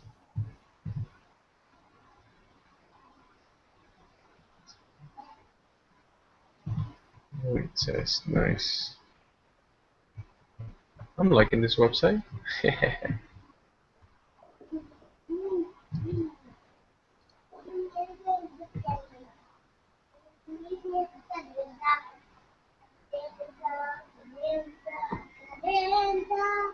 you let it go to the end, your head is gonna explode. Wow. I do that sounds like a drill. That's crazy. Don't do it, man. You have to stop it. You're going to explode. I took out my headphones. I can hear it still, but not directly on my ears. It's going to be like Scanners. Your head's just going to explode like that David Cronenberg film. Or whatnot. Well, kind of crazy. Yeah. Yeah, so, but you can create your own binaural, fractions if you want. Because as you get 16, one wave... 17... And it's the overlay between the waves that 18. creates a chop out. Then you won't be able to hear it anymore, actually. 20. No. Nope. Can't hear it. You can't hear over that. That's pretty cool. Yep. And that's your range of hearing.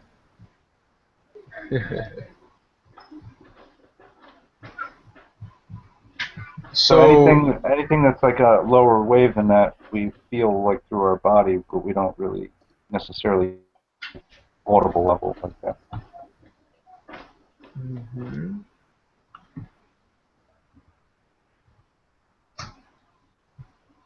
So is the air making a sound that is audible or not? It's not, and you can try it there in the previous page. You can try and see if you can listen to 7.83 hertz because it's just generating hertz. So anywhere in the range of resonance, you can see. You can play around with it, and then you can see you can multiply 7.83 times some variable that's going to allow you to I hear want it. to compare what they say here, 150, and to see if it's the same tone. Okay, so it's adding 153 hertz to 7.83. No? I guess. I don't know exactly. I'm just saying. Let me see if it's the same tone that they have there. I'm just giving you a way to fucking see if you can hear Schumann resonance, and you're just like, oh, let me add 150. Fine.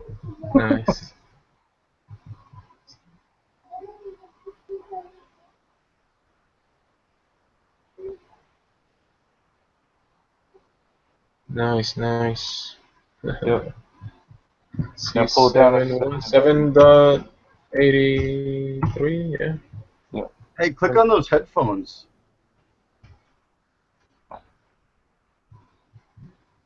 Those headphones?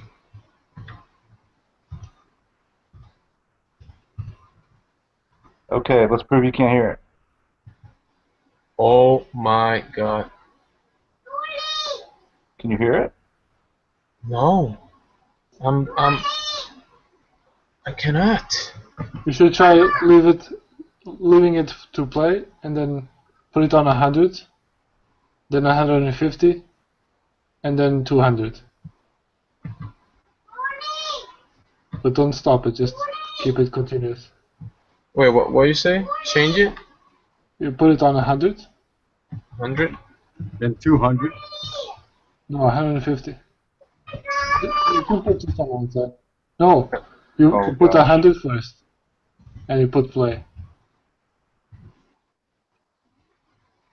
Now change it to 150,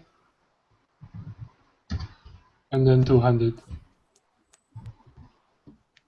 Nice.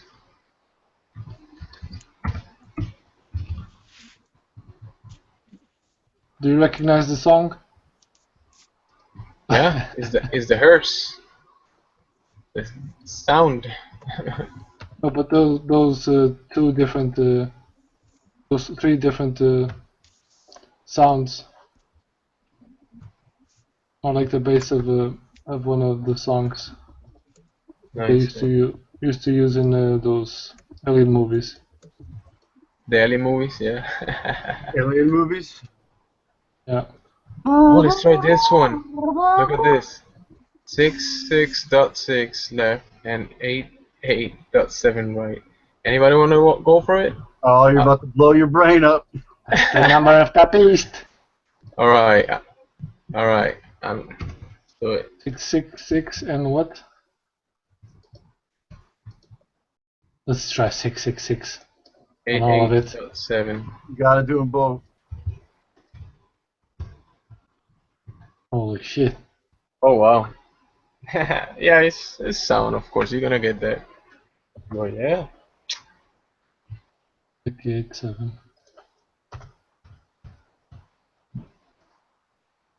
People commenting on this. Hey, nice website. Thanks for sharing. I'd be scared to play around with all those tones like that. Don't be scared. I don't want to short out my eardrum. It's not that loud. Well, yeah, it's a volume consideration, and don't go over, like,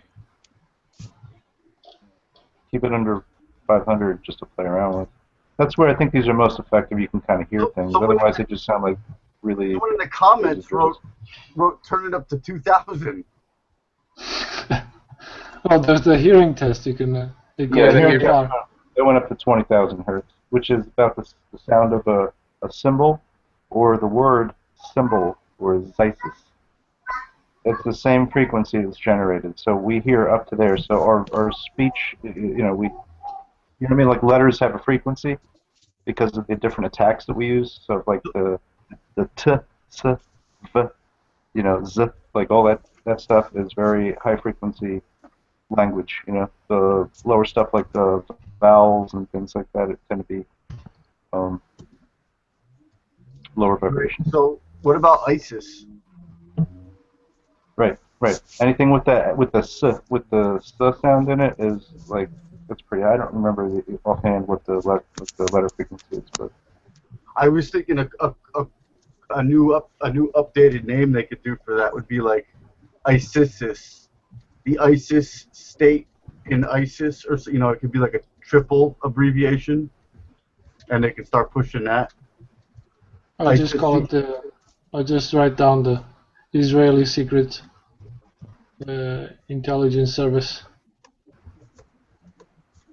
But look at this. They're saying the 432 hertz will shape, I don't know, water this way. 42. 432. Let's try that. 440 will shape water that way.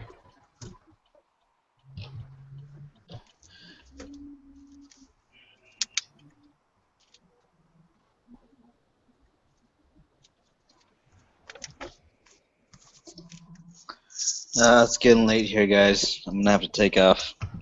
Nice Later, chatting man. with y'all. All right, Right, man. Take it See easy. you later. later, healthy. Yeah. So just while you're talking about or showing this snowflakes, a sound that is 4,000 hertz is the letter F. It's traveling at 4,000 waves per second and stuff.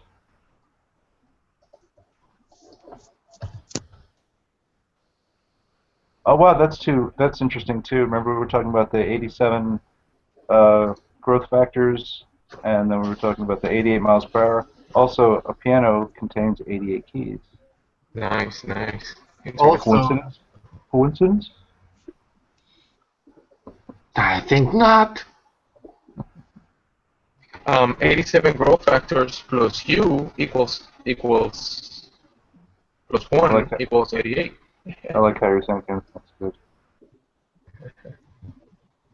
That's good. That's really nice.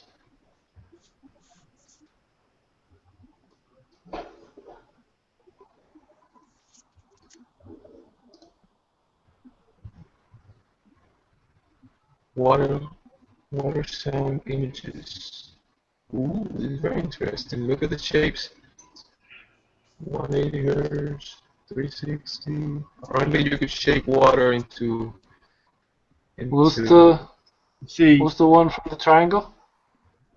180. For what I see. if they could install these things into your toilet, going to the bathroom would be so much more fun. I mean, look at that top picture right there with all the. Imagine, you walk in, and you see that in your toilet. Well, Or yeah. to have a special frequency to help you take a shit. Yeah, Of course. right. That's it. Home, just like blowing right up your ass. Home. Oh, low frequency. I'm gonna check. Yeah, I think I heard this one before. Love, Well, right there is something called the brown thanks, note. respect, 530, gratitude, health, prosperity. That's very interesting right there. Look at this. Love, thanks, respect. You reckon that there's feelings attached to frequency that. Well, I guess that's somewhat science, somewhat not science. Yeah, it's just like the experiment with water. Well, no, it's different. Oh, Yeah, that's it's frequency. Creativity, And freedom, what? harmony, grace, gratitude. So, Yeah, but in what way are those? I'm just looking through this. It's not like. I know. I'm sorry. Dang. I know what you're saying.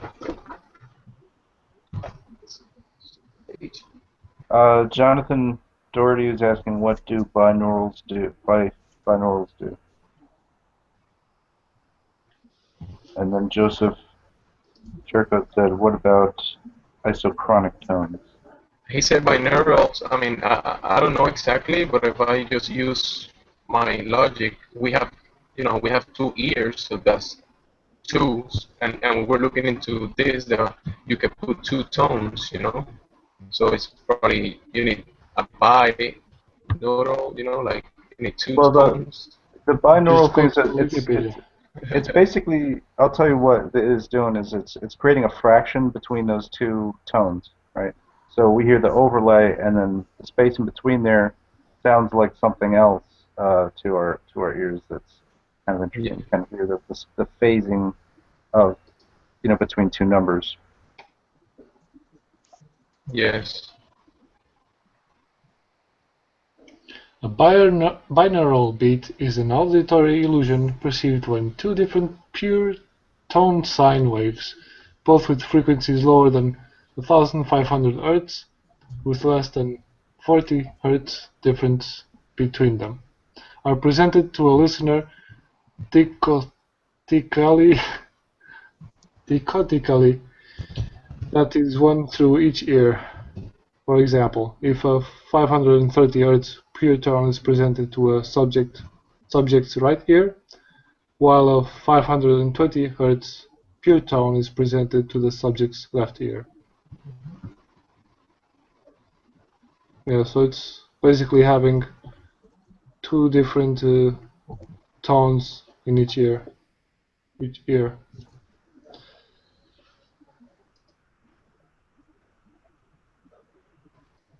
But that's from Wikipedia, so. Hey, there's people out there healing other people. I mean, claiming. Of course, I haven't seen it like that. But you could use sound as as for healing, vibrational healing. That's Yeah, the very, monks. very interesting. The Well, monks use that. I think actually what these are kind of useful for is, I think the best thing you can do for frequency vibration is actually they're called sounding. It's just like when you make a tone and you just let that resonate like in your, try to resonate as much of it as you can like in your chest cavity, so you're kind of isolating, yeah, basically like that. Nice. Yeah. I guess that is a form of like sounding meditation, and yeah, because all that sound energy is like really transferring through your body. So I experience that like when I play music, I feel good for a period of time afterwards. Yeah, I hear that from musicians. But sometimes I'll do it if I'm like feeling if I'm sick or something. I'll try and break up my chest congestion with that. Not that it sounds good or anything, but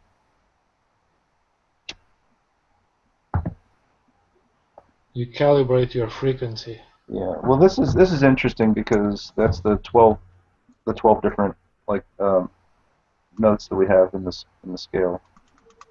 So you can call something like Earth, Re, and well, those are the solfeggios, right? So, but why is like 285 hertz Earth star, and then Sol star, and then this? I guess that's somebody's individual language of how to put it together. How to do this. I mean, there's no like, it's different than a mechanical science, obviously. Where in a mechanical science you can say that this is the gearing ratio we're going to use. We're going to make it out of this material for this reason. It's going to operate at this condition. But these are just ideas that people have. Throw this out there. Sounding is when you shove stuff up your dick.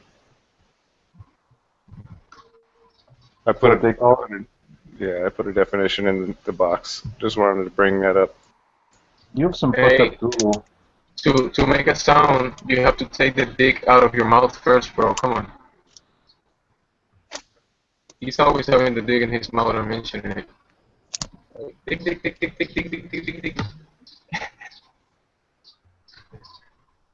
It's no, I mean he's just pointing out the logical fallacies that are all around us every day, and whether we choose to see them or not, I think that's just a personal choice. So review what he said. I really, honestly, I heard dick, but didn't get into context. Yeah, don't even worry about what he's saying. I don't want to talk about it.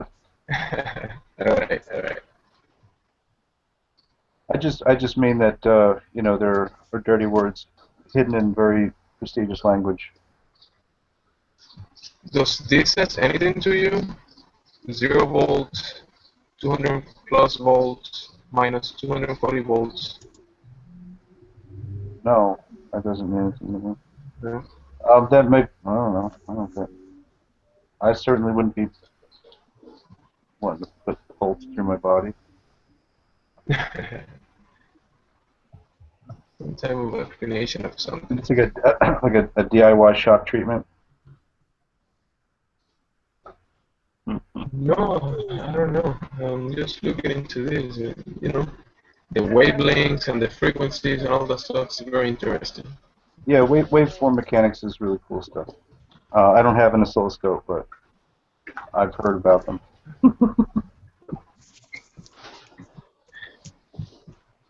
Have you There guys must seen? be, there must be a hypnotizing frequency.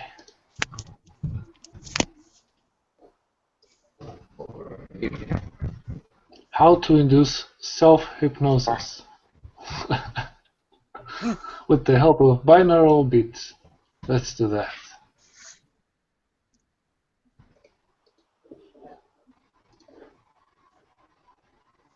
Come on, show the images.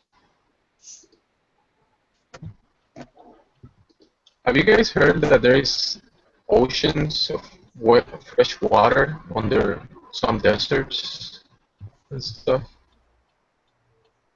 Yeah, heard that. And Libya they were constructing like for, I don't know, 30 plus years. They were constructing like a water system. Look at Yeah, this. Gaddafi. Yeah, he was constructing like a huge water system from this ocean under the sand, and it was destroyed by war and people bombing them. And he also wanted out of the petrodollar, so they had to give him democracy. He was protecting the water sources. Yeah. Look. Oh my gosh, look at this. Wow. That's kind of crazy. Yeah, we were talking about the book Dune yesterday, and it's really funny. Well, it's not funny, but the whole Gaddafi thing. Dune, anybody? Anybody? Yeah, No, I just saw the movie. I didn't read the book. Well, but you did see the movie, so, you know. Just once, or what? Well, yeah, it was a while ago, so. I mean, there's no, remember. obviously there was no Libyan sandworms or anything that were, you know, part of it, but. Yeah. You know. But the water and well, it's kind of interesting.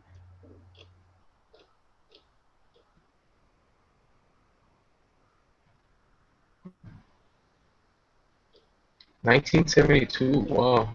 2001. Wow. They really wanted to use the water for, I guess, some purposes, and someone went over there and messed the party up. Destroyed the water system. Let's see this. The Great Man-Made River Project. It's very interesting. They didn't like that idea too much. Too much independence from the big powers, from the oligarchs.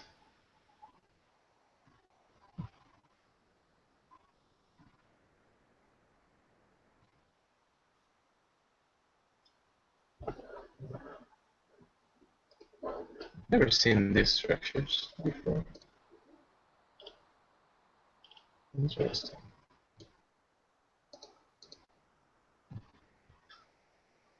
You never heard about that conspiracy? Which one? Involving Gaddafi. That he wasn't a bad guy at all. He was just trying to. I bet he wasn't. Yeah. It's an interesting story. Yeah, if in the news they said he was a bad guy, It's the You opposite. automatically no, it wasn't.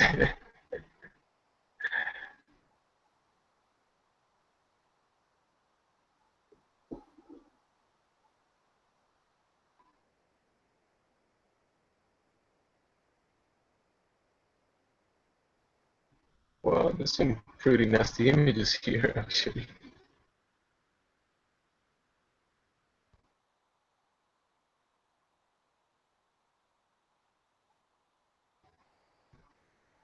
He wanted to bring water to the poor. There you Such a go. terrorist. Your Secretary of State, next president, they saying? Hillary is here. That image. It's crazy.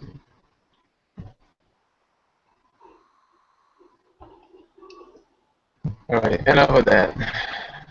I'm gonna take a break. Yeah, go and listen to some frequencies. Oh yeah. I wanna see the love. Go and listen to the hypnosis frequencies. Self-hypnosis. I think I read something about them before. I gotta check into that too. I put the link on the hangout.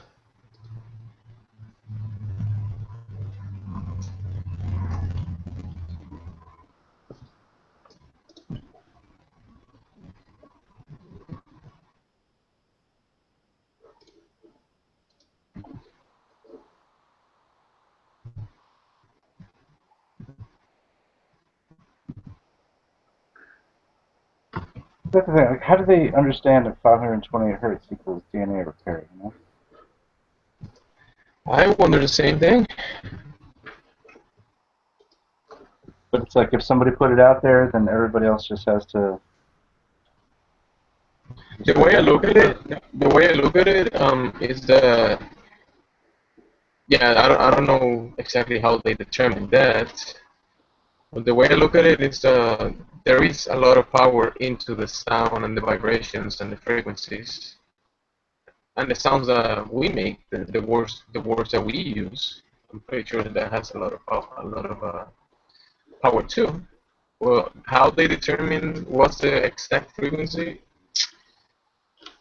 You gotta look into the research if anybody have done it. I think there's a Japanese guy that have done the research on water frequencies and stuff. So there's stuff out there about the water and the frequencies and all that stuff.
All right, guys. I think we've been like nice and learning and stuff like that for probably like a little too long. We should probably argue over something trivial and dumb. What do you think? Yeah. Yeah, let's do it. People love that shit. People want to see us arguing. Well, the only way to have a serious argument is they have to basically talk about something that you care about and then disagree with you real bad. All right. Well, Which I don't necessarily enjoy this, but I feel like we're just agreeing too damn much. If anybody wants to come in here and disagree with us, you're more than welcome to. There's a link in the chat. We are for the first time flat Earth and other hot dictators. And I guess we're just saying dictators is a funny way to say dictators.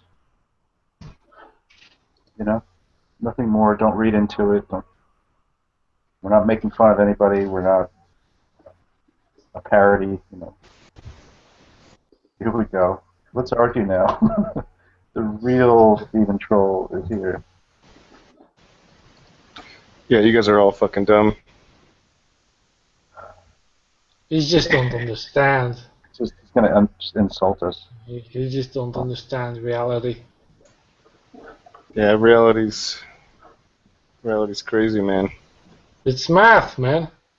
It's simple math. The sun is math. I think I can agree with you on that.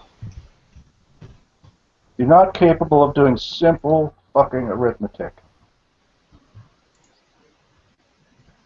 Arithmetic is more like it.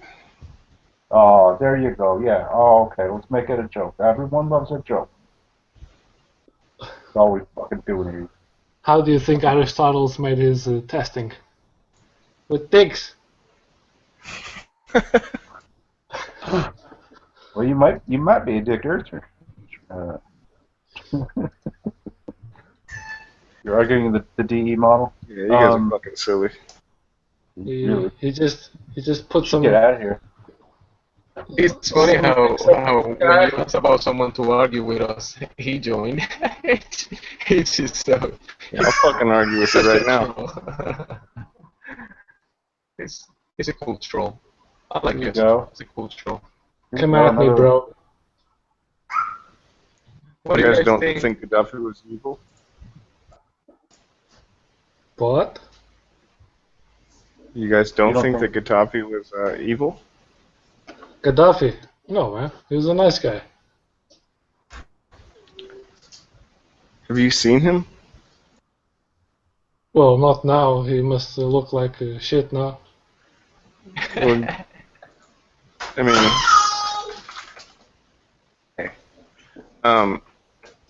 yeah, he fucking looks like the dictator. He looks like Sacha Baron Cohen. You see his fucking outfits. That's like those are the outfits of a very vain fucking man. Right?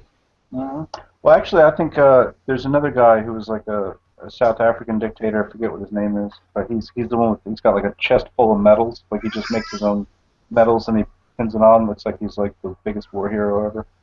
Yeah. Military pins and stuff. Yeah. I think That's pretty funny. That's that white guy in there with long white hair, and he kicked off the South African racism wars, which the white people had all the best bits of the country while he was. I want to say it's Desmond Tutu. I'm thinking about. I must be thinking of someone else from like 40 years ago. He was really infamous, evil dictator of South Africa, like a Aryan racist guy. Oh no, I was wrong. Desmond Tutu's like a priest guy, so I'm totally off the fucking map here. God darn it.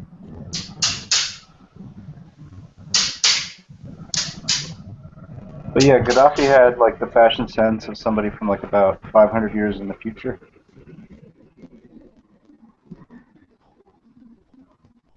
Yeah, especially with his personal bodyguard of all pretty women. Is that the right guy? The one who had personal bodyguards of all sexy women? Yeah. Well, apparently Gaddafi, he started this water project, and it lasted like 30 plus years. And that doesn't look too evil to me. They wanted to bring water up from the underground aquifers that there is in Libya desert. And yeah, I know about that. Like, that doesn't sound. Look at this. They spent like 30 plus years. They had different people coming to their country, like from different countries, from Philippines, from USA. A lot of these trucks that they bought it from U.S. companies. It was equipment to make this type of construction, and they spent a lot of time, a lot of money into constructing this water system. Then we heard one day in the news, we heard, oh, there's an evil guy in Libya. He's the dictator, and he's evil. Let's go destroy his country, and that's what. They destroyed him because he got off the dollar. I mean, like. That's it. I'm just saying, like, yeah, I get it. Like, he did the water thing, and he was trying to get off the D. But try to create his own D. It's just so easy when you like find out things like that to be like, oh, well, he must have been a good guy. Like, they did nationalize the oil and give money to the people for that, but that this fool was fucking like taking way too much off the top. He fucking was, and his people could have lived way better than they did. Yeah, but they demonized him just so they could go into war. They had already done all the heavy lifting on this because of Reagan and the Libyan conflict that happened in his presidency. Like, what the fuck is with this? Like, I don't know. Maybe it's just because I don't understand because of where I'm from. Look at this fucking guy. Look at his fucking medals and shit. Like, yeah, but you're looking at his character. You're looking at the character of his image. And, okay. I'm not just looking at his image. Alright, you're looking at his face and you're like, this guy must be evil. Because did I say evil? No, I didn't. No, I'm saying that just kidding. You just gotta find the happy medium in between. You're like, you're ready to suck his dick, but he's dead, so you can't. And the like reality of the matter is that he was a very, very superficial guy who actually just happened to take care of his people better than most people do. It's like. No, because I don't think he was like an angel or anything. Of course not. But when I look at it, and I was thinking about what the work that they were trying to do, it didn't get completed. So if he would have completed this feat of the water system, then he would have looked for his people and the countries around. Maybe he would have looked like a really good person. Because of this fact, because of this, but he never finished, and then it was destroyed. So yeah, we cannot say he was that good because nothing good really came out of it. Your voice is breaking up so much, man. Sorry about that. Oh yeah, it was cool. It's a cool story, I guess. Yeah, it did some great stuff. I'm just saying, my daughter understands. Yeah, she doesn't like Gaddafi, man. Now she feels bad. Yeah, just arguing because, like I said, I totally, I'm in the same boat with you. I like found out, what are you doing, kid? I've like started to find out this stuff recently, within the past year or so about Gaddafi also, and it's really interesting. Even same thing goes with this fucking guy, right? The North Koreans. We don't know what the fuck's going on over there. We don't know if that guy's really a nice guy. He's probably not. Yeah. So, Gaddafi's probably doing the same thing about everybody else. He's fucking showing the Americans and the fucking Europeans and all these people to be evil, and he's the only good guy, and he makes the fucking stars come up in the morning, and you know what I mean? It just seems to be the recurring theme, But at least he was trying to do something good. That's my take on it. He was at least trying to do something good, and well, it didn't work for him or for them. For so many millions of people in Libya, isn't Libya like a whole mess right now? That country. Well, they got a brand new puppet leader, I think, installed. Yeah. Thank you, Hillary. Thank you. What do you guys think about this?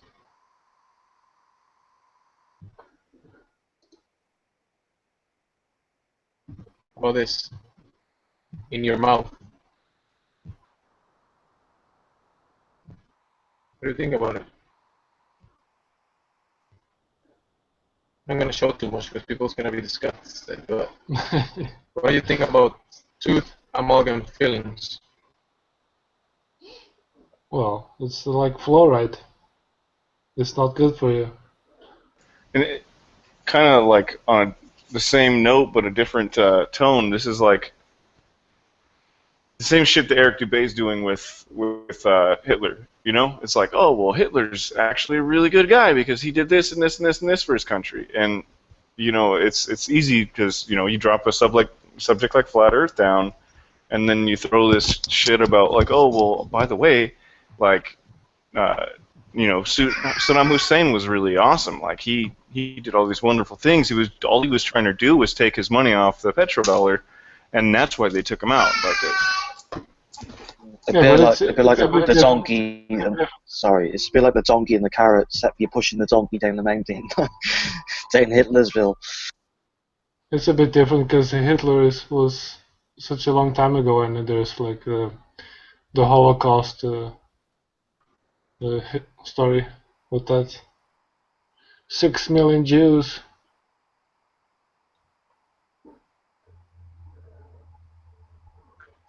But yeah, it's not something that you should mix up with Flat Earth, because you don't really want to scare people away by talking about that shit. Yeah. Because people are very scared. We are. No, it's Flat Earth is already such a crazy topic. Why add more crazy shit into it? Yeah. Why add it, or why not, right? If anything, we've got to here to have a break from all the other stuff, just to know some true facts, like about the nature of the Earth. Yeah. So yeah, the Earth, we live inside. What's up, guys? We live in the inside. Well, what does that mean? What? We It's a live in the inside. creation. Yeah, we live inside. Even if you put it in a dome and flat, we live inside, right? Even if it's flat or concave or cell or whatever, we live inside of it, right?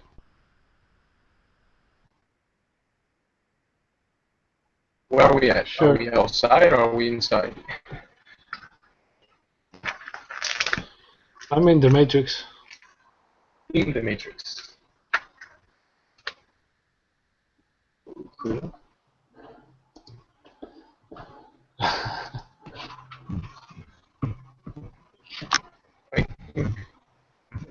started this earlier, but you guys weren't here. So you know that documentary about aliens from Discovery Channel? You know, the one that is very famous. That there's a lot of memes with that guy with the crazy hair, talking about aliens. I bet. So there's this debunking documentary made about that alien documentary. I found the link here if you want to see. It's a bit long. It's 3 hours. Is it about how they just say it's basically military bases and modern futuristic aircrafts and army agendas, not aliens? No, it just says that most of what they say is bullshit because it's not founded in any real facts or any sources that can be verified.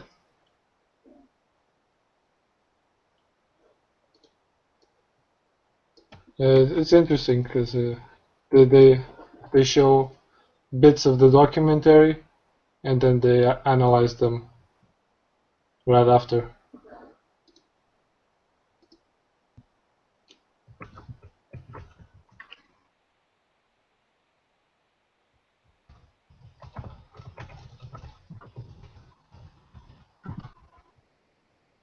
I always find it interesting to observe the people who say they've been abducted, and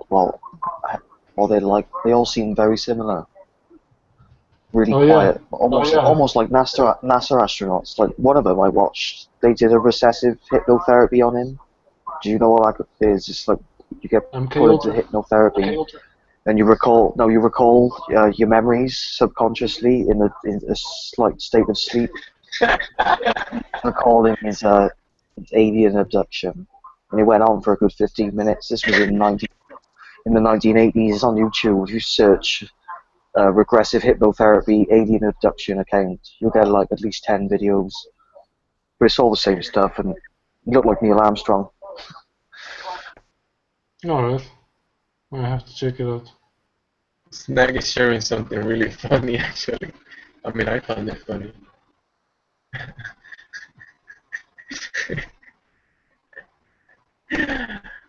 Oh my gosh. Look at yourself when you used to believe this stuff and watch these videos and trying to figure it out with them. And now look at it. It's just a freaking joke. It's like a movie. You're watching a movie and you were believing it. Yeah, it's like we would have gained more knowledge counting the hairs on Scott Kelly's head. There's none there. I'm laughing at myself actually when I see this stuff.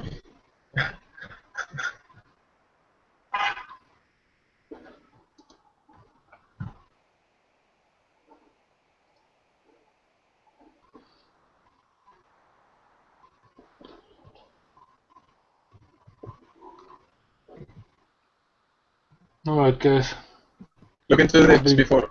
Look into you all. If you want a nice book with a lot of value one day, this book I bought it and it's pretty amazing. I mean, it's real tangible information that you can know and use. Okay.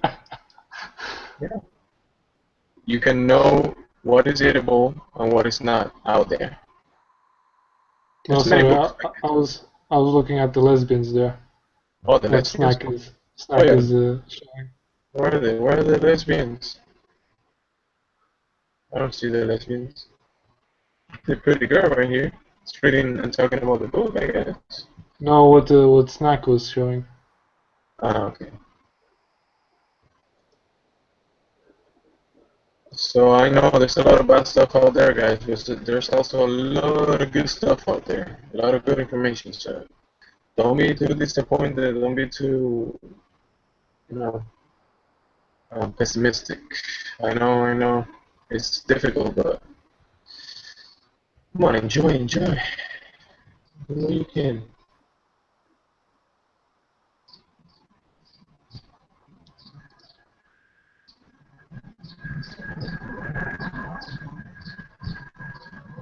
You could go to the forest and probably find a lot of different edible foods.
Is anyone there, guys? Can you hear me properly?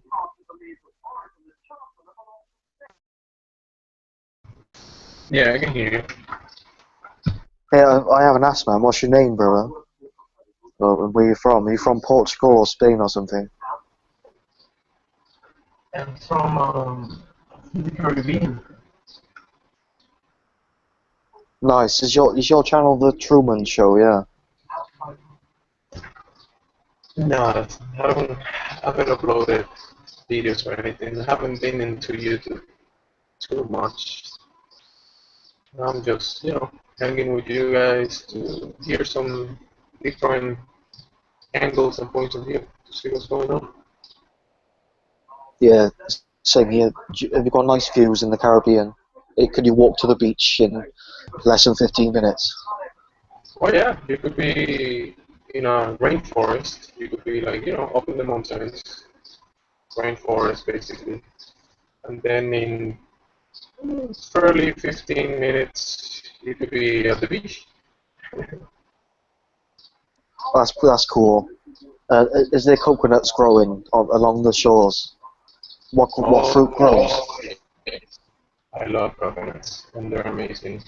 Yeah, lots of them all around the coast. I've always wanted to climb a tree, get a coconut, machete it in half, and then pour some rum in, and then I'd have my own alcoholic drink in a shower. People do that actually. People, just what you said. People climb the coconut trees by their own and cut them down and and do whatever they want with them. They do. I haven't done it like that, but I bought it. I bought them, and they fall. So you could some winds and stuff. You could find lots of coconuts just in the ground, and they're good. You could use them. They're fresh and good. Ooh. Yeah. I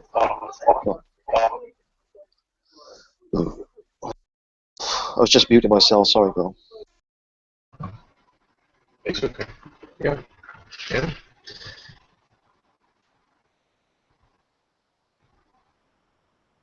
Wow. Hey, I tell you what, though, you wouldn't catch me swimming in the sea anymore, anywhere warm where you are, unless I had a spear, a propelling spear. I'm not swimming in no shark waters, or they'd have to fence it all off for me. I hear you. Yeah, I hear you. There's some, you gotta be careful when you go out swimming, but it's doable. Well, even that thing. There was a fair bit of sound distortion then, but I think it's fine now.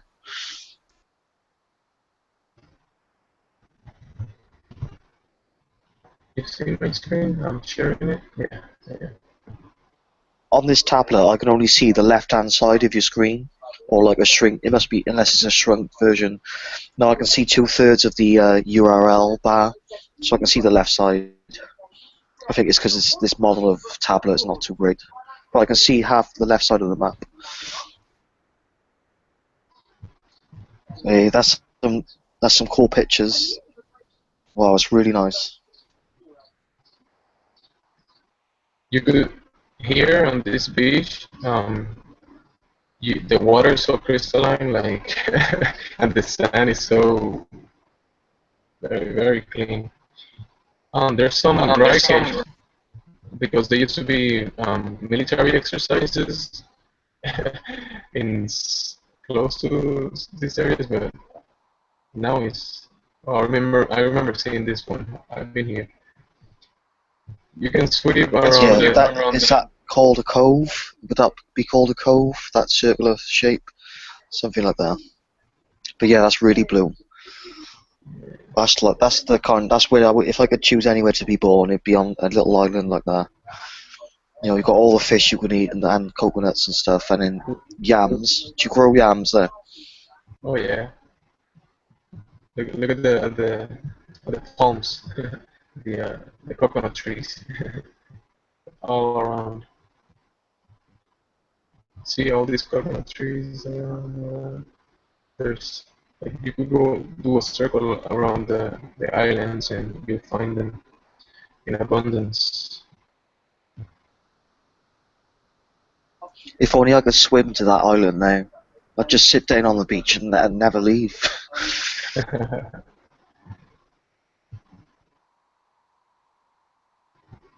I was swimming around, how do you say, using, oh, look at this picture. Basically, I saw turtles, but you would see the fish swimming around you. You see fish and all that stuff. They just passing by and stuff.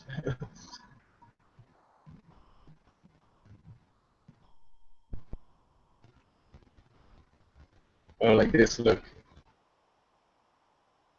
You see, they're really close. Yeah, I see. It's cool. So I wonder what your airport is like. I bet it's quite shabby looking or old-fashioned. What, the what? The airport where your planes take off. It can't be too big, can it? The first time I came to this island, because this is Culebra, this is an island off the main island, Puerto Rico, and the first time I came here, we came in a little airplane. How do you call it? A small airplane.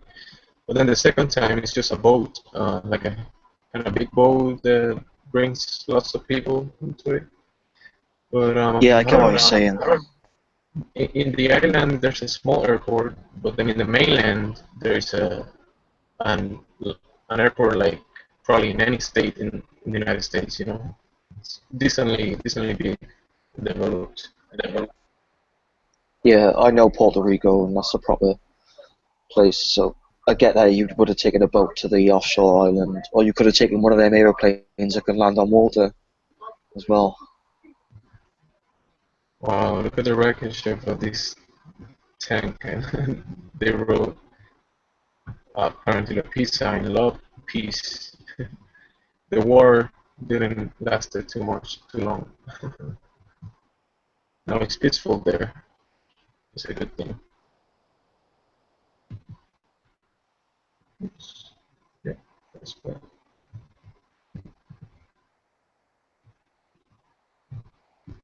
From the area I'm from, we have the hills, and also we have the coast, and it's actually a really good thing. If you want to go fish or whatever, you go. You want to go to the beach, you go to the beach. You want to go to a lake up in the mountains a little bit, you can go to a lake also. It's really cool. Exactly. Why would you want to come to Britain or America from there? I bet nobody leaves. Oh yeah, a lot of people leave. A lot of people do. I bet 10 years after they leave, they want to come back, though, definitely. Oh yeah, yeah. You definitely will come back eventually, and I just hope for the conditions to be better. Also, I've been there many times. I go back and forth, and it's a good experience to be back there.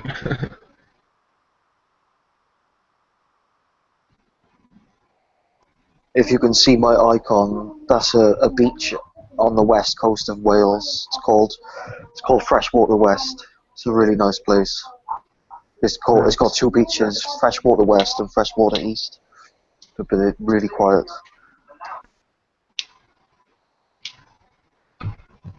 Oh yeah, that's your icon. Nice. Yeah.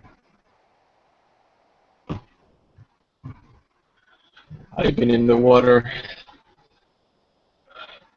many times, and yeah, I like the beach, and even in the cold. I've been in cold areas, beaches, and I still swim. Sometimes it's pretty cold, but I don't really care that much. I mean, I do care. I'd rather be in the hotter waters, but but I still can swim a little bit. I like it. It's too much of a moment to say no to, isn't it? To get into the sea, especially if you're on your own and there's no one else getting in. Yeah, and It's got some swimming pool for you. I learned here that there's people that have never ever seen the beach with their own eyes. I've never been there, and I found that one day I found that like interesting.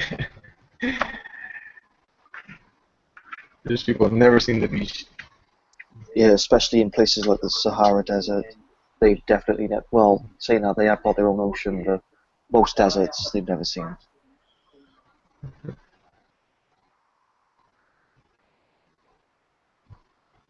The water.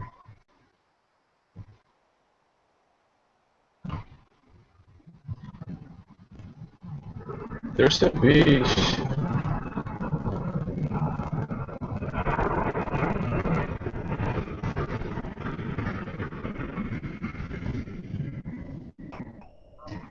Oh, it sounded like an airplane just flew over your house. Yeah, I live close to the airport. Was I right? Yeah. Crazy, crazy. I know. I don't really like that noise. It's pretty annoying, actually. Oh, you just gonna have to put up with it. I'm right next to a train bridge, and that steams past and shakes the whole street. But just it's just a part of the area you're at, and you've got to see the positive side of things. You like the beach? You like it? Yeah, it's 10 out of 10. It's like a 5-star holiday advert picture. You know, you'd expect to spend thousands of pounds to go there. Look at my image.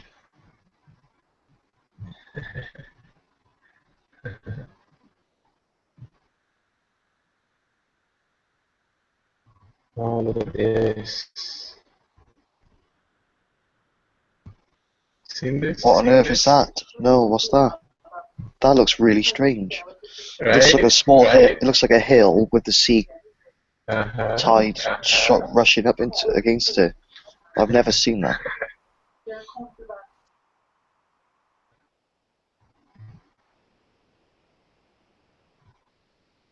Oh my god, imagine the barbecue parties there.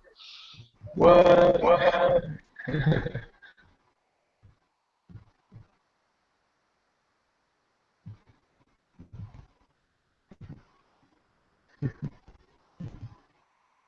That would make a great place for a concert, for live music in there. It would, I guess it would echo or be loud as well. Yeah, it would be pretty nice. You could make some nice party here. Make some music there, maybe somewhere you could play some music or something. Yeah.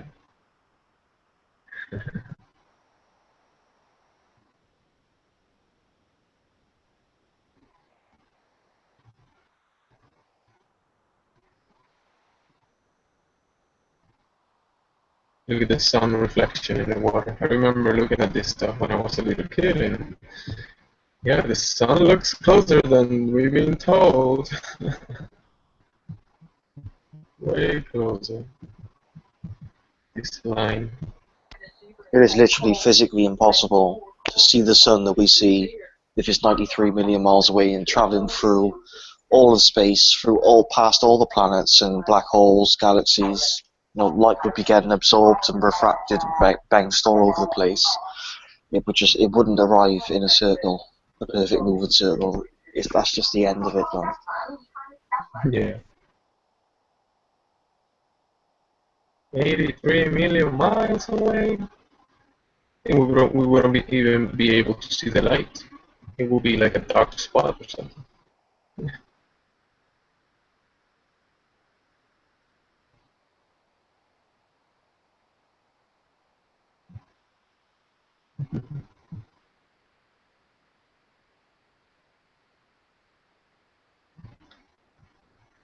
See all the trees, coconut trees. Sometimes you gotta watch out. That's a nice little hook. That's TripAdvisor, and that's in Britain.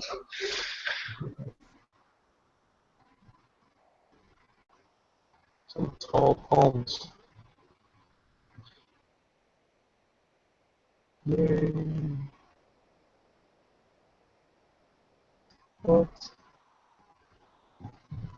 There's some areas that they try to keep people out because there's turtles that come from the sea and they want to put eggs in the edge of the sea, in the sand. Yeah, I've seen a couple of documentaries about that, and the turtle eggs hatch at a certain moonlight. It's like a special twilight when they know they can get out and get to the shore, and lots and lots of them die. They don't make it, but they need people to like look after the area, so a few survive. But watching it all happen is it's mad. Yeah, yeah, the moonlight is important for them, definitely.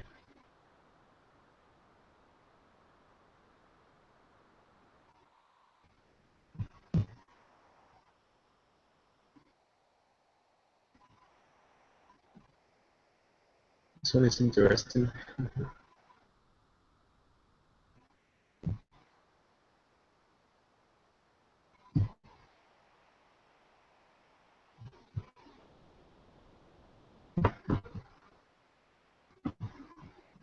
So it could be the rainforest.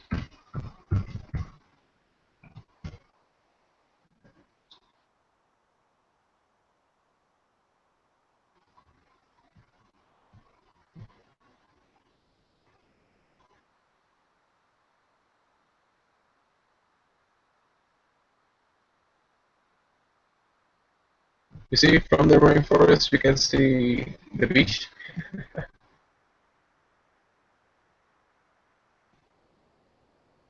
Yeah, that's awesome. Anyway, I'll be back in 2 minutes. So. All right, guys. Later, later.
So,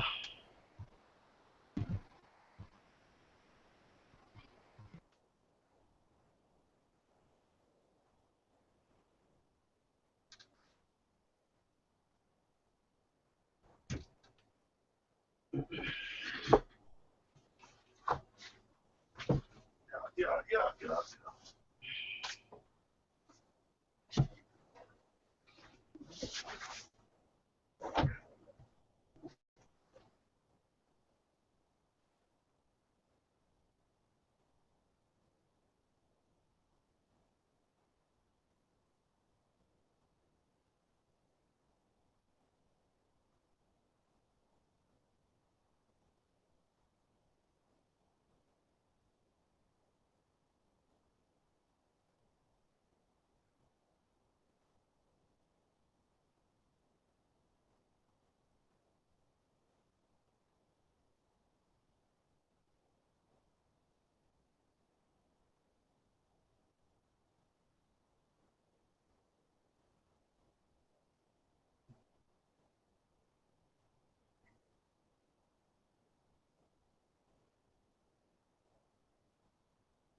Hey, what's up, guys? What's up, Ira?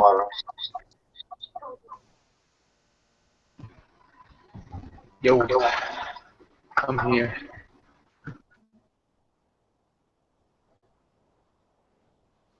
It's echoing. I'll stop now, I think.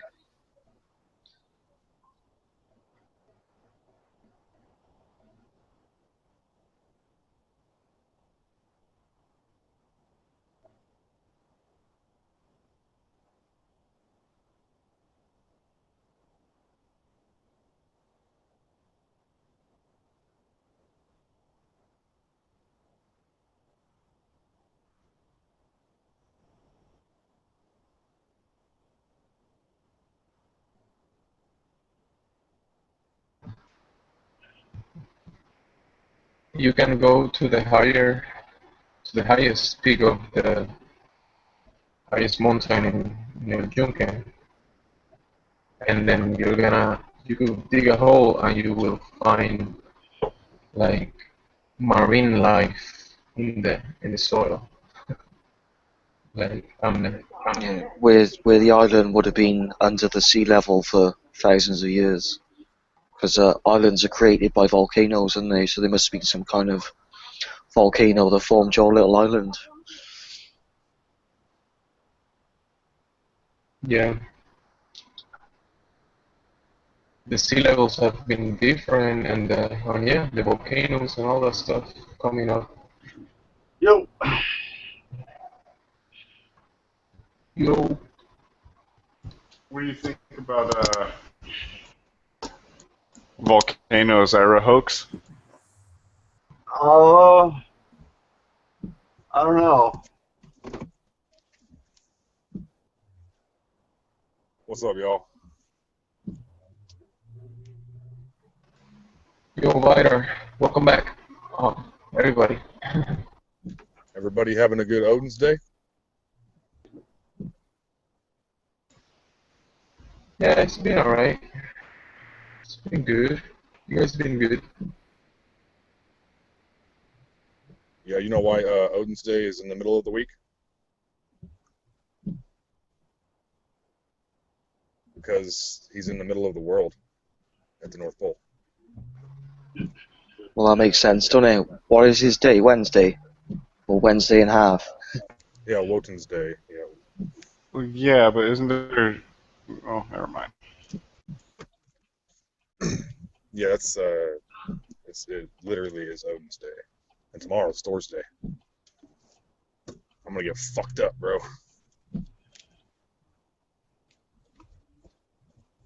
just picked up some weed.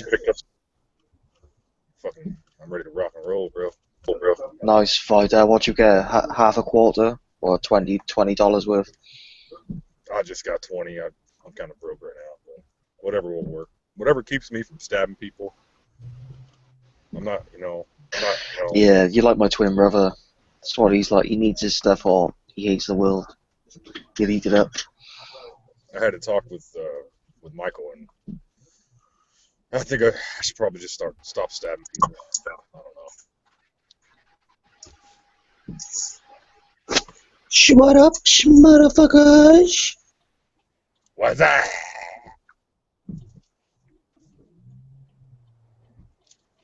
Wasabi, man. What is up? Wasabi. What is really up?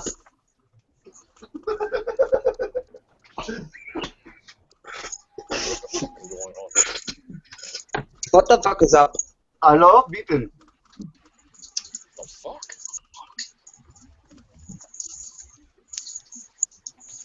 Stephen.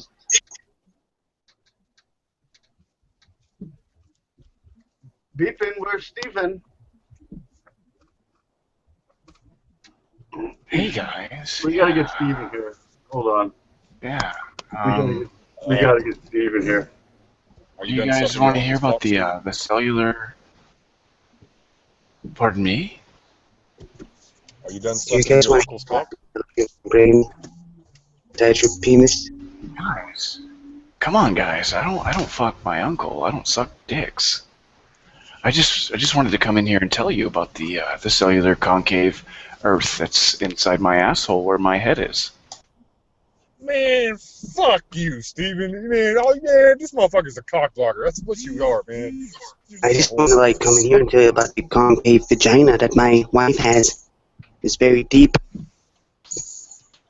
What's up, Shroom? What the fuck are you about, dude?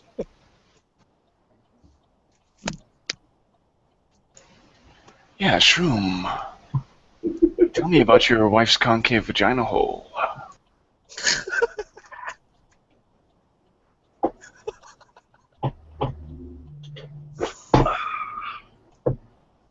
It's very deep. No one's been to the bottom yet of the core.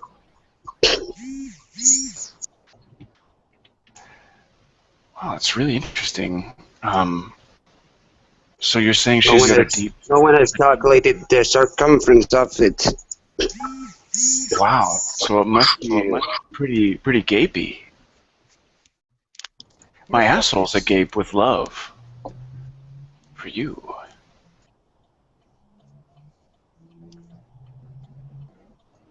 Open yourself up.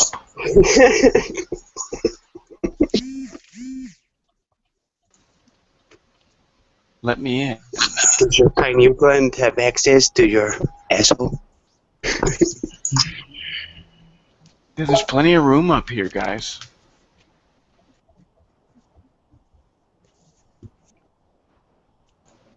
Hello down there outside Steve's asshole.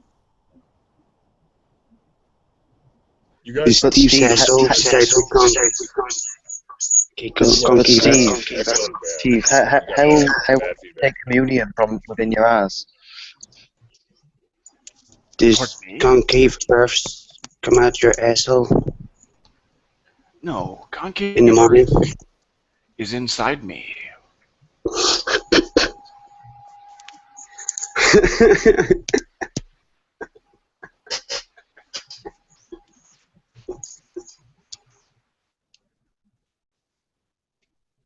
Random thought. What would you call yourself if you were a porn star, guys? Well, Bagsy Magic Mike XL. I would call myself Cock Milkingworth.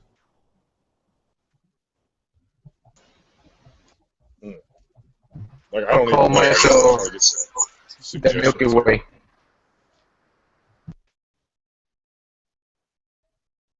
The Clit Commander. I am the Clit Commander. The commander of all clits. I am the Clit Commander. Is that a Futurama character? I'm from Canada. And like concave earth and shit.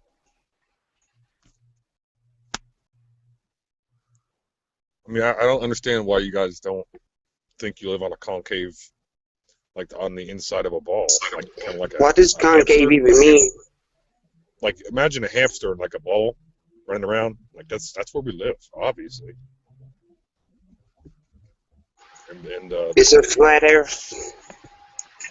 It's a flat earth concave. spinning around the top of a turtle. Steven has touched me with his finger in my brown eye, and I feel compelled to tell you guys all about it. Did he touch your joint? He stuck his finger up my rectum, okay?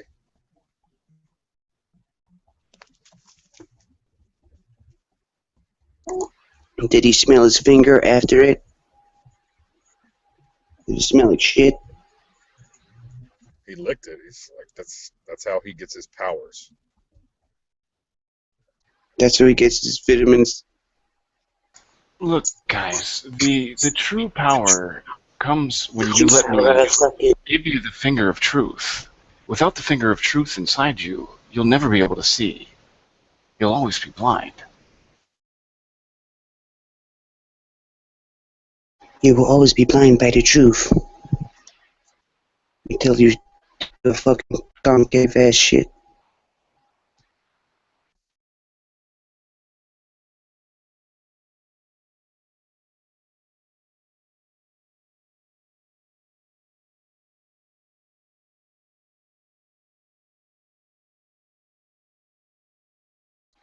Arriba!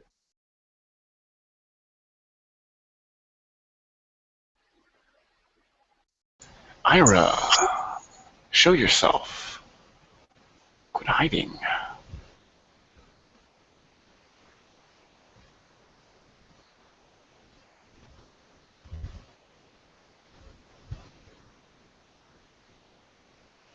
Come on, man. I see you. I miss you. I miss you.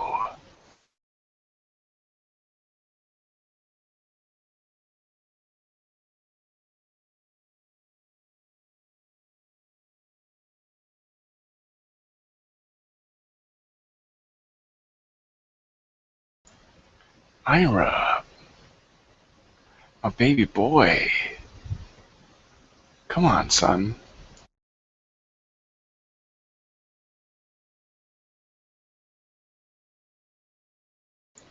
Come hither, my son.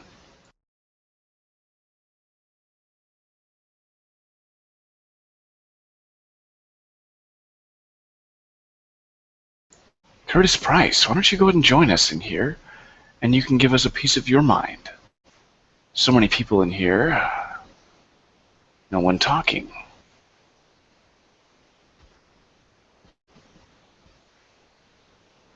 That's a very good question, Multi-Tom. Steve is crazy in the sense that he's a maniac. He's an asshole.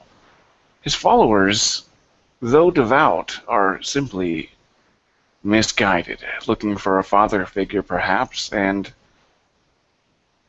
maybe a little retarded.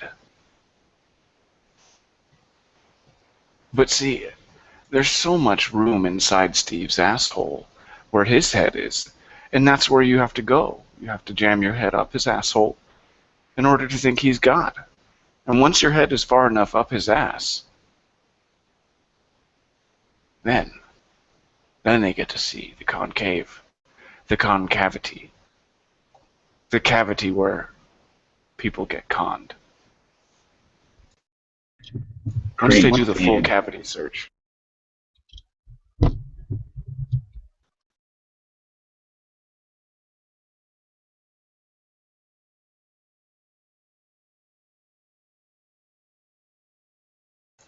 Welcome, Mr. Less Than Equals Greater Than. Thank you, Steve. Can you tell me more about how to join your cult? Yeah. Gotta shave your head, lube it up, and just ram it home. I'm agape with love for you. Then once you are fully inserted, your head inside me, I'll go ahead and give you a reach around with the finger of truth. So I have, in order to see the truth, I have to be very far up your ass. Yeah, in order to see the concavity, you have to do a full concave or concavity search. Just make sure you bring a flashlight and shave your head and lube up your head before you join me, because otherwise it could be difficult to traverse the depth. It's also spelunking. I mean, you could just look at it as spelunking. Would we need to bring a circle? No, no. There's air up there. I've got ventilation system rigged up. I see Multitom mention the rectum lineator test. Are you planning on doing that again? Yes.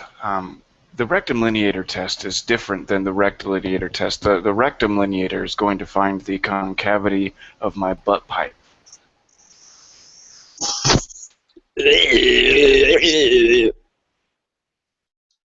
Think Shroom is here to join you as well.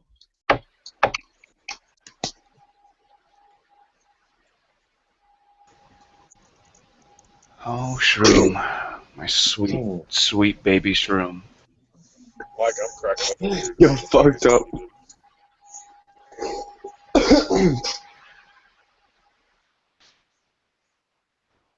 So who's Stephen Christ?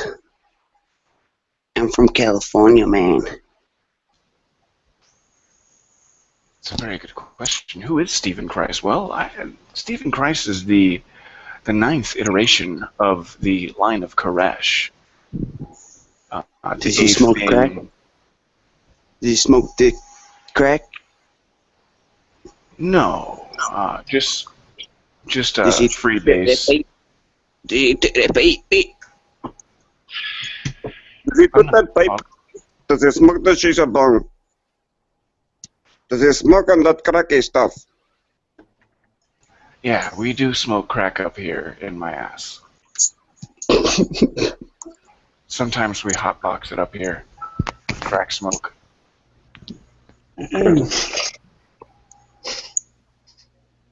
Do you like suck farts out of Stephen Christ's asshole like it's a bong hit? And like blow it out and try and light it on fire? No, to prove that Earth is flat? Man, Curtis, what's up, dude? Not much. Mic check, mic check.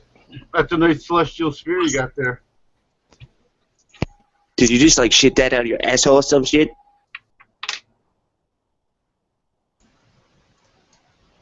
Well, in answer to your other question about sucking farts out of Steve's asshole, see, nobody has a mouth with lips that are wide enough to fit over the asshole of Steve Christ. It's, as I mentioned before, agape with love, and it's open for all to enter.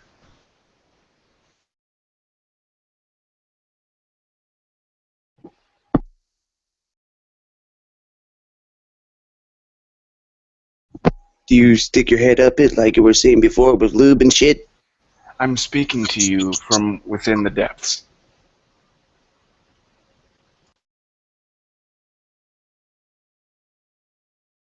Coming to you live from inside my own asshole.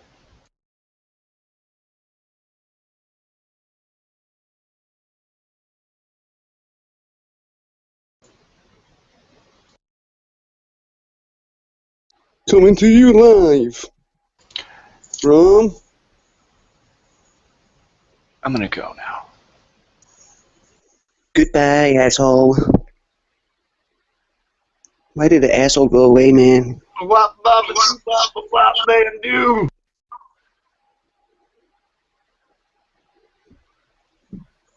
What's up, man? What's up, man? You know, man. What's up, So man? what you all about, man? I'm all about money. What about that booty? I'm an alien. Do Do you think the Earth is flat? I come from Mars. I can see the flat Earth from my window. Submarine. We all live in a yellow submarine.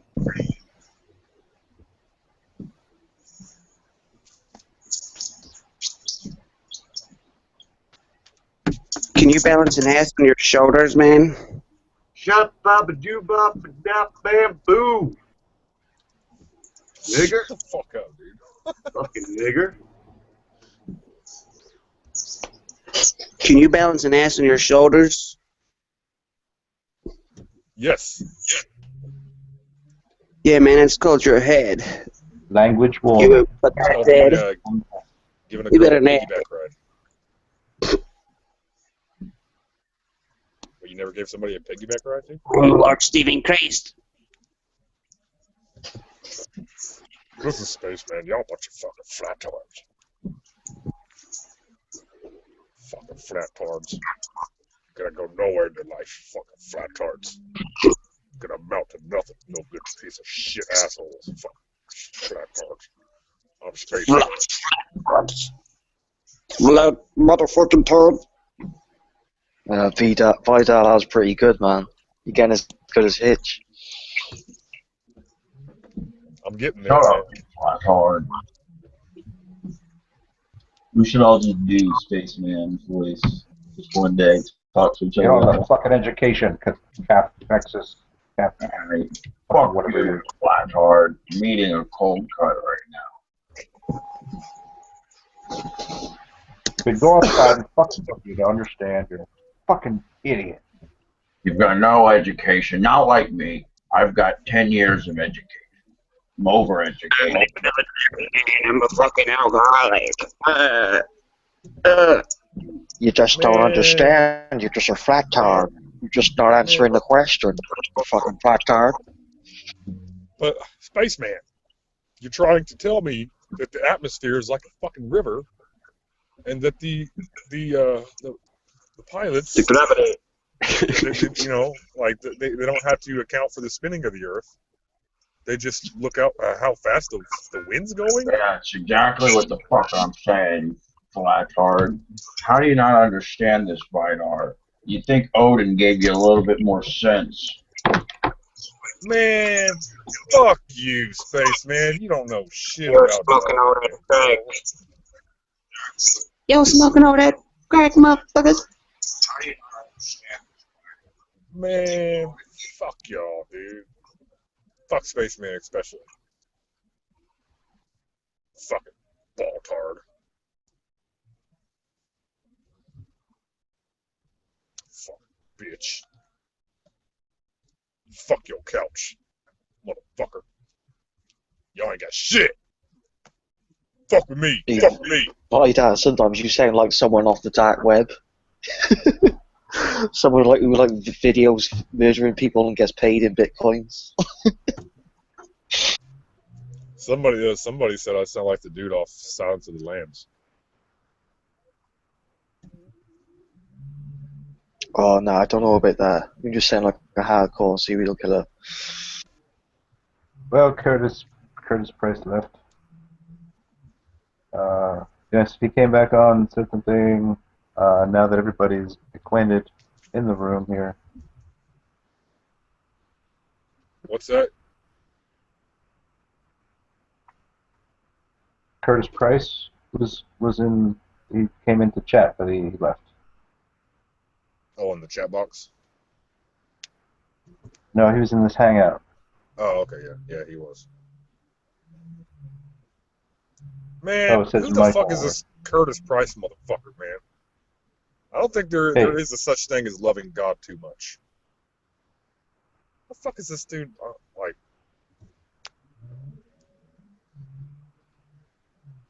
Your mic was working, Curtis. It was, at least. Do you want to try again? Maybe we can fix it up or something. Hey man, I'm from America, man. I'm from the USA. I'm fucking retarded. Put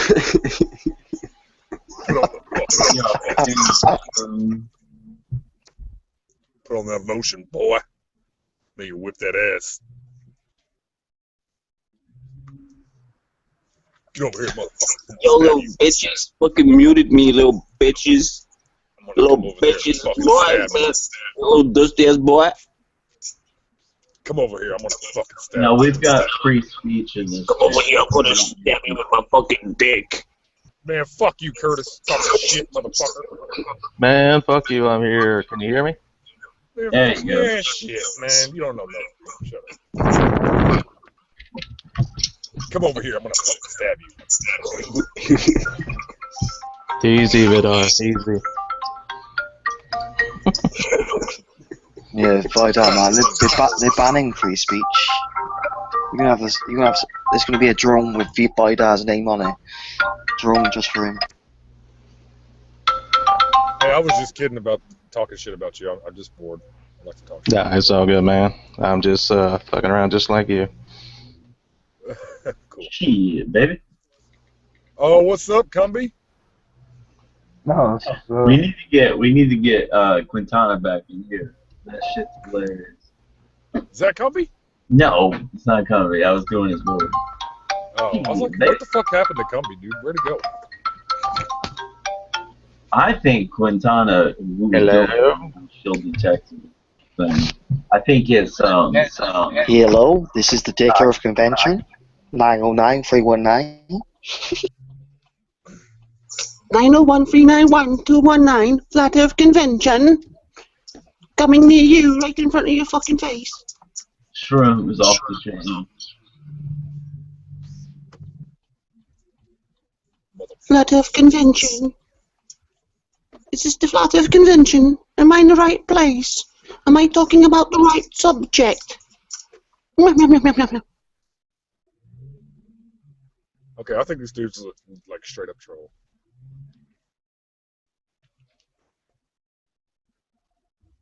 Actually, Shroom, this is the Dick Earth Convention. We understand that the Earth is shaped like a penis. Why are you calling me a troll? Hey man, actually, man, why are you actually calling me a troll, man? I don't even know why, man. I'm like totally fucking not a troll, man. I'm like from California. I like totally like surf waves and shit. You know what I'm saying? Then I found out the Earth was flat, but when I was on my fucking board, dude, and I was like on the waves, and I was like, yo, man, that shit looks flat. Like, what the fuck? Am I high or some shit? Am I high, man? Dude. Great. That's like the coolest story I've heard so far. And then I like fell off my board into the water, man. I was like, shit. So you were riding a huge wave, and you looked up at the horizon. Yeah, man, it's like a... There was like a tsunami, man. And then I seen the Earth wasn't even curved because it was that high. I was on top of the shit. I'm like, yo, man, this shit ain't curved. Like, spring break, man. Whoop, whoop, whoop. Chip and dip, y'all. Who's this Thomas Scott News' cousin?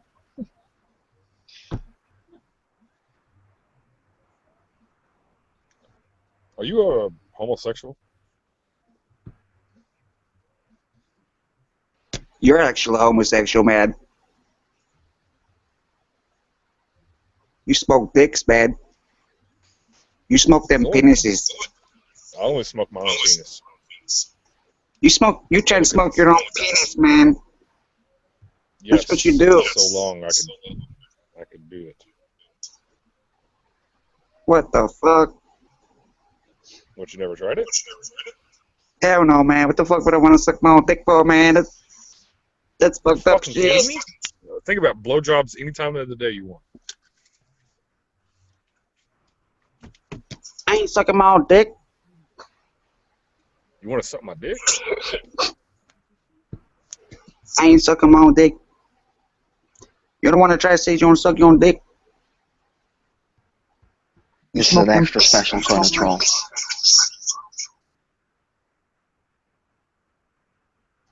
I'm not a troll. You're a Gimli of Lord of the Rings instead. Slightly better, but slightly podgier.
See, what we've got here is a problem with cyberbullying. So people don't let Shroom come in here and fucking say whatever he wants.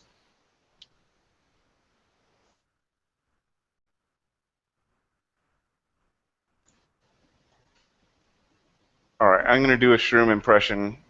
Oh, Lighthouse has proved Dick Earth for sure, huh? Damn. Yeah, go ahead and come back in here, Shroom. I want to do my impression of you. Every time you fucking talk, I'm gonna cut you off. I'm not gonna do your voice, I'm just gonna cut you off every time you talk.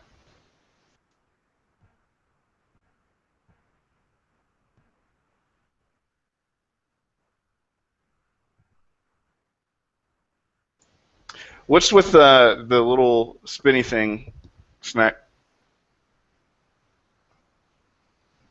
Anything? What's up, y'all? What's the spinning thing? What's up, y'all? Hey, Shroom.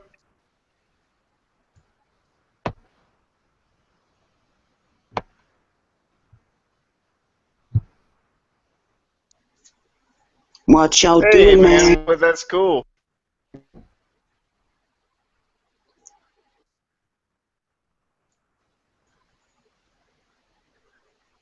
What y'all talking about, Yeah, what man? are you talking about?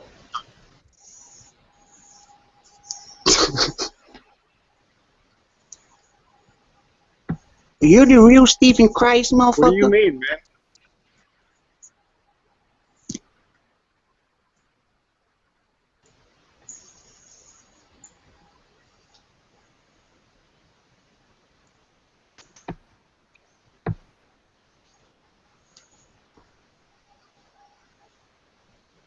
Surfing those waves, Yeah, dude. I'm from California and I surf and Surf that wave, yeah, man. Like, I mean, pretty much surf all the time.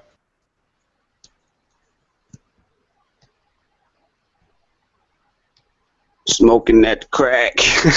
Yeah, smoke lots of crack and surf while I'm smoking crack. Yeah, man. When I'm off on the surfboard, I like start just Yeah, we just blazing pretty out and much stuff. everything you said, yeah. She.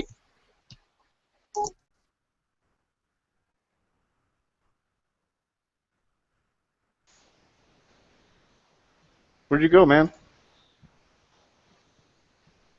I didn't even get to finish what I was saying while you were talking.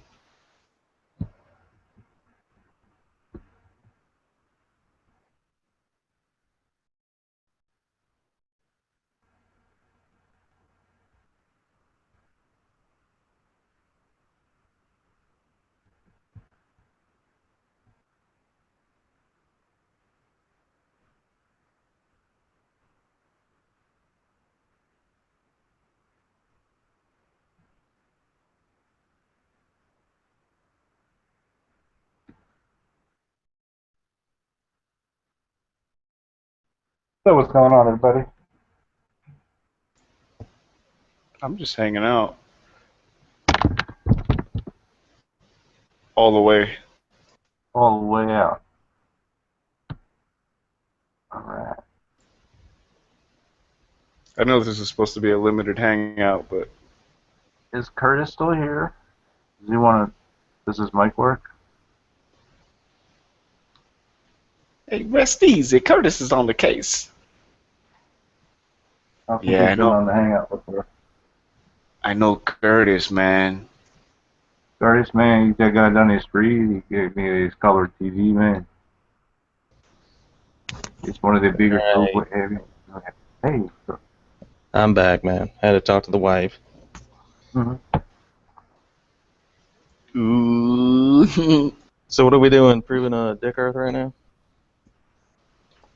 Yeah, in the middle of it. I don't know. I seen a whole lot I already of got all the biology proof I stuff on. need. Yeah, there's dick-shaped shit all over the place. It's pretty compelling. It does make you wonder. Right? This is what we're talking about here, no? Yeah, that's See? Orion's schlong, actually. Yeah, Yeah.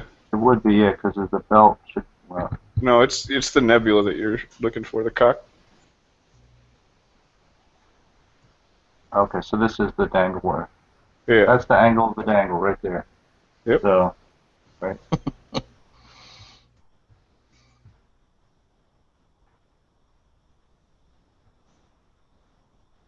I wish this had like some whiteboard features on it, on the present mode.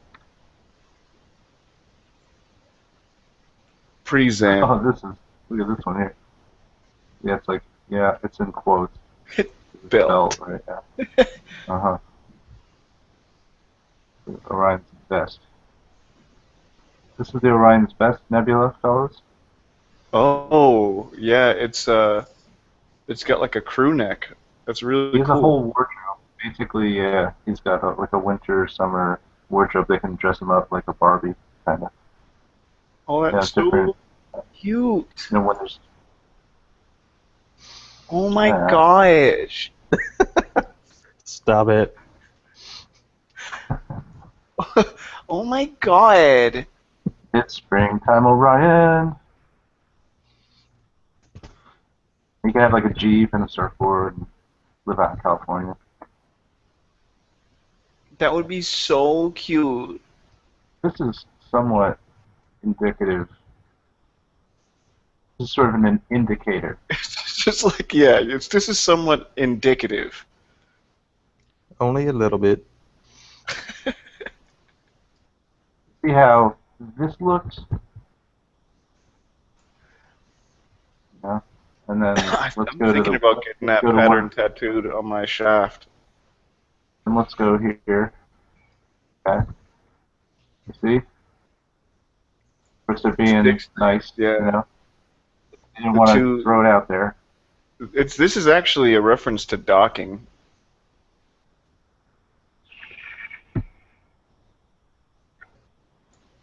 And you were talking about sounding earlier. I don't think you knew what you were talking about. Hey. Like you didn't know what sounding was, and Mark Twain, you know, like when you get a depth reading, like in Yeah. fathoms or something. Okay, there you go. Yeah, there you go. I mean, what's not to understand here, guys? That's the Chinese finger trap. When they're like, yeah, prove the DE model. Yeah, prove it.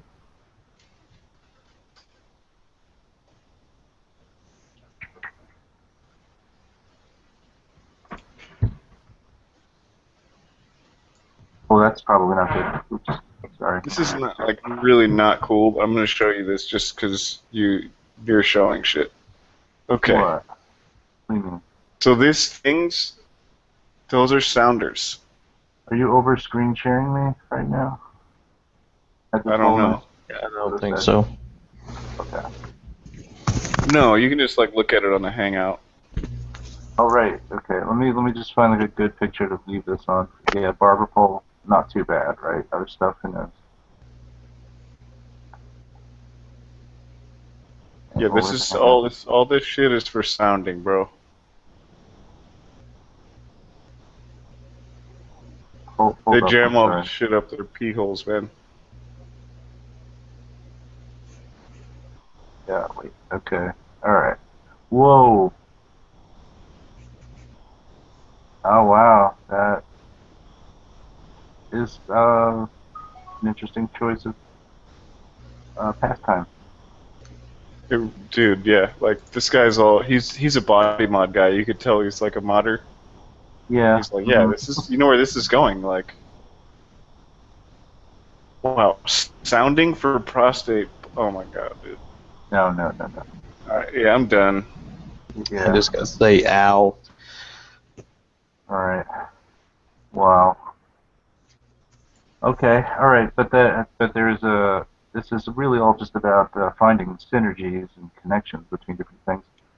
Like I said earlier in the podcast, I am sort of like the Mark Sargent of the Dicker, and we're looking for clues all around. And this is another hit, I guess, in the evidence department.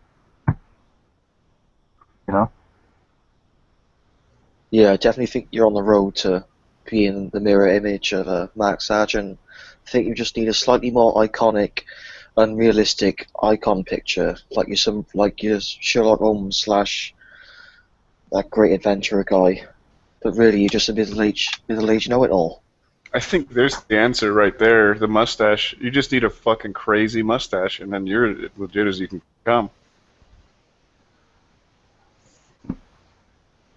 Interesting thought. Anybody else? Tell me you don't trust people with a mustache like that. It's automatic. That's a trust builder right there. Well, we were just saying Mark Twain, pretty famous for a mustache, actually. Yeah. Even like Stalin had a mustache, right? True. Hitler had a mustache. Those are both like pretty trustworthy dudes. Yeah, but Hitler had a mustache you shouldn't trust. And we don't. We still don't. Had a mustache, no? Yeah, but really it's not in vogue anymore. I mean, I think Michael Jordan tried to bring it back at some point in 2014. But aside from that... Didn't someone was saying Charlie Chaplin was actually Hitler? Oh, was Ira saying that? or maybe you said it was Disney. I don't know.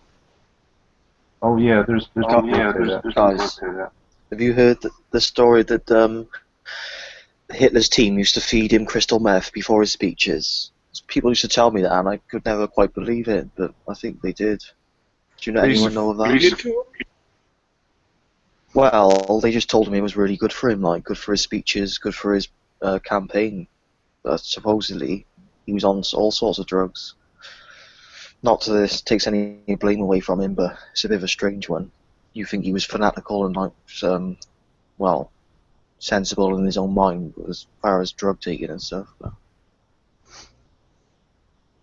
There we go.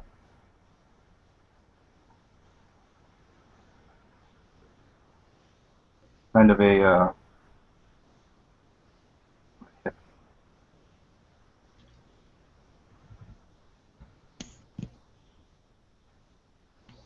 So Curtis, is there something you'd like to talk about that is not Phalloid related? This is a good one. No, I'm pretty enjoying clean the guy. conversation. All right. But I'm pretty sure Anything? the barber pole wasn't quite meant the way that it's been represented. But then, didn't that have something to do with the bloodletting at the beginning? If you had an illness, come here for bloodletting when they had the candy stripe up in the middle. Mm-hmm. All right, how are we trying to represent that as Dick Earth? Just curious. Oh, because it stems back to Hermetic philosophy. Because the barber pole is basically caduceus, and this is a symbol of the god Mercury, and so Hermes, and back to the philosopher Hermes Trismegistus,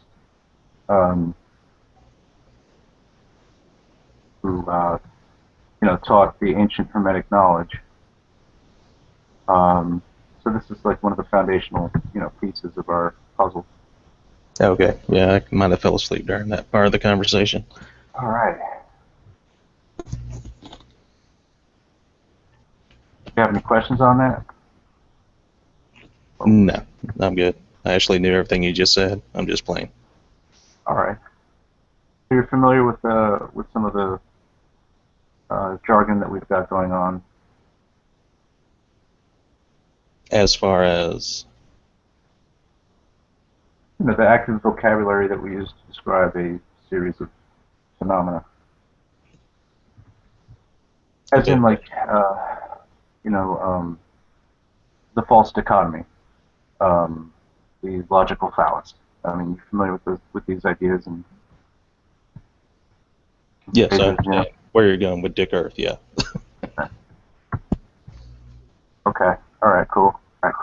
I think you should start off with just describe fallacy for me, because it's been thrown around so much the last few days. I haven't bothered to read the definition, so I could go ahead and do that.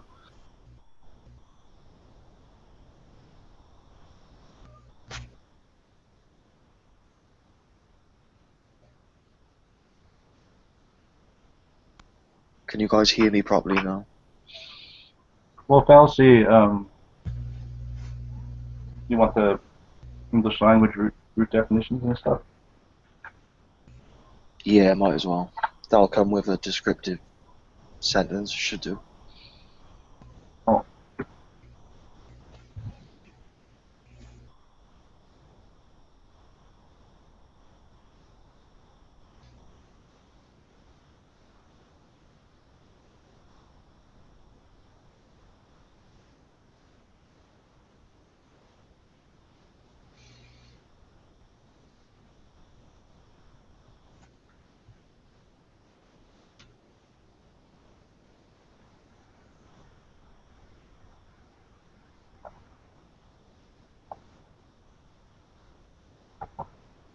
Like there's sort of a fallacy in science that a liquid is uncompressible.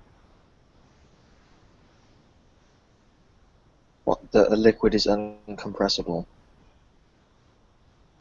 So Right. Once something is a liquid, you cannot compress it. That's a logical fallacy because it's not true. You can still compress a liquid. Liquid can be under pressure. So it's just basically it's another word for wrong, or that's not true, basically. Misconception, misbelief, delusion, mistaken impression, error, misapprehension, misinterpretation, misconstruction, mistake. These are some of the things which suggest when someone says something's a logical fallacy, they're saying that you're making a misconception of logic. You have a misbelief that's causing your logic. So all these different things can apply to how that phrase is used, and that phrase is used pretty often within these sort of debating circles. Master debaters do not need to attack each other on logical fallacies or false dichotomy. Yeah, because I know when I was watching Simon Pegg and Antonio Subrat's debate, I noticed that Simon Pegg said fallacy about 15 times.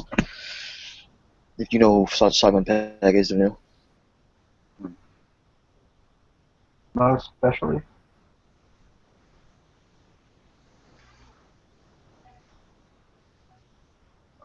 But a fallacy to the DE model is basically anything dick-shaped. Because untruths are kind of dicks in a way.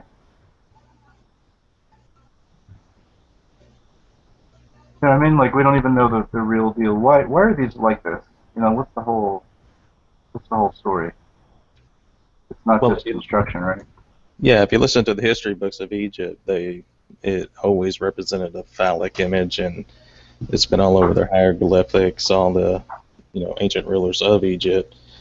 It was all centered around sex, and these literally represented a penis. So, I mean, you know that, within the geomagnetic field of the place we live, we're able to actually draw voltage by the difference in height from the ground up to the top of something. So there's some kind of slight voltage that's actually possible to conduct here. All these, but what we see in front of us is just a joke, like this is haha, but they're like, no, it's serious. You know what I mean? Yeah, I'm feeling you. There's a hidden. They're hiding the truth. They're hiding the truth of what this is symbolizing and what it denotes. No, I understand where you're coming from, but I have a question for you. Think about the Washington Monument.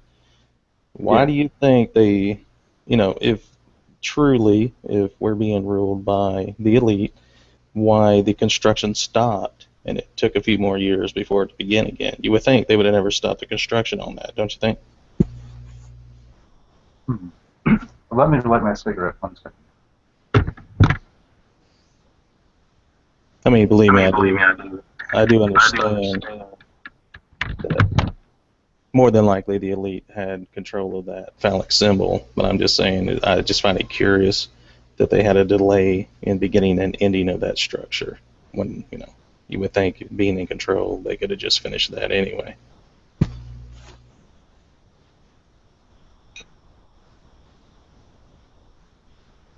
Well, they're like kind of just hiding the popularity of it, making it seem like it's a historical artifact.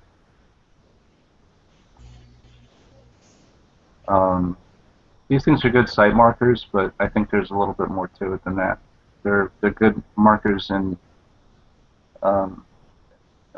citing stars and stuff as well, because they'll have certain conjunctions at certain times of the year based on where they're at and how they're constructed.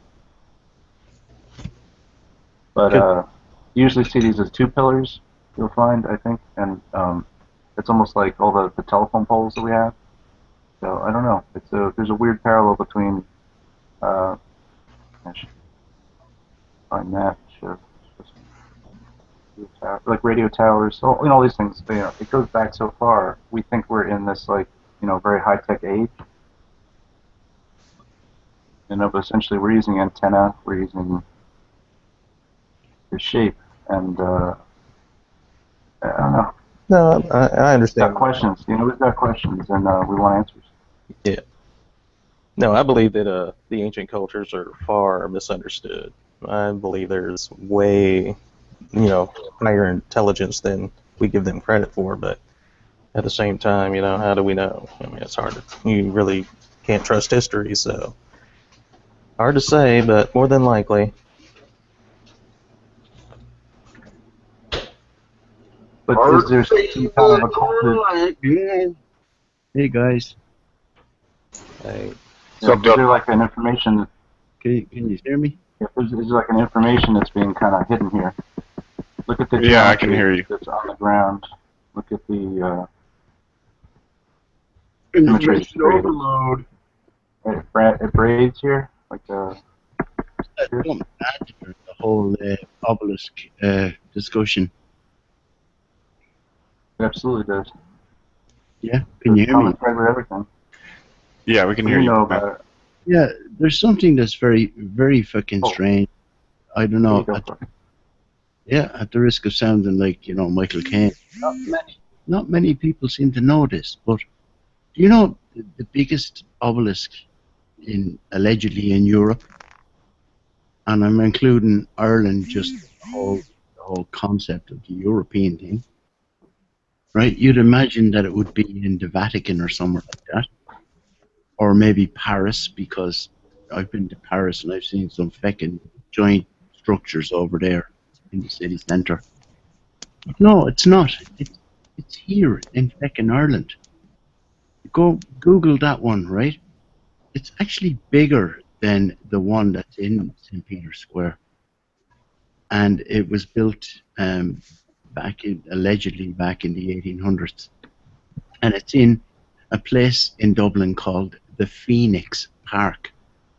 So there you go. Everyone can go and look into the Phoenix, as if anyone here needs to know about that.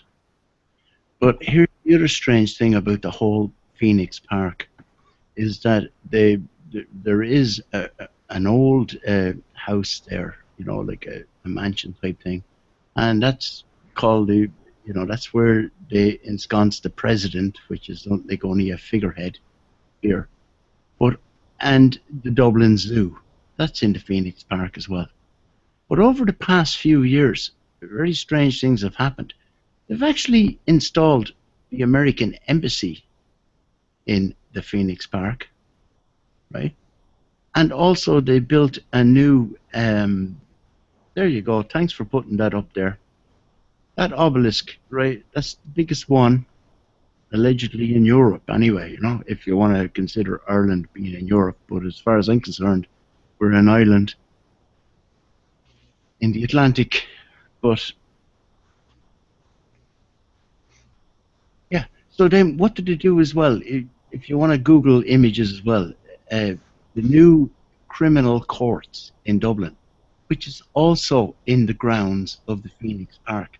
So we've got like the American Embassy, so therefore de facto it's crawling with fucking spooks all over the place and weirdos in, sunglasses with earplugs, and CIA, and all that's going on, and yet nobody ever talks about that. Well, except me when I go on the internet. So you've got like, it's basically, Ireland has been fucking, dominated for the past 800 years, and it's just like a picture postcard, but there they all are, the obelisks. Yeah, by the way, that new court is the Tower of Babel. It's the same design and structure and all that crap. That's just for all the, Christian Bible people out there. But like, if you just look at the architecture, it's what we see in the so-called renditions of it in the past. Just like the European headquarters in Brussels. I was going to say, it's just like places like America and the UN think they can just treat countries like a commodity, like Ireland, of course, because there's so many vaguely Irish people in America, but they must have lots of business ties, and countries just sell out like to the money, sell out their own heritage and their own culture. Yeah, well, that's the It's thing. ironic, though, that I have literally never heard of that, ever. This is a new education for me. What, man, about the Phoenix Park and yeah. Yeah. Yeah, they also then, in 1979, they built this humongous cross in the Phoenix Park, and the Pope came here. I don't know if... Coincidence? Maybe? I think I live 20 miles away from Dublin, right? I'm in a town here, just south of Dublin. And I think I might have been the only one that wasn't gone to this. Everybody went to see the Pope in the Phoenix Park in 1979. It was like a ghost town down here because everybody went. So you can Google that as well, because that cross is still up there as well. They built a cross, and it's in close proximity to the obelisk there as well.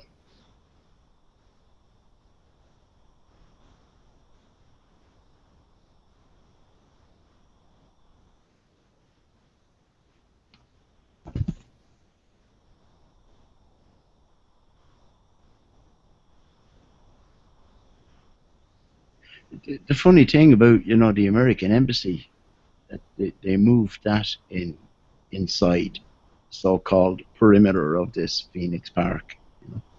I think that's very strange because the American embassy for years and years and years, decades anyway, was out in a place called Balls Bridge.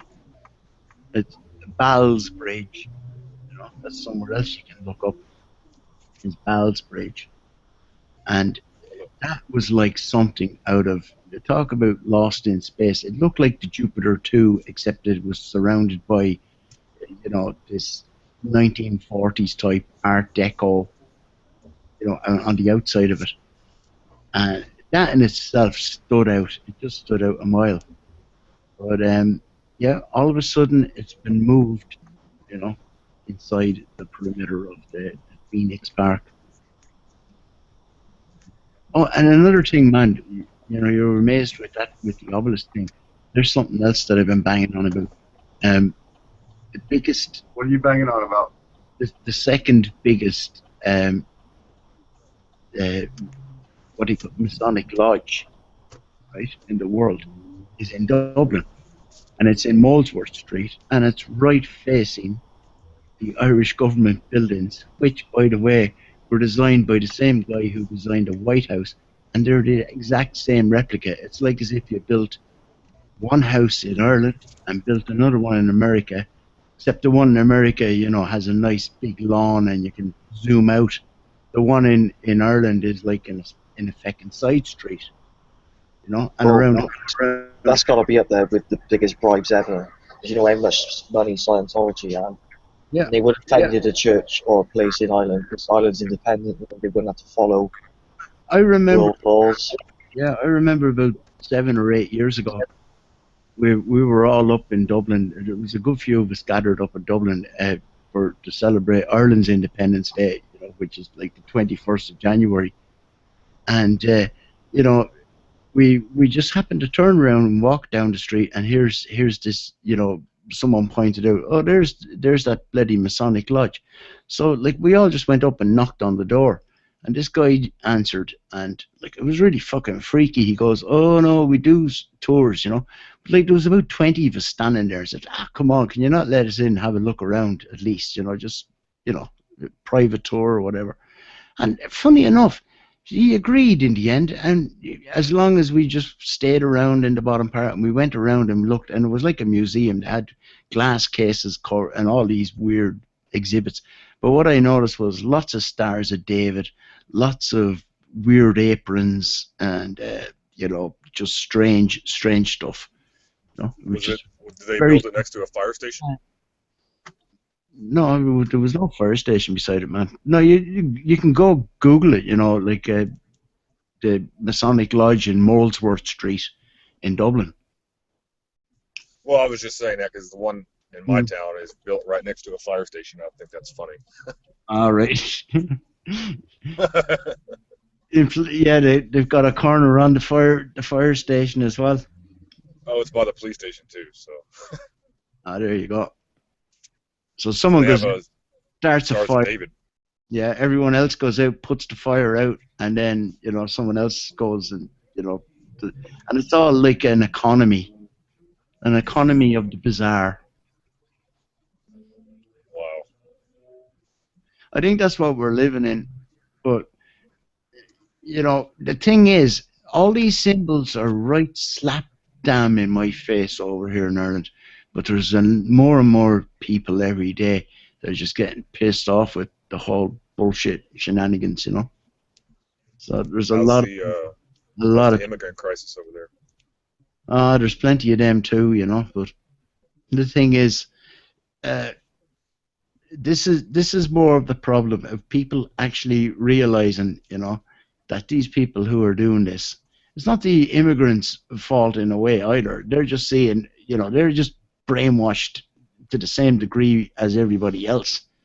So, the whole thing is that people have to start disengaging from these people. Stop giving them the bloody energy of even, like it's one thing telling people to turn off the television. It's another thing to just telling people not even to fucking bother with these people, you know, when they're going around canvassing and all that crack, you know.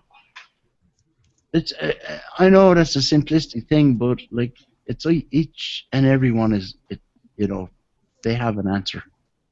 Everybody has an answer to this thing.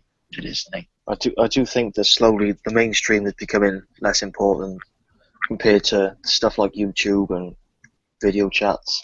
I was thinking the other day that BBC should be diminished to just a YouTube channel. It doesn't deserve any tax money. But eventually, diminish. What is that picture? They never deserved any tax money anyway. But that's what I'm saying. It's like the next logical jump. It's the internet. They're going to jump all over that, and that's why we're seeing all the psyops and all the controlled opposition and the people. They were there already waiting for us when we came onto the internet. You know, Alex Jones, beyond Alex Jones. You know, before Alex Jones even. You know, right up to now. But at the same time, then there's stuff like this that I just told you about what's going on in fucking Ireland, and like nobody knows about it. They're not even fucking talking about it. But yet, there's a lot of fucking shit going on over here, you know. So-called. Oh no, there is a major move I believe that's coming real soon, and I believe it's going to have to do with the internet. I think you're right. Eventually, they're going to have to jump on control of this. I mean, they may have let it out, but at the same time, they're going to have to find some kind of control because this internet hive mind, we are all learning way too much. I think we're learning more than they want us to know. Well, if everybody learns one fucking thing, because we can all go and learn the real stuff and the real history when it's all over, but if everyone can realize just to fucking stop giving them your energy, you know, just stop, right? All this will end. It literally will end, because it will come down to that, because the brainwashing cannot be there if people are not watching the stuff, if they're not following this crazy bizarre circus called politics. You know, they got to separate from all that. People need to separate it, and it's not for me to tell them how to do it. We just need to do it. You know, we just need to look inside ourselves, or look into whoever, you know, or whatever people find in their own hearts to believe in. But at the end of the day, it is down to each and every one of us individually to deal with this. You know? Oh yeah, everybody wakes up at their own time. It's about waking up, though. And I believe that 90% of this population is a long way from waking up. Yeah, well, we all have our alarm clocks. We all have our... I've even seen some flat earthers that aren't even awake. Like they know, like they realize the Earth is flat, but here they are arguing over Hillary and Donald Trump. Like, really? You fucking people, like, you realize this is all an illusion, right? Yeah, I see that too, man. Yeah. Yeah, I said that in the last hangout I was in with Nathan Oakley, and I was just joking around about it, but yeah, people still think it matters, and no, it doesn't. It's already been chosen. Yeah. And I've seen people that would be so-called, you know, far advanced into the conspiracies, other conspiracies per se, and literally just even the fact of looking into flat Earth is a no-no, or it's bullshit, you know, which in another way is gatekeeping, and you know. Yeah, I think that's pride more than anything. They can't face the idea that they've been lied to all their lives, or that somebody's got one over on them. You know, they think they're really smart. But you think about it, we get this far. Sorry, just let me finish this point. We get this far in what, you know, like we're you know, people that are considered looking at the flat Earth thing. Don't, you know, forget about the psyop that built around it, like the various characters and the craziness that's going on about it. The people are willing to consider that, you know, and then there's other people who just dismiss that, you know, that's wrong, you know. You have to be allowed to fucking, you know, go through, you know, the whole experience of, you know, exploring things, and not setting yourself in stone, because anyone who sets himself in stone eventually are stuck, you know. is a very true statement. So that's just Yeah, that's right. Like, if someone goes through their life and spends just 10 minutes watching flat Earth videos, they're never going to know the perspective of people like us at all, are they? Yet they'll still believe that they're right and we're wrong. Yeah. Like, we're always going to have people that are right and other people that are wrong, and people that think they're right, and who knows the fucking difference. The whole thing is subjective, and you know, I don't know. I can only speak for myself anyway, really, you know, and like anybody, you know, it's when other people start speaking for, you know, what way it should be. You know, as far as I'm concerned, as long as you're not causing harm to anyone else, it's nobody's business what you do. And that's not a do as thou wilt. You know, we get the dichotomy of do as thou wilt, or, you know, go to a religion or whatever. But like you know, responsibility is taken out of it on either end. You know. Yeah, it gets pretty boring listening to how you don't need a religion to have responsibility for your own life and the environment around you. You know, you don't have to worship anything to do the right thing. It's naturally inside us. So.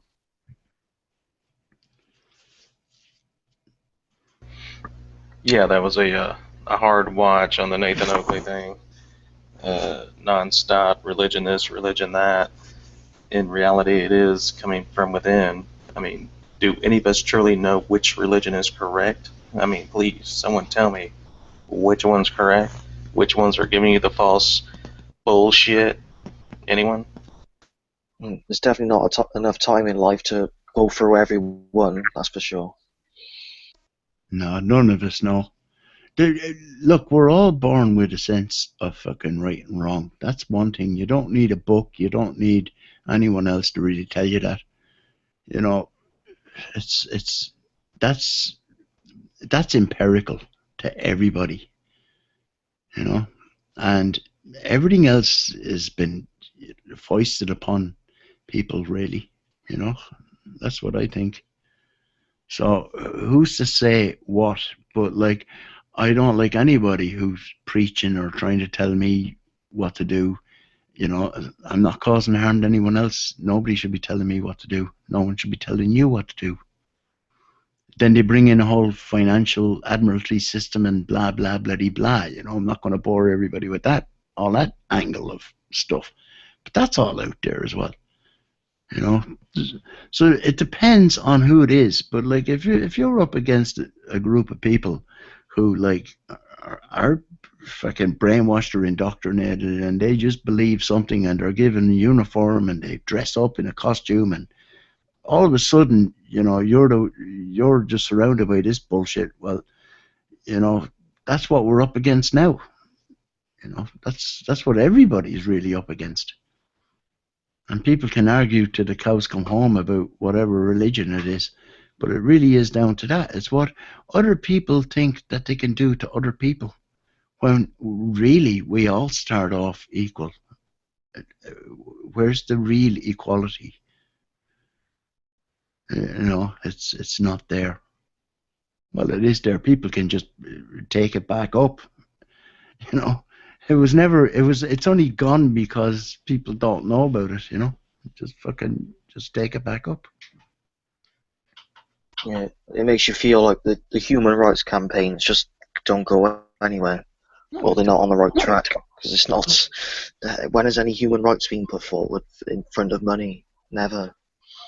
Yeah, well, all of that is like, most of it is orchestrated anyway. And really, when it comes down to the crunch between a human being and the state, it depends on, really, it really does depend. But like, some people just fucking ignore them, and that's it. They just don't. I don't know. You know, it's too much of a philosophical thing. But there are things that you can say about it that has merits. But then there's other things that it's just my opinion or your opinion or whatever, and we could be talking all night, and it could turn into some sort of a new agey fest, you know. and there was already one of them tonight, so you know. But anyway, I'll be back in a minute, people. You know, I just have to pop out for a sec. For a smoke, no doubt. No, I'm quite happy smoking here, but I'm not happy, you know, peeing all over my sitting room. Fuck it, off to the bushes, innit? Or the bathroom. Well, I hope I don't bump into Shroom.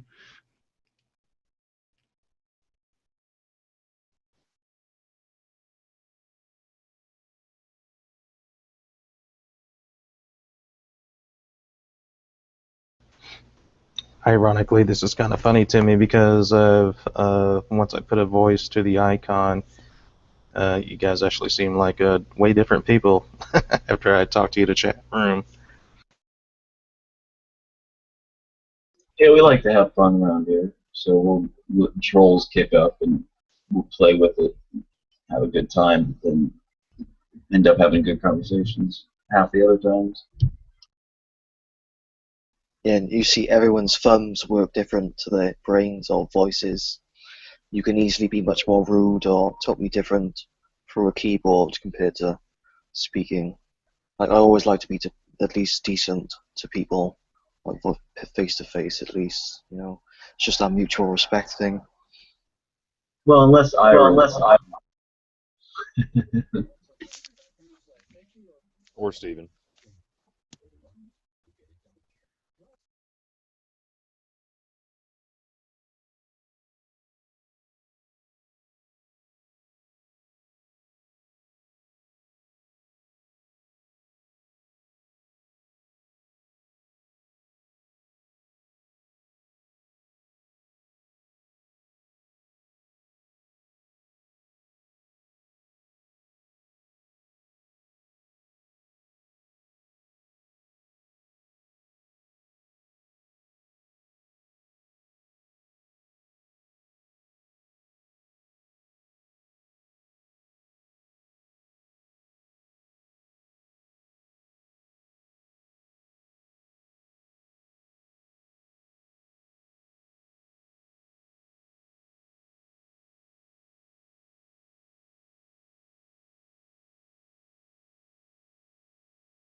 Anyone there, guys? I've got a question. Anyone wants to talk? Yeah, I'm back, man. I'd like to know what time and place would you like to go back to if you could live again, or if your ideal time, you know, like in history, which you think would be ideal for you? If you asked me that 10 years ago, I would have waxed lyrical about many scenarios, but asking me that now and what I'm looking into, as far as I can see, any history that we've been told has been completely made up since, I don't know, the past 350 years to 400 years. And there's lots of stuff out there to look into that. Even, you know, having said that, you know, is that bullshit too? So. Well, I had a B in history when I always knew what primary evidence was. You know, if someone dies or someone goes to war and a certain army wins, you know it's a fact. Like No, you'll have the no. where the battle was, all We've that, only, all them things. there's only so many generations of the victors, and the people who lost. There's only a couple of generations of that between what they can, propagandize the rest of the people after that.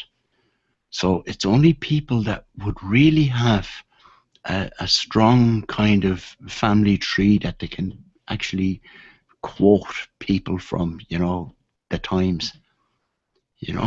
It's only a couple of generations, maybe 3 generations, and that is severed in many cases. Yeah, if you look at the art of the Tudor times, Cromwellian times, all them times, there's always something left from that time. There's a dude that's written a few books. He was around years ago as well, and he had various things out, but he's written some books. One of them is called 1649ish, right? I know it's a bit of a mouthful of a name, but it's like 1649 and then ISH after it. And it's worth a peruse. That's all I'm going to say. I'm not going to go into it. It's just a different version of history completely. So I do know that all of the primary evidence that we learn about history comes from the richest families themselves, like the most esteemed writers. Nobody's going to listen to the pauper who's actually telling you how it is ever. There's a weird echo going on here. They were the ones that were able to afford to get paintings. Never mind to pay a painter to develop ways of, creating a way where someone could be a painter or an artist or whatever. And they created, before, so-called photography and everything else, they were the ones who painted history. So when you see a painting, they're the people they're the victors. We don't know what went on before that. We don't know whether the whole thing is a big game and it's down through the generations. They're just taking turns, or you know what I mean? You be the serf this time, I'll be the king next time, that kind of yoke. Or, I don't want to go down that road, but it's open for feckin' speculation at least, Oh no, you're absolutely correct. But you actually need to put toward what you guys are seeing back in that day to present day. You got to remember the top 1%, less than 1% more than likely, they do control everything. So even today, the history is still whatever they tell us it is. It's just like going back to World War II. Was Hitler actually as evil as what we've been told? I mean, if you watch enough of the Holocaust videos, you might, rethink what Hitler actually was doing during that time. I mean, it really is a question of who's in control, and more than likely, all of it's lies. It's really hard, unless you know someone that's over, 200-300 years old, you're not going to get the truth. Exactly. And Curtis has been there, done that with the whole Hitler thing. I've seen it from every angle. I know people from all sides that have been fighting over it and everything else. I still come to this conclusion at the end of the day. If nothing else, right, he was still a puppet, a politician, a projection that we were given in this whole narrative. So, I don't even know if he was one real person, or as certain people put out, which is ridiculous, like Walt Disney was Hitler and all that, right? But it doesn't have to be either end of the dichotomy. Normally, it's somewhere in between is the truth, if there's such a thing, even in that realm. So the Hitler thing is like another red herring, You've got the dichotomies there, he was a bad guy. Oh no, he was a good guy. Germany was this at the time, and Germany was that at this other time. And the funny thing is, right, the true to life stuff is, if you actually say anything, say pro-Hitler in certain European countries, they'll put you in jail. Now, that brings me to the point of, if you want to know who runs a place, just figure out who you can't criticize.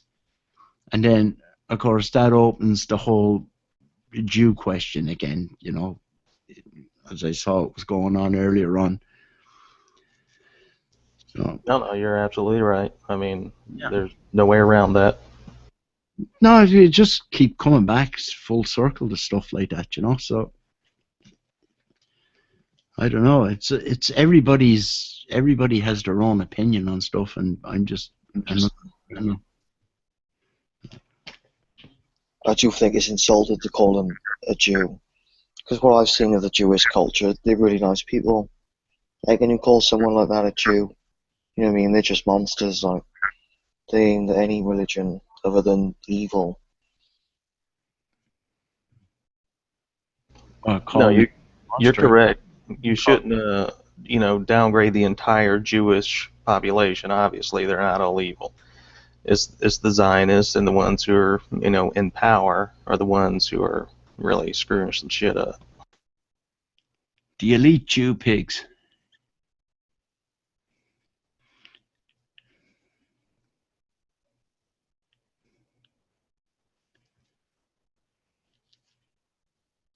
I think Space Jew is quite appropriate, but it is just it's a general term for getting the idea of who they are. But they say they're Jewish, the Kabbalah, all that rubbish. But anyway, what should we talk about next? I don't know.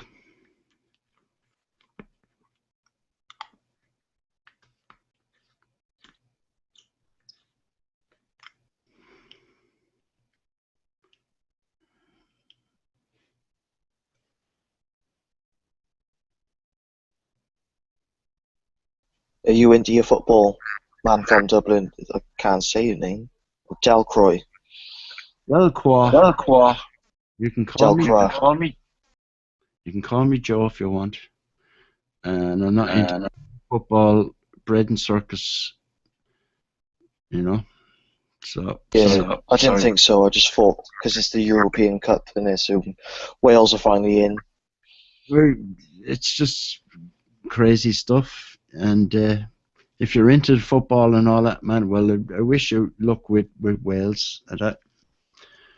So. Nah, I'm not even into football. It's just off the cuff. Because the whole country goes mad, don't it? I don't even watch the games or nothing, but in general, people do. But fair enough. Like your icon, anyway. That's a nice Guinness sign. Looks expensive. That's not Guinness. No. Oh, sorry. I mean the harp that's on the Guinness cans. Sorry. That is a harp. Yeah. That is a harp. Who is echoing? It's really weird. It might be me, when I have to mute myself when I finish speaking.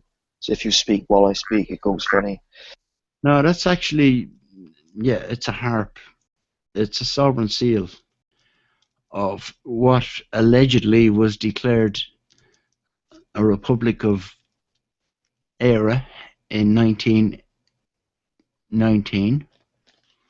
And it lasted 4 years, and then it just got screwed up like everything else, and was put back under the wing of the Zionist-controlled apparatchik USA, Britain, Europe, you know yourself.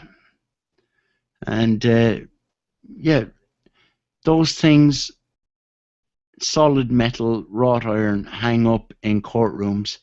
They were taken down a few years ago, and then people fucking freaked out, and they were put back up pretty quick. And what that is a plaster cast copy of one that I hand painted myself and took a photograph of. And that's all. That's just my icon I use on YouTube and on the internet. Yeah, for some reason I thought it was some kind of special stone. They're that green colour. I get what you're saying. So that's interesting. And just to freak out all the people that don't like all the orgonite and stuff, I actually made a mold of one of them, a smaller version, which I do have the wrought iron copy of, which was a smaller version of that. It's like, you know, 6 to 8 inches high. That one there, the photograph of me icon is like about 1.5 feet high. And this one I made a mold of, you know, the smaller one, and we made an orgonite sovereign seal, which is really weird. Like I had like 999 silver strings, you know, made out of silver wire, and you know, all that kind of stuff going on. It's really fucking weird. But yeah. Nice. It's nice to do things that are artistic sometimes, like poetry or making something, or drawing or anything like that. Do you know Tiago's YouTube channel? The chap from Portugal. Sure, I've never watched his videos, but I've watched his live chats now and then, the live streams. He's a cool dude, and he was on I went on to his live stream there last week, and I put my camera on and actually took down the thing that you see there in the photograph, the harp, and I held it up there and I said, "There, it's real. I'm real." So you know, if you want to go and look at that, it's towards the end of his hangout, so you can see the actual real one, but it doesn't have that. You see that kind of shine that's on it. It's like, you know, one of the real false when someone smiles and you see that ding with their teeth, that kind of thing. Yeah, that's the camera flash, you know. That was done by a friend of mine. He kind of did a little feckin' ding on it, you know, and I actually said, that looks cool, you know, but it's still just the same photograph, you know, of an actual real object, you know. And it's sitting on my kitchen table, so that's my kitchen wall in the background there, just, you know.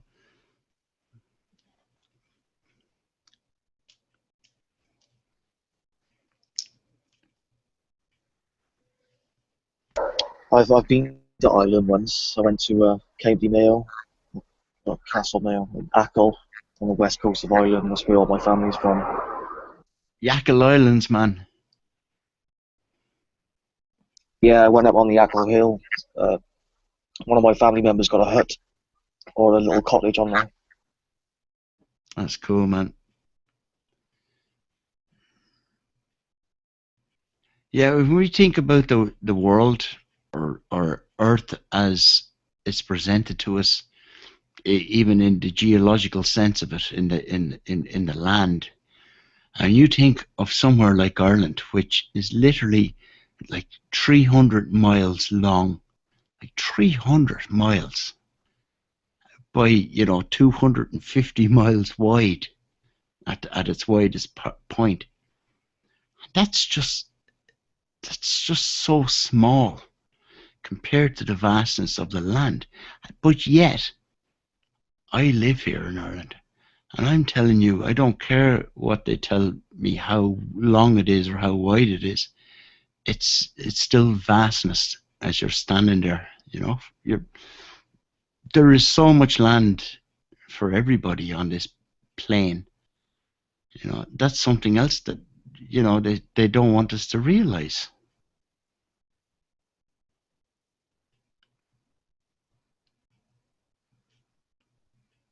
And Michael, your avatar thing is like, I'm just seeing a circular, you know, rendition of it, and that might as well be, you know, just out the road here in Ireland.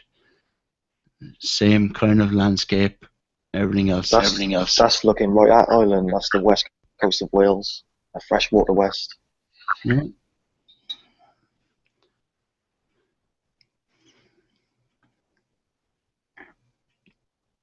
I was going to say something then, but I was hanging out the window smoking a joint. I think there's something there. I just sit. I'm literally on my couch here, and I'm right beside my window, and it's open. So, you know. I was saying if you're saying a bit, it's only 300 miles long, but if you try to walk along the beach all the way up island, it would take weeks and weeks when they're barefooted. The topography, that's the one thing that the people who bash flat Earth, they go, oh, you know, the mountains and blah, blah, blah. Yeah, that's part and parcel of what we see and what we experience, you know. It's not a flat Earth. It's got bumps and lumps. Overall, generally, it's not a bloody ball. You see, they keep swapping the arguments around, you know, which is ridiculous. Well, it's not flat, so you're gonna have to reconcile that. Yeah, well, I'd like to know more about how quiet it is. You know, when they send the weather balloons, don't they have sound on? 'Cause it looks so still and peaceful. More than that's what leads to the word flat, I think. Do we even have to look to the sky? Right? Here's something. It's, I don't want to misquote, but like I want to say it's 70%. It could be more, it could be less, but someone might Google it because I'm not. It's 90% water. He was going to say that. No, I wasn't. What I was Sorry. What I was going to say was, and this was something that fucking blew my mind, and I should have heard about this before, but maybe, you know, I didn't, you know, fucking pay attention to something. But it's kind of like, we've all heard about, like, the Marianas Trench, you know, the deepest part of the Pacific Ocean. Or Aye, matey, the Marianas Trench. right, but go Google this, right? I can't fucking remember the word now. I just can't pronounce it at the moment. But 70% of the rest of the ocean floor is completely fucking flat. So 70% of the ocean floor, where's the curve and the ball there if it's completely flat? You want to know? No, I'm asking a rhetorical question. Rhetorical question. Yeah, like they can lay all the fiber optic cables all along the seabed, but they can't say if it's flat. They're the satellites, man. You know. There are no satellites. Yeah, they are. They're in a cable along the fucking floor of the ocean bed. Yeah, inside cellular Earth. Oh, don't give me that Lord Christ bullshit. Come on, man. What are you talking about? Don't be a dope. Dude, don't be a dope. No, I'm looking at people going on about that for the past 3 weeks. Right? It's true. Well, good. I'm all for freedom of speech and everything, grant. So, but like, don't start going over and over again with the cellular Earth stuff. You know. Well, you're going on with flat fraud bullshit non-reality. So I'm just gonna talk a little bit of reality for a minute here. I don't know. The title of the thing was Flat Earth. It used to be Flat Earth Debates. Yeah, Flat Earth Debates, and I'm crushing the fuck out of all these flat earthers in their debate. Fucking hell. Exactly. Yeah. Welcome. Ira's been, he's been chilling here for about a week. You'll get used to him. It's the trichotomy of, it's funny, I've got one of those things. I could switch it on and it wouldn't be telling me the Earth is fucking concave. That's the other thing. This cellular Earth is only a new found rebranding. It was always concave Earth. You know? No, it was always cellular cosmology, a concave Earth. But that's neither here nor there because it's reality. So you're standing inside concave Earth. If you want to talk about it in a conversation, it is here and there. It's not neither here nor there because, you know, you're proponing that stuff. So, you know. No, I don't know. I don't know what you're saying because you're saying nonsense. The ground is clearly not flat. Clearly not flat. When you go to the beach and you look at the horizon, the land and the water go up. You don't even know what up looks like. I mean, you want me to listen to someone who doesn't know what up looks like? I mean, I'm gonna go crazy over here. You go to the beach, look at the horizon. The water goes up like a wall because it's going up. If it was flat at your feet, you would be standing over the entire plane. For example, if I took a ball and I hit it behind a car, you wouldn't see the ball anymore. Beach, and you look out at the sea, it's not fucking going up. It's not at your feet going flat. Sure. It would be hidden behind itself at ground level. It would not go up. It goes up. You don't even know what up looks like. You don't even know what up looks like, dude. How can somebody have a discussion with someone who comes to the discussion and tells them that they don't know what up looks like? What? Because you don't. Because you're saying, oh, the ocean's flat, the water... No, it's not flat. No, the water's not flat. Ira, you're really misunderstanding how vision works in this case. I don't know. No, you have a misunderstanding how vision works. Because if I hit a ball behind a car, you wouldn't see the ball. Because it's mind a step, Ira, or you might bang your head. You already banged your head, I think. You obviously missed a step and banged your head because You everything. obviously don't know what up looks like. You think up is flat. That's funny. Hey, there's no reason to be disrespectful, dude. Nobody's disrespectful. You're getting a little turned up over here for no good reason. This is a debate equal sign. Actually, you know, this is complete bullshit, but I just hoped to spread some of my information about the Phoenix Park and all the crap going on over here. I think no matter fucking... We can listen to Ira all fucking night and, you know, Lord Stephen Christ and Leah prattle in the chat box. But if you just look into what's going on, it's the same crap everywhere. It really is. And I've used up enough time here, so I'll say thank you to Andrea for creating this whole stuff. Yvette, I think, is actually carrying this one at the moment, and the usual people that have been here all the time, like Cat and Snack and all them. You've been keeping this thing going with chats and stuff. You know, all the trolls who don't do any debating. Yeah, cool, bro. Yeah, Ira. Yeah, all the trolls that don't. Let me say something, Ira. Thank you very much, by the way. I really appreciate hearing your input on things. You're a very well-measured human being. That's rare. Thanks, Cathesis. And I would like to debate any time with anybody, but when you start going into this bullshit about fucking this concave Earth stuff and everything else. You mean concave Earth reality? Oh, that's what you mean, man, right? Yeah. This is why we were talking about history and life and social stuff, just to get away from repetitiveness.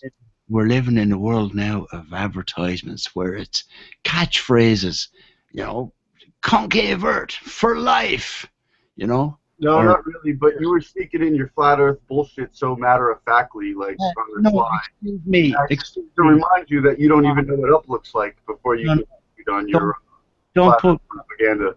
Don't put me in a box. I'm not issuing any flat Earth propaganda. I'm just a dude who's been researching stuff for fucking years, right? This new flat Earth thing has only popped up the past couple of years, right? So don't say that I'm a flat earther doing anything. I'm just Delqua. I am me. I've always been me. And I can see bullshit, right, when I see it, right? And there's enough, I've given enough fucking my opinions out there. They're out there. They're on record. They're on fucking MP3s. They're on radios, and they're on various websites. So my opinion is already out there. So listen, man, I can say, right, my opinion, right, this whole concave Earth thing, which has been rebranded now as Cell Earth, and it's like a bloody little cult, and people putting curses on people if they don't believe it. That is. What are you talking about? That's what flat earthers are, dude. You just described flat earthers. No, you haven't got me started, right? I know flat earthers, right? And flat Earth is fucking far more bloody, believable than either concave Earth or the bullshit ball that we've been fed all. Only if you don't know what up looks like. I'm not talking about the fucking way the flat Earth thing has mushroomed into fucking craziness. I'm talking about people. I know the people out there who fucking are genuine researchers and genuine people, right? As opposed to all this fighting back and forth and calling each other names and turning it into a fucking religion, right? I think this is one of these little hangouts that is here, that people, right, so-called free speech, and people were going nuts at times and everything else, but it can settle down to people actually just depositing their thoughts and opinions on something, and not trying to make it like their bloody religion and freaking out on other people. That's all I'm saying. So you took what Steve's doing. You took what Steve's doing and you just wrapped everybody up in that. That's great. Ira, I think what you need to do is turn off your YouTube listening page. You can listen to yourself later. You don't have to listen to the show while you're on the show.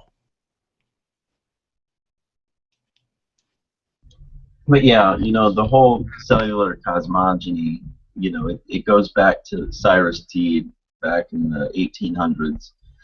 He had a cult and he created this cosmogony. And Steve stumbled upon it back about 2003, 2004, and decided, hey, what a great idea. I'll just do the same exact thing, plagiarize a man's entire work, say the same things over and over, even declaring that he's the Lord, and see if he can get a bunch of followers going.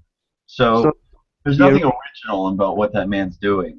So many people have done it before him, and it's just plagiarism. That's all it is.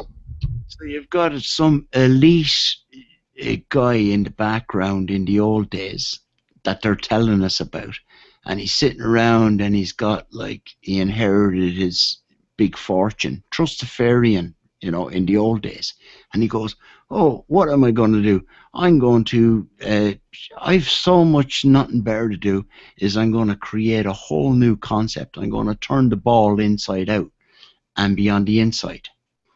And is that basically what happened? Because no, you got one little problem. No, he had plenty of money behind him, so we're getting the elite thing handed down. Where in them days, most people, they'd be lucky if they could afford a piece of paper and a pencil. Never mind, writing books and everything else.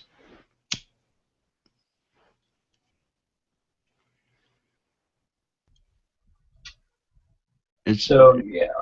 Is anybody there? Yeah, I can hear you. Oh, sorry, Yeah. I thought I got muted again. Not in this conversation, but I was muted before a few weeks back. Poor thing. Hey Joey, what do you think is going to happen with the Brexit? At the start, I thought that Britain would definitely leave, but after all the propaganda, who knows? Well, if we're watching a complete communist, Marxist, fascist corporation and stroke whatever you're having yourself takeover of our lands, it's happening. Scotland vote. You know what I mean? If voting was made a difference, it would be illegal. It's a puppet show. They basically, and we're going through I would love to see Britain exit the European bullshit, but I think it's just another part of the show, just to assuage people who are freaking out. The sheeple who are freaking out. The people, I even hate using that word, but the people who still watch the news and believe all that. they're even getting concerned the way everything is going in the world. So that's what that whole operation is for the wider masses. And they'll kind of go, oh, well, there you voted, we're staying in, and onwards and upwards, and the drudgery of the political bullshit continues and continues. Yeah, I was going to say it's just a big case of cause and effect, and they know which cause to push to cause the effect of the masses. It was just under social engineering, basically. Just clambering upwards, like through the shit storm of capitalism and modern technology.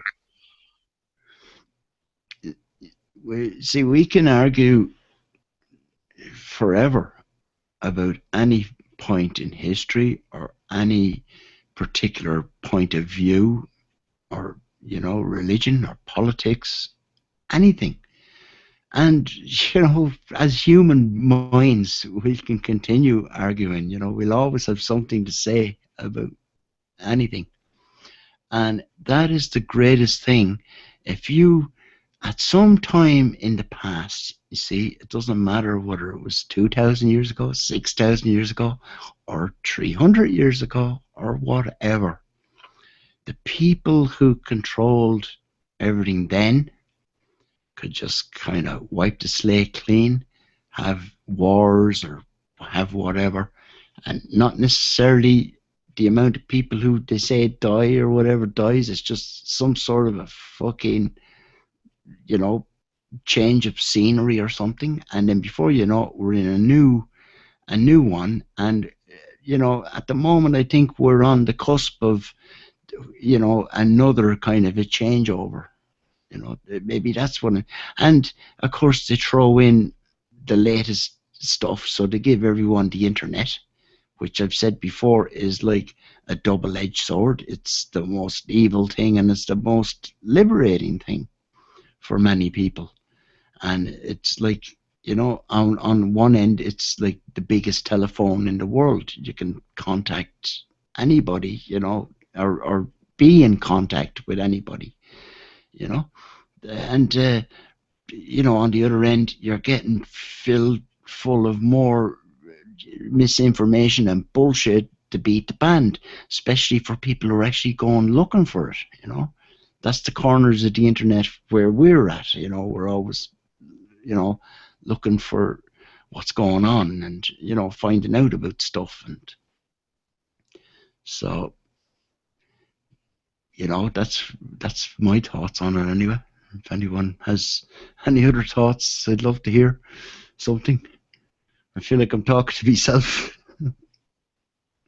I know, we're the only two British people here who know more about this to kind of talk. Well, you're British, I'm Irish, man. I live in the Sovereign Republic of Eire.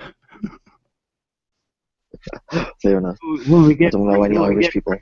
When we get free of European bullshit, we can argue the toss about, Britain and Ireland. Hey guys, I'll just say one thing about Ira. If he really wants the LSC, concave, cell Earth, whatever you want to call it, to be taken a little bit more seriously, quit coming to the chat rooms and creating such dissension and being so irate. Come in more calm, Ira. I don't know what you're talking about, Willis, but it's not to my detriment. You're the only one missing out. What you talking about, Willis? Just saying, man, you come in a little more friendly, more congenial. All views are obviously being listened to, but you gotta not This is a 24-hour troll channel. Everyone you see in here is pretty much a troll. This is not a troll channel. It depends on who's in here. So you can talk to yourself in the mirror if you want to call yourself a troll. And it depends on who we're having to react to. So yeah, we do troll the shit out of you when you act up like an idiot. And trust me, there's been too many times for that. So we treat you accordingly. Oh, trust them. There's too many times. Well, like I said, it's of no detriment to me. You're the only one missing out. So you know, however you want to digest it, you know, I don't really care. You know, I'm gonna just keep it easy, bro. Keep it easy, bro. There you go. I still think everybody has a piece of the puzzle, you know, I agree. of the whole thing. Yeah, I agree totally. Hello, and welcome back to Flat Earth Debates and Entertainment. Hey, Vidar. Hey, what is that picture? What is that? A harp? That's my sovereign seal, man. Oh, Yeah, sweet, man. That's cool. that's the Irish sovereign seal. I hand painted that myself, man. So I'm not going to bore the listeners with that one. I've already said that out there. Okay. But You yeah. ever heard of Odin? Oh yes, fire meets ice, and I get a bit Thor sometimes when I listen to it. Yeah, so that fire meets ice, that was the real Big Bang. Yeah, I know all about that, man. I figured you did.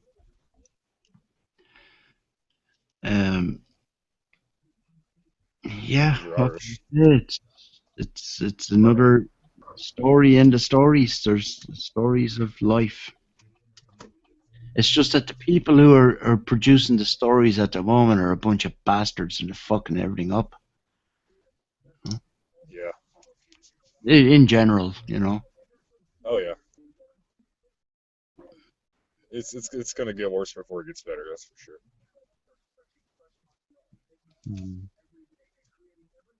It's always. It seems like we dark sacrifice. before dawn. Sorry, but it seems like we sacrifice a lot of human rights to have many more of us. You know, naturally there wouldn't really be 8 billion people all wanting the same thing at the same time. Just doesn't work. That's why we're all in chaos. Well, everything's out of reach, basically, or damaging. Yeah, I agree. And they're messing around with the numbers as well, you know.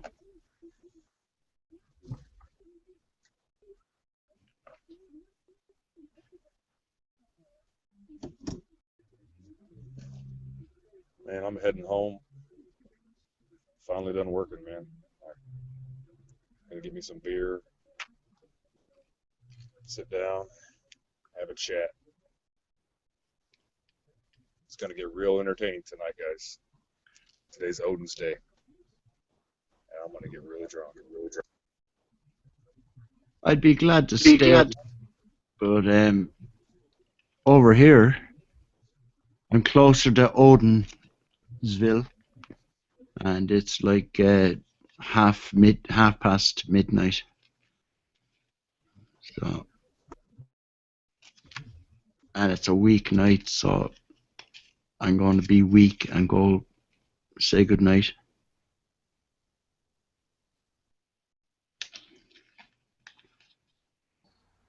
Well, hey, Doc, thanks for coming. Ladies, guys. Yeah, lads, thanks. There's a weird echo there sometimes, but the sound isn't as bad as it used to be. Okay, I'm back. Just So what do you mean you're closer to Odin? I'm over here in the Sovereign Republic of Ireland.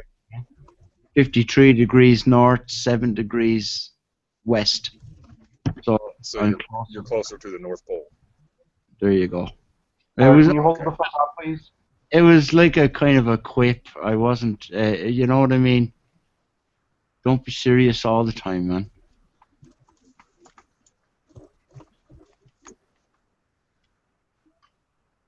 I was saying goodnight.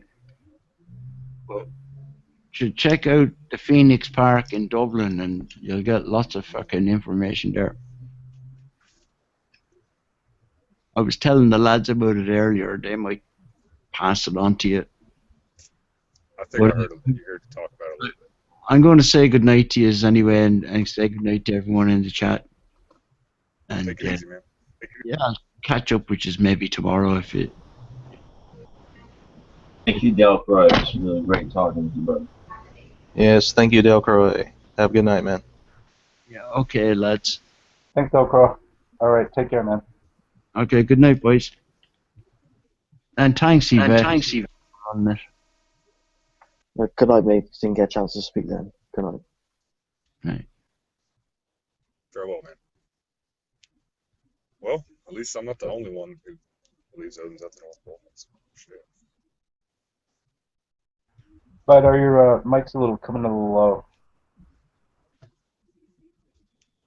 Oh, well, at least I'm not the only one who knows about Odin that's on here. I thought that was refreshing.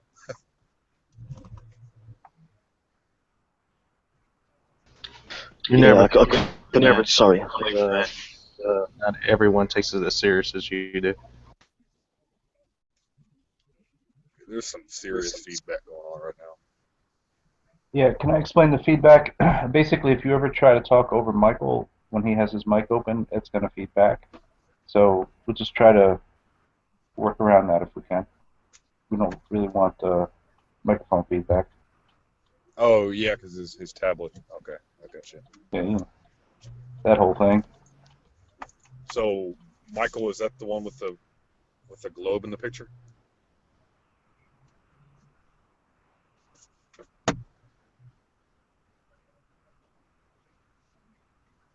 But Michael, you it's me.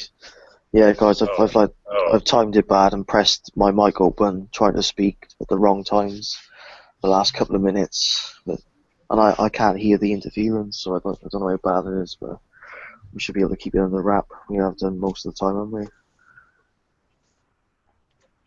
Michael, are you able to try like a pair of headphones? Will that solve the problem?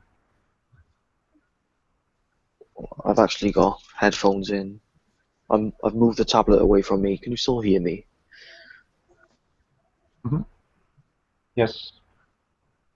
Yeah, so I'm playing through these earphones, so the tablet shouldn't be doing anything, really. Okay. This was quite a cheap Philips old earphones, though. They only cost £5. That's like $9. So they can't be that great, unless it's the tablet or the Wi-Fi, I don't know. Well, I still think it's kind of feeding back, but all right, just try to work around it. Yeah, it was cool having Delcroix come in here. Good guy.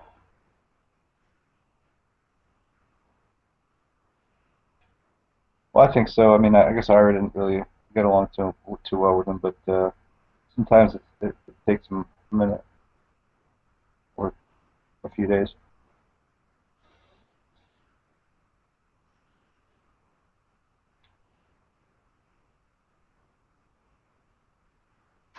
What's it like now? Is it less feedback? This is without the earphones plugged in. Okay, so I'm gonna try to just talk right now. Let's see what happens. Yeah, so. Say, did I relieve? So if I speak now, is it interfering? Okay, Mike, whatever you had before was better than what you have now. But all right. Yeah, Ira left. I guess he dropped out while I was logging in or something. You know what he reminds me of now? Like a mentally handicapped Russian vids. Like the way he talks. He's got like the same cadences, and he thinks everything's fake. Yeah, the way he Who's talks. that? Who you on about, guys? You're not about me, are you? No, Ira. Oh, I don't want to say anything about him because he's always here. Like, you know what I mean? Yeah, we can just say it right he's to their his own. No, you can say whatever. Trust me. He's been here for like a week, and he's been rude at times. And he says ridiculous stuff. Yeah, so whatever. It's he's on here enough that where you can actually tell him right to his face, and if that appeals to you. Nah, I wouldn't have anything too rude to say. It resonates. The guy was on about being set in stone. His mindset is set in stone. So I just let them people crack on. I just don't but don't try and goad them into anything or make them react. And he seems, he's pretty patient. Like, he listens for a long time. Yeah, that's about it I can say though.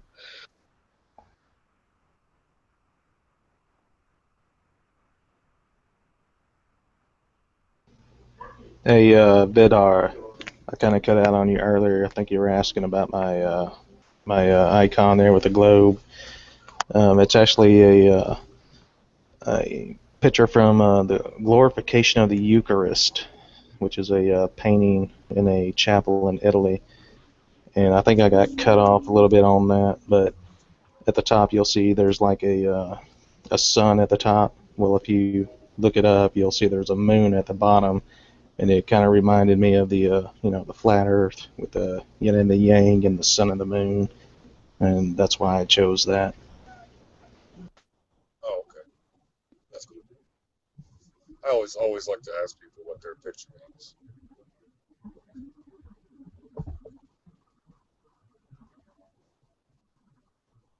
I'm pretty sure mine's pretty obvious.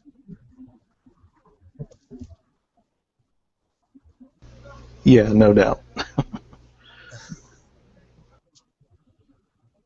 So did it's kind of breaking up. What was that Irish guy saying after he said he's closer to Odin, and I said because you're closer to North Pole. What did he say after that? He said he lived near a town called Odinville. Oh. No, he didn't. Did he really? I think he did. I think it was a little Irish joke. There probably is a town with that name. Oh. Okay. Yeah, I think there's a. But the Irish were invaded by Vikings before Britain and such, so it could be a Viking old town, really. Yeah, Vikings like raided everybody almost, so they'll be all right.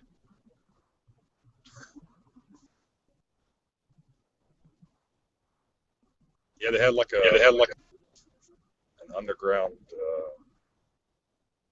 some type of underground system there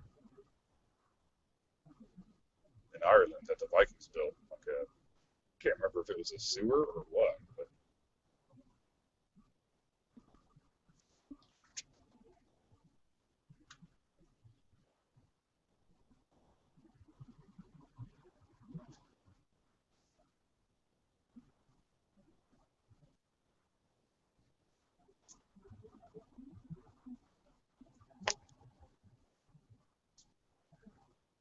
man, where's all the women at, man? They don't get they're not real enough for us. This hangout's too real. Well, I bet Ira thinks it's fake. Shit, my wife still thinks I'm crazy. Does she? I think I got mine convinced.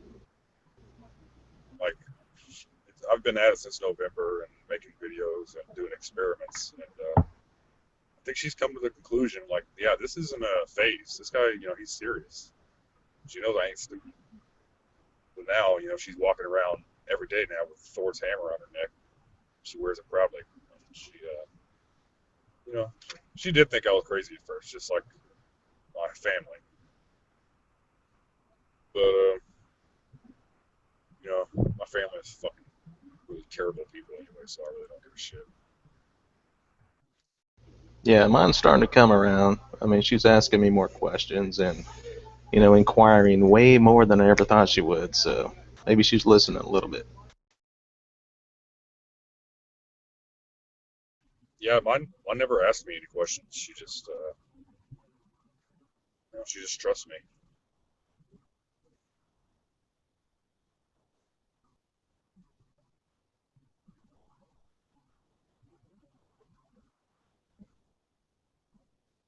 It's funny, my mother actually went to see some Red Indian guy or Native American, and she mentioned her son was into flat. It's beautiful, isn't it?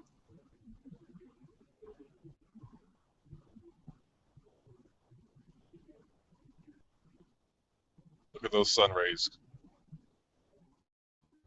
going in every direction.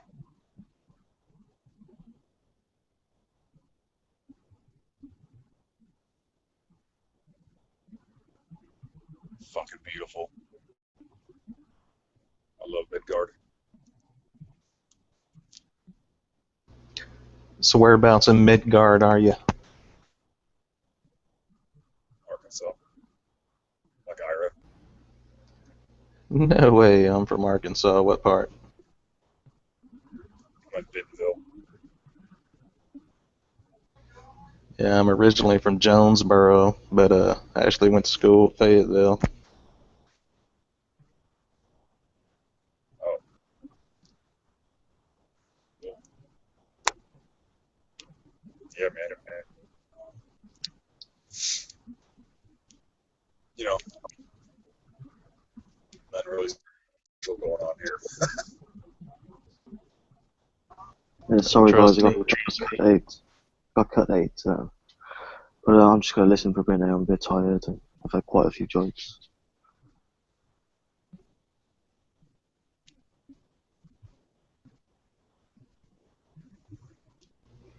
Yeah, trust me. Even when I was in college, man, I was bored as hell in Fayetteville. Yeah, there ain't shit to do. Nothing. You know, sometimes I go to customers' houses. I see the globe sitting there. I'm so tempted to say something.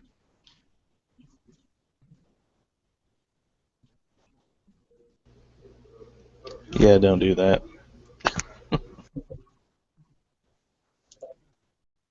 I'm waiting for the day. I go to one of them and they go, "Did you know the Earth is flat?" I'm gonna be like, "Fuck yeah, motherfucker! I know all about that shit." Here, I'll tell you a story about Odin. Have a seat. I mentioned Flat Earth when I went to buy a steak salad. I had to wait for 10 minutes. I had to sit down. There was 2 other people there. And they was just chatting away. I was like, I'm in the Flat Earth Society. And I just vaguely explained that the Earth's not spinning. And Tim Peaks and Scott Kelly's not a hero. And no one's been to the moon. People just understood, like, because they didn't get what Neil Armstrong said. There'd be no stars when they were on the moon. It's just all bullshit.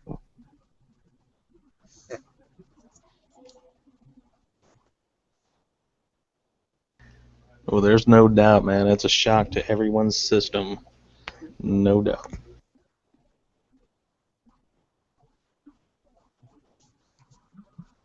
I was pretty fucking psyched when I figured out about it, honestly. Because then, you know, my whole Odinist thing started to make sense. Like the whole creation of the world,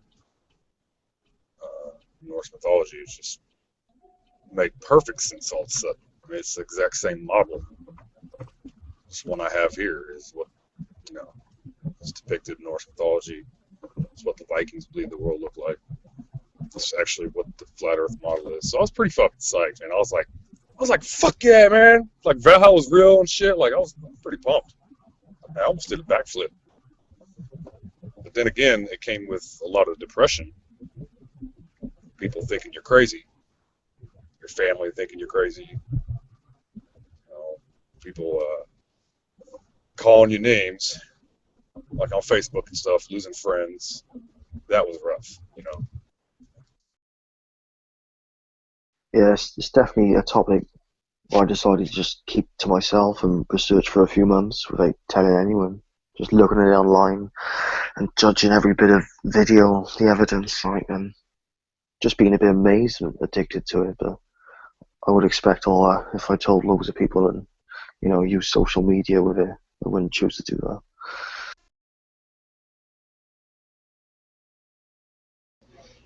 Yeah, I didn't sleep right for at least a week. After I first came to that awakening, I was like, oh my God, it was just non-stop. Video after video after video, trying to take in the information. You know, I still was trying my best not to believe it, of course, like most of us. But yeah, once you come to that realization, I mean, it is life changing. yeah, like your brain at first is like just not wanting, doesn't want to accept it at first. Like the first proofs I've seen were like the flat horizon, and my brain was like taking that flat horizon and trying to curve it. I thought I was seeing it first, and then I started looking closer, and I realized it wasn't curved at all.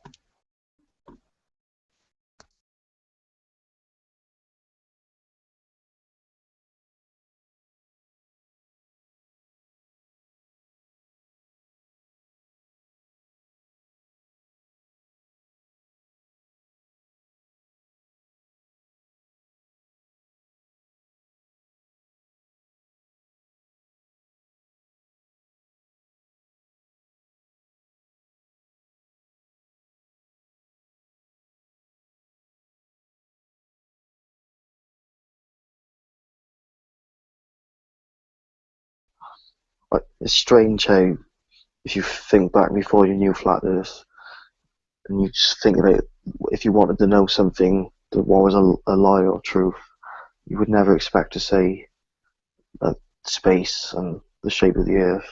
I wasn't expecting that at all.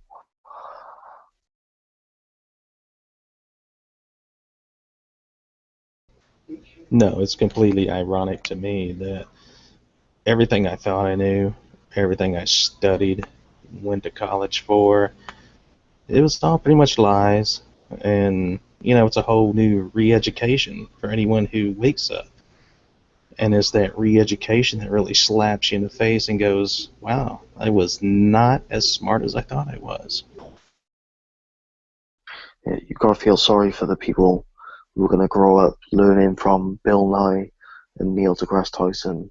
Well, I would be devastated because when I watch them now, it's all so obvious that they're just talking imagination talk.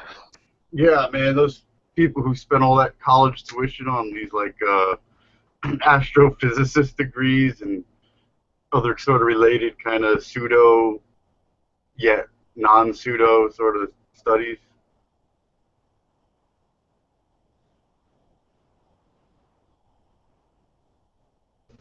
No, don't worry. They believe everything they've been taught. Trust me on that one. I know I did. But, like I say, once you get slapped in that face. Yeah.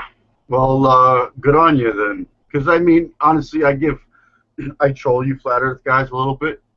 But at the end of the day, the flat earthers get more of my respect than people just on the willy-nilly sort of like whatever he says sort of stuff.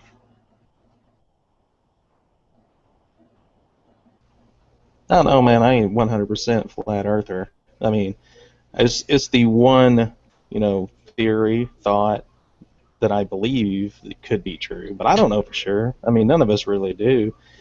But at the same time, I'll guarantee you it's not a globe. No, it is not. No, it is not. Sorry, Ira, 2 seconds. But I know for sure I've never seen the other side of the Earth, the bottom side. I can't picture that for the life of me, of what the foundation is.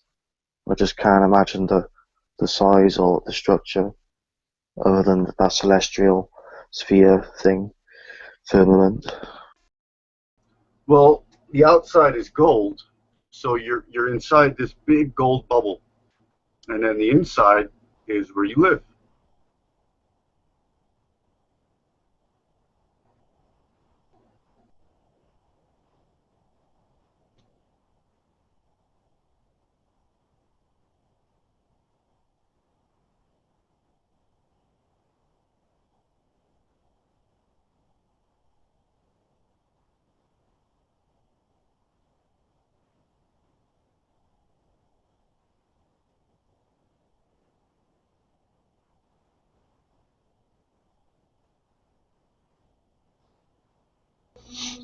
Ultimately, I'd like everyone that ever comes on these debates to actually keep an open mind about everything.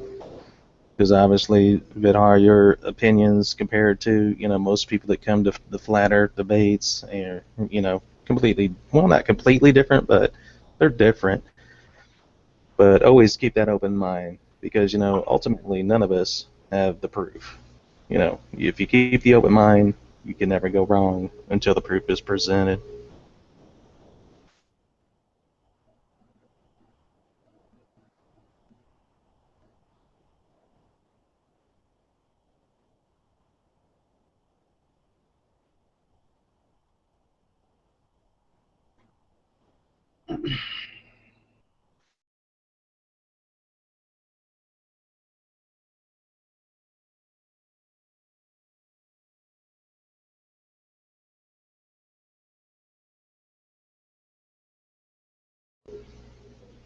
All right, guys, what's the next topic? Where you at, Cathasis? The next topic is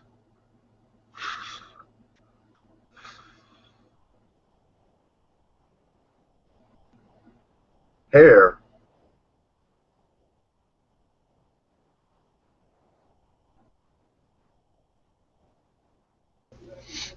What you got, Ira? Inform us. So, why does science tell us that hair is dead cells, but it can change color instantly? And some days it can be really dry, and then other days it can be really moist. And, depending on, it could depend on the weather and stuff like that, but, science wants to tell you that hair is just this dead stuff hanging on top of your head. It's not important. Don't worry about it. But how does it, if it's already dead and it's already been through, its process, then how come you can frighten some people and turn their hair gray instantly? So that doesn't make sense. Like if I picked up a dead elephant bone or something like that, and I tried to scare it or do an explosion next to it, it's just gonna stay. It's just gonna stay the same color. So I don't see how hair can change instantly gray if it's not living. They just don't want you to know about the power of hair. Well, if you ask Native Americans will tell you they grow their hair long to become more connected with Mother Earth.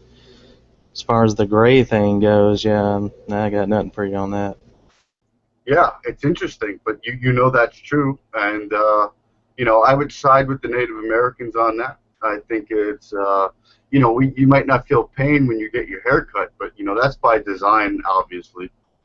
But there's more to it. It's definitely some kind of antennae. You are starting to see a trend of people, growing their hair longer, like guys and stuff. And then even back in the ancient times, lots of men would grow their hair long. It was in fact the standard rather than the exception for, I would say, I don't know, probably a good portion of history. It's only recently where now it's everything the style is now is shaved head and baseball cap. So not only are you shaving off all your earth antennas, then you're shoving, this Chinese, made in China fucking crappy fucking baseball cap over all of it on top of it. So that, the worst, we're in the age of the worst thing possible is the main style. That truly is ironic, yeah. You may have a point. I got another one for you. It's just like back in the day, people didn't wear shoes, They used to walk around barefoot. There's a whole lot of people that think that we're disconnecting from Mother Earth by putting those rubber soles on our feet. So, it's kind of the same thing, but Yeah, that is the same thing. So we got rubber on our feet, shaved heads, covered with baseball caps. What else? Sunglasses. Although I'm very hypocritical of that. I love my sunglasses, but really we're supposed to let the sun into our eyes, I feel. And I do, I do that sometimes. I try to look at the sun, absorb it a little bit. But when I'm driving and stuff, man, I gotta have my sunglasses on. And so if we can determine that, your hair is living and it's not this fake dead stuff that they're saying it is, then your fingernails and your toenails are something too. And I don't want to say, oh, we shouldn't clip those because that's pretty gross. But I mean, there's something with that, because evolution is obviously false, lie, obviously. So we don't have like the fingernails and toes to like. It isn't to scratch bears to death, prehistoric man. So maybe it's like they're little tuning plates on our fingers and toes,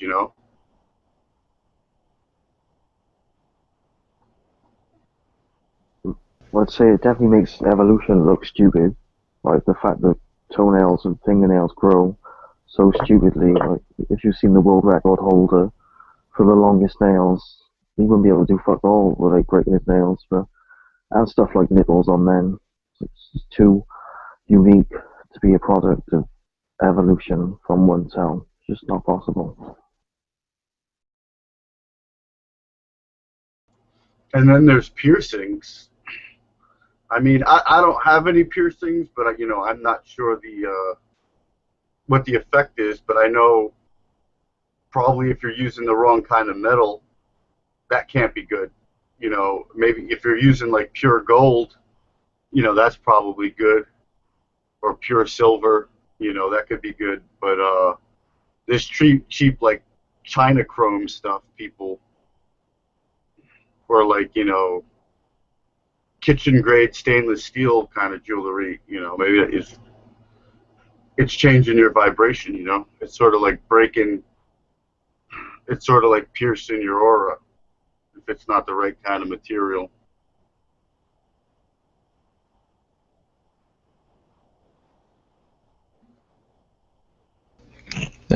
Silver Wolf had a good one in there about Native Americans not having facial hair. Ironically, there's quite a few races that don't have facial hair. It's kind of weird, being if you believe in evolution, shouldn't we all have facial hair? Well, facial hair is an interesting thing because you don't have hair all over your face. When the people who do have facial hair, it's like this very defined sort of artistic line of hair drawn on our face, sort of like sculpted. You know what I mean? You don't have hair on the tip of your nose. You don't have hair on your eyelids. I mean, unless you're like super like just, steroids, you're not going to grow hair on your upper cheeks and stuff. It's like this really sculpted kind of defined area of hair on your face. You don't have hair on your forehead.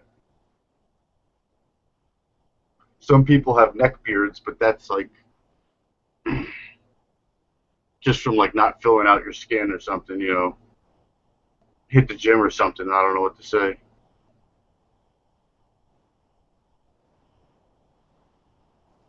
Well, we couldn't all have the same beards because we all look different, don't we, through our gene history. Bad genes come through as well as good ones. That's why we get genetic illnesses, defects, interbreeding. We're just like animals. And not even them look the same. Or, Well, also, I think Indians from India don't grow facial hair either. I'm not sure about that, but I think certain ones don't. Yeah, I don't think I can agree with you on that one. I think, yeah, you'll see a lot of mustaches over there.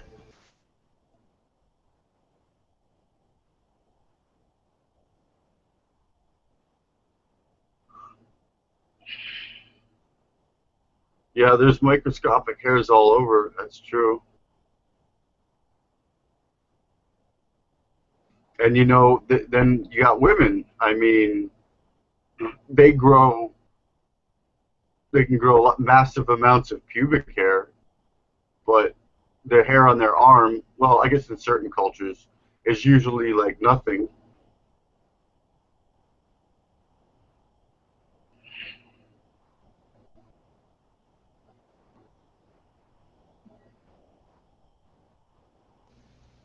All right, I think we need to step up the conversation. Way too much pubic being talked about.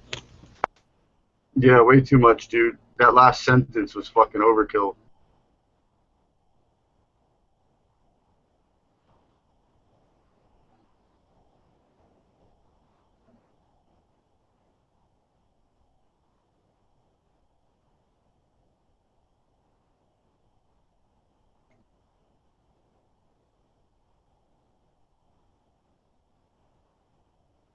What do you think about dowsing? All right, I didn't hear that. Say it again. What do you guys? It's talking about dowsing. You know, dowsing rods. Psychics use it. It was originally used for finding water in deserts to find wells. If you get two copper wires and walk around, they'll move and one will cross over to the other one when it's near water. It's a scientific thing.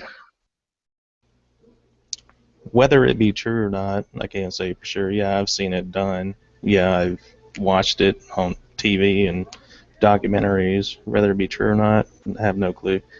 Until I'm one of those imperialists. I want to be able to test that fact to see if it actually is true. I want to try to find that water myself, and no, I've never tested it, so I can't say yay or nay.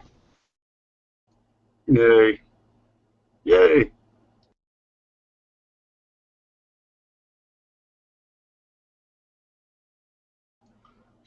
You know, Russell Crowe made a film called The Water Diviner, based in Australia, and it's about a real guy who found loads of wells in the outback with 2 dowsing rods. There's plenty of records about it. It's definitely just copper ones though, but there's loads of fake dowsing as well. Yeah, man. I definitely I saw a good portion of that movie. One of these days I'll watch it all the way through. But I mean, that's not one of those kind of movies you need to really watch all the way through. You just get the idea.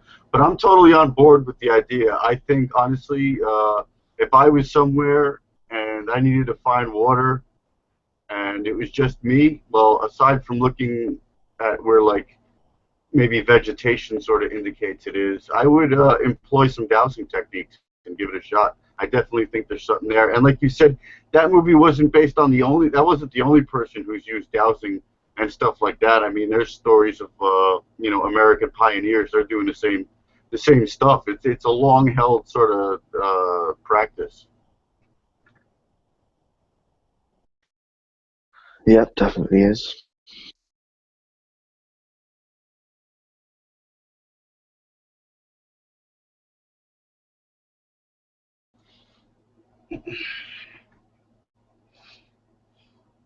And if anyone could find any validity in dowsing, that would sort of prove that gravity is a real force pushing down and not this flat Earth kind of weight theory.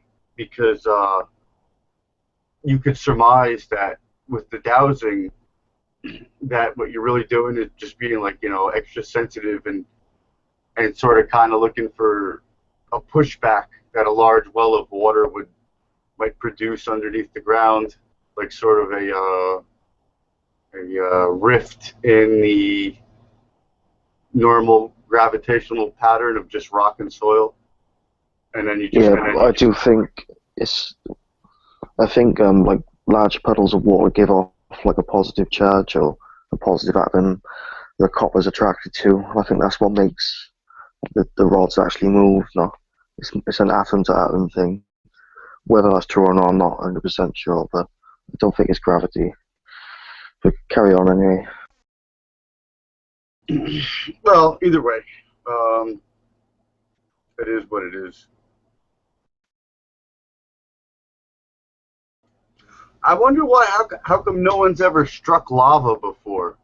Isn't that interesting? I mean, we got all these volcanoes, right? And then there must be like sort of tubes of lava going up to these volcanoes to make them erupt like that. And then those other kind of those like crevasse volcanoes that they say, you know, are on Hawaii. I was just, how come no one's ever dug and struck lava? Well, I don't think it'd be safe to be there for that long, would it? You'd have to be right up on there, either really deep below the volcano or up on the top. Just it'd be like trying to drill to the center of the earth again. Something that just can't happen unless you see. They would just take lava from when it spills over. There's loads of volcanoes that slowly spill out lava. It just dries slowly. You could probably take samples of that. Ira, do you think that volcanoes are a hoax? Do you think that volcanoes are a hoax? Yeah, that's what I'm asking you. I know.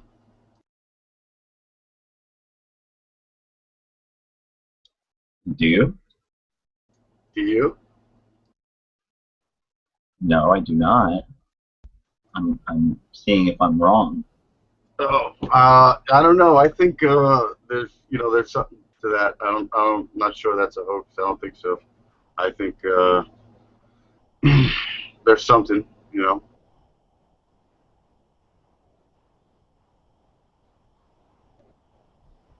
Cool.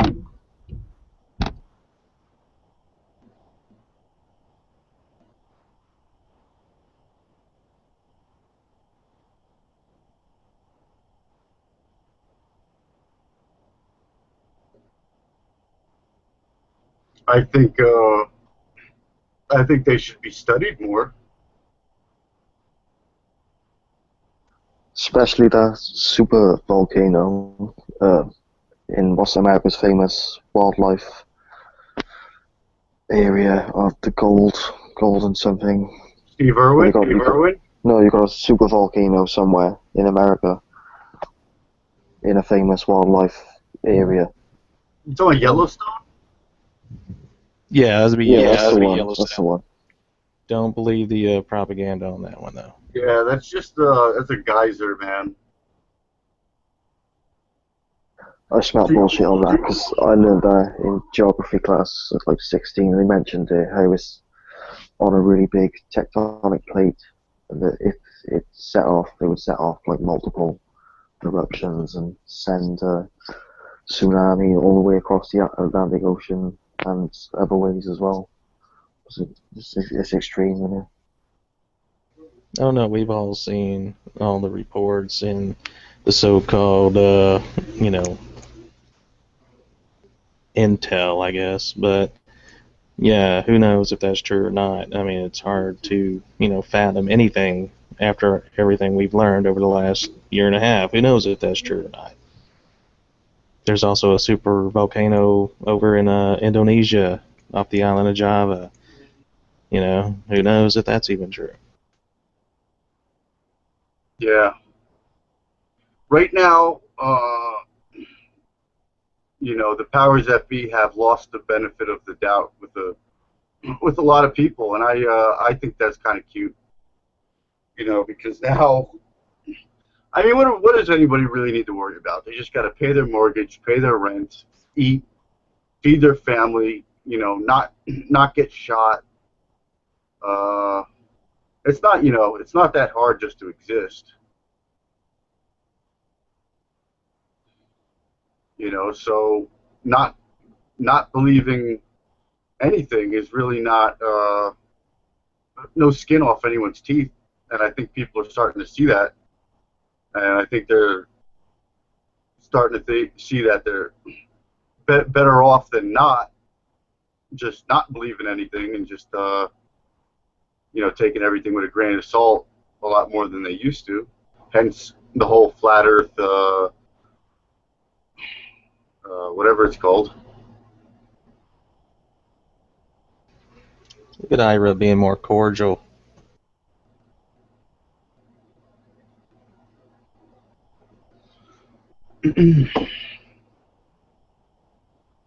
Well, I'm cordial when there's no trolls in the room. I mean, that's just the way it is.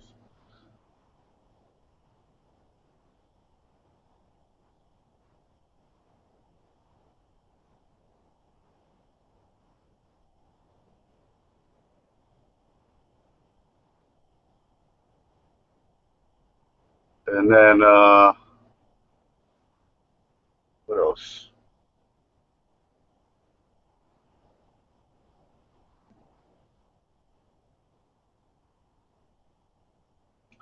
Let me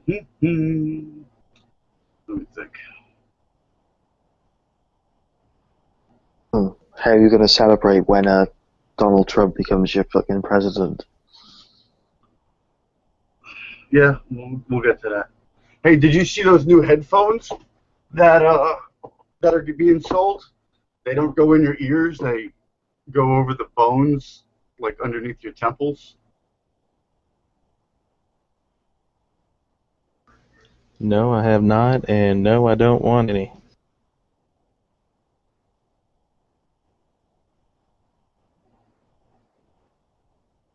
Yeah, it's called something like inductive audio or something like that.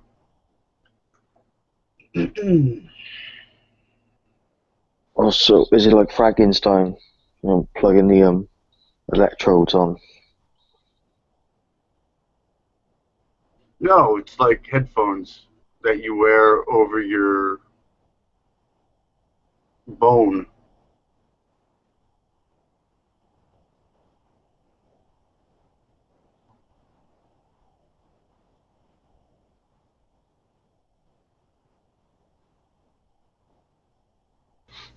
Okay, outside of your headphones that are scaring me, I'm not getting those. How many people were forced to download Windows 10?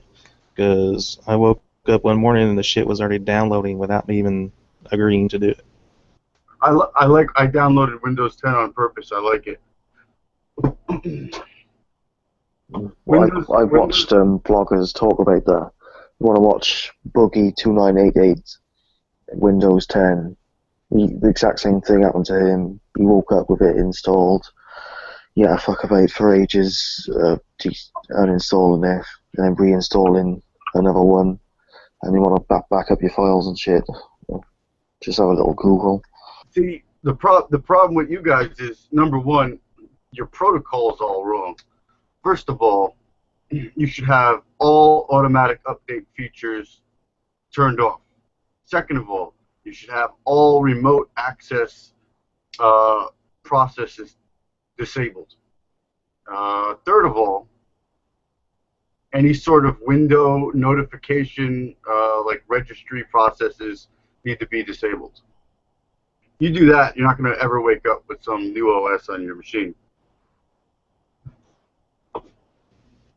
Alright, so, I think Google Plus likes to take charge, man. It does whatever it wants for you. That's what I've seen anyway. yeah, it asked me at least 25 different times, and I denied it every time. You got to turn your note. Listen, I can walk you through it. It's in your. It's called. If you go to your taskbar thing and where it says run, type in services.msc.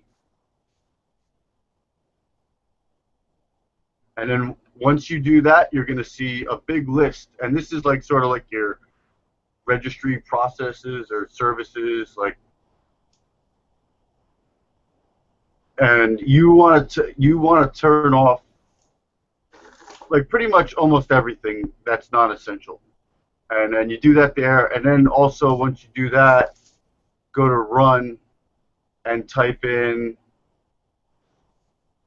msconfig and then go to the services tab and then disable all and then go through the list and only enable essential applications like Windows Audio. You want that enabled. Bluetooth, you want that if you use a Bluetooth headset. You know, comm system application, Cormet, all that. Anything that says like remote or notification or updater or anything that looks fishy, you keep disabled. You do all that. That's how you seal up your Windows. Okay, I'll do that. Next question. Why do you think they gave it away for free? Well, because because it's a strategic hardware plan. See, Bill Gates' dream always was, or supposedly always was, to have Windows in everyone's living room. Now, what Windows 10 is, it's sort of this hybrid OS that's going to be a uniform OS on desktops, tablets, and in addition to, most importantly, the Microsoft Xboxes. So the Microsoft Xboxes are going to soon, and they already have, they're already like 90% there. The only thing that's different is sort of like a little bit of placement and the color scheme, but it's almost pretty much just a dumbed down version of Windows 10. But the new Xbox is coming out within the next year. That thing is going to be a full-blown Windows 10 platform. So you're going to have this universal, and that's sort of the marketing thing they're going with. It's called UWP, Universal Windows Platform. In order to, I guess, fulfill this this operation sort of ambition with Universal Windows Platform, they need compatible software that will work with their hardware agenda. Because remember, their hardware agenda reaches past just desktop computers. It reaches out to tablets, phones, and Xboxes. Everybody has an Xbox, and their goal always was Windows in everybody's living room. As if Windows isn't a staple enough, I mean, they just know how to operate a monopoly, and they're gonna. Windows 8 just didn't have the code in it to handle a lot of these sort of streaming applications that the future is going to be made of, where computation no longer takes place on your device, but computation takes place on cloud servers and then gets streamed to your device. It has extra code for that, and then they wanted to pretty it up a little bit, make it. They needed people with it. That's why it's free, because they sell it. People are. The new Windows 10 has a Windows Store in it now, so now you can buy applications right out of the Windows Store, just like with iPhone. So they're making money through that. They're making money through licensing.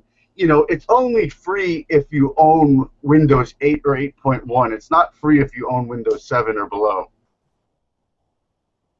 And Windows 10, the public beta version of Windows 10 came out like a year and a half after 8.1 was released.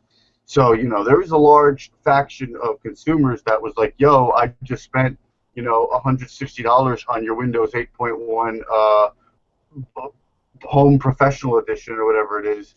And they knew that, and the project was too important, to try to sell to 8.1 users. But if you got Windows 7, good luck. You still got to buy Windows 10, so it's not entirely free.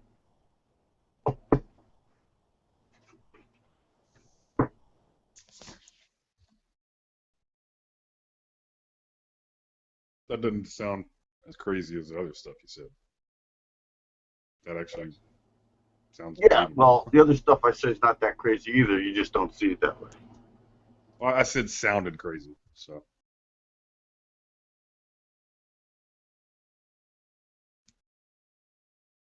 I do think it's crazy, but it just sounds crazy to me. But that makes sense, though. That's why I was never trying to get an Xbox.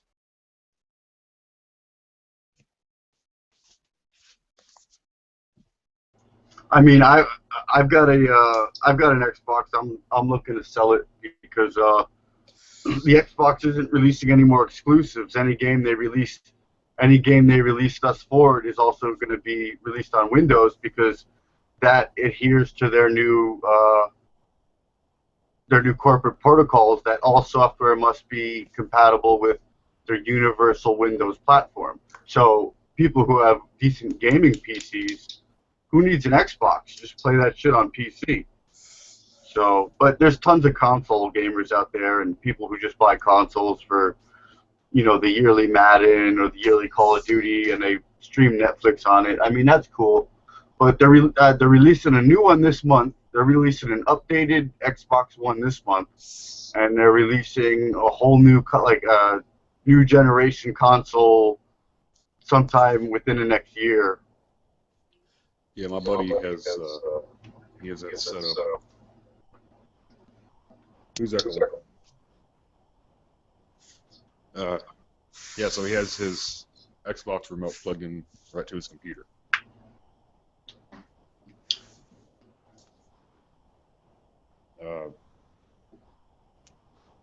So, I mean, could be the death of consoles. Well, it is. I mean, the death of consoles has existed for me for a long time. I mean, I only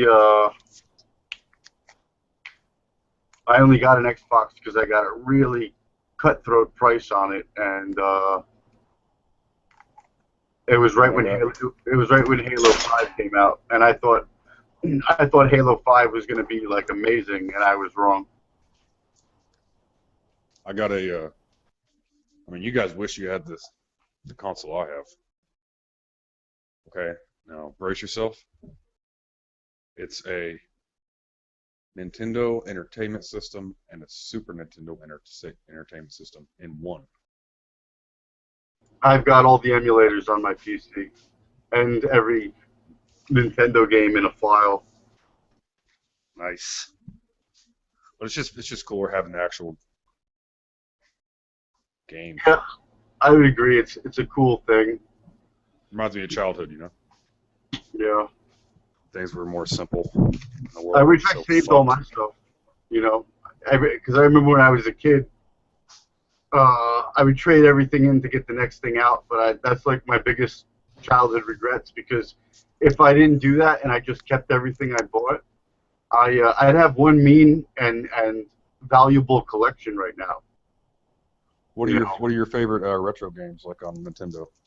Well, I was more of a Sega guy, but I never disrespected Nintendo. I was just more of a Sega guy. But I did for Super Nintendo, the Jurassic Park game.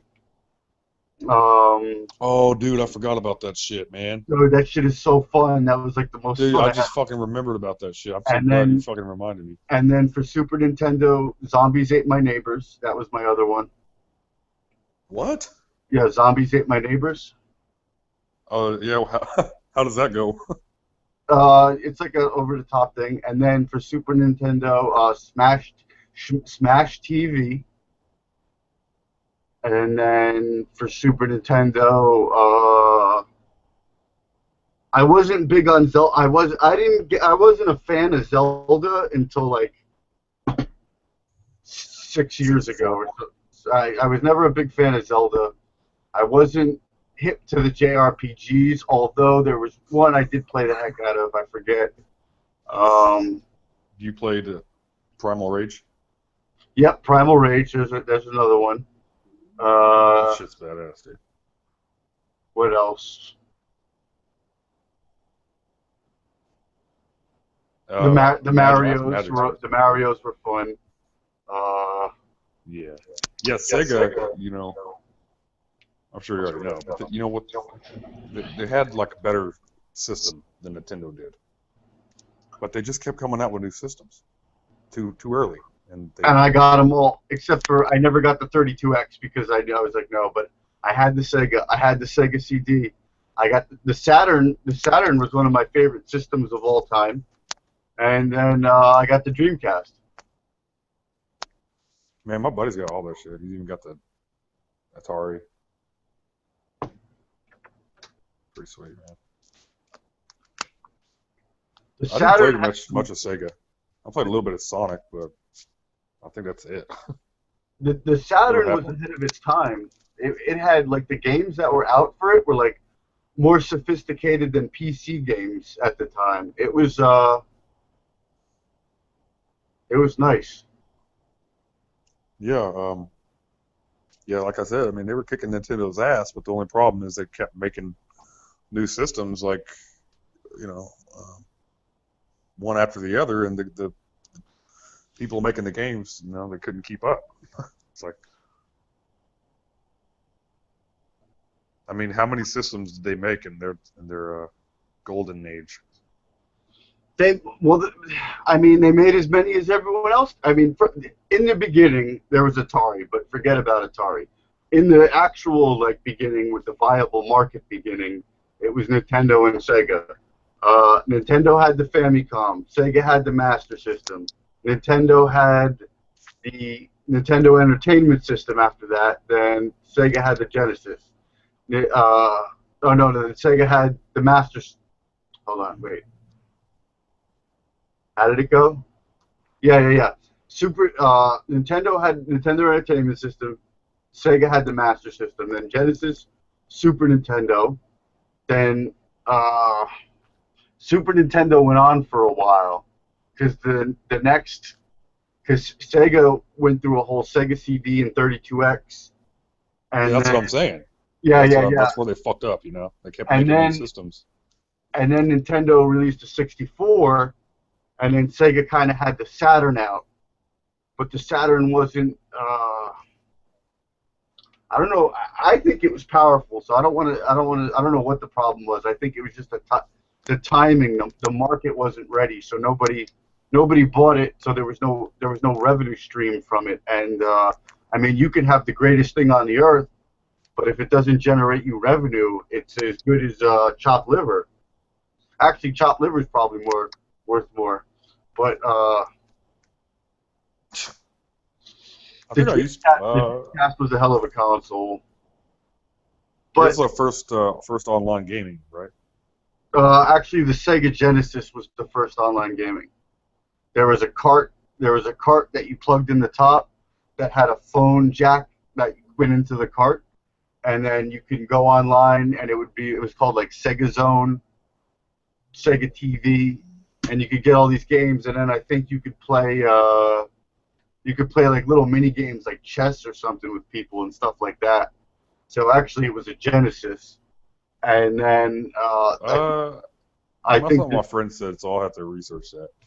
I'm skeptical of what you tell me, so just remember. Okay, so then That's what my friend says. Then the Sega CD came out, and I don't think there was really any online stuff with the Sega CD. And then the Saturn came out, and then the Saturn had an internet port, I do believe. I'd have to check that. Let me look that up right now. Yeah, you're in Arkansas. Let me come over there and chill, man. Let's play some games, bro. Yes, Sega Netlink. Yeah, okay. Sega Netlink. Sega Netlink, also called the Sega Saturn Netlink, was an attachment for the Sega Saturn game console to provide Saturn users with internet access and access to email through their console. The unit was released, blah, blah, blah. Netlink connected to internet through standard dial-up, blah, blah, blah. In Japan, however, gamers did connect through a centralized service known as SegaNet, which would later be taken offline and converted for Dreamcast usage. So yeah, the Japanese had some games they were playing online, and I think was the first accessory, blah, blah, blah, Netlink to choose ISP. Blah, blah, blah, Netlink Zone. So you're quite the gamer, huh? As much as anyone else. Okay. You know.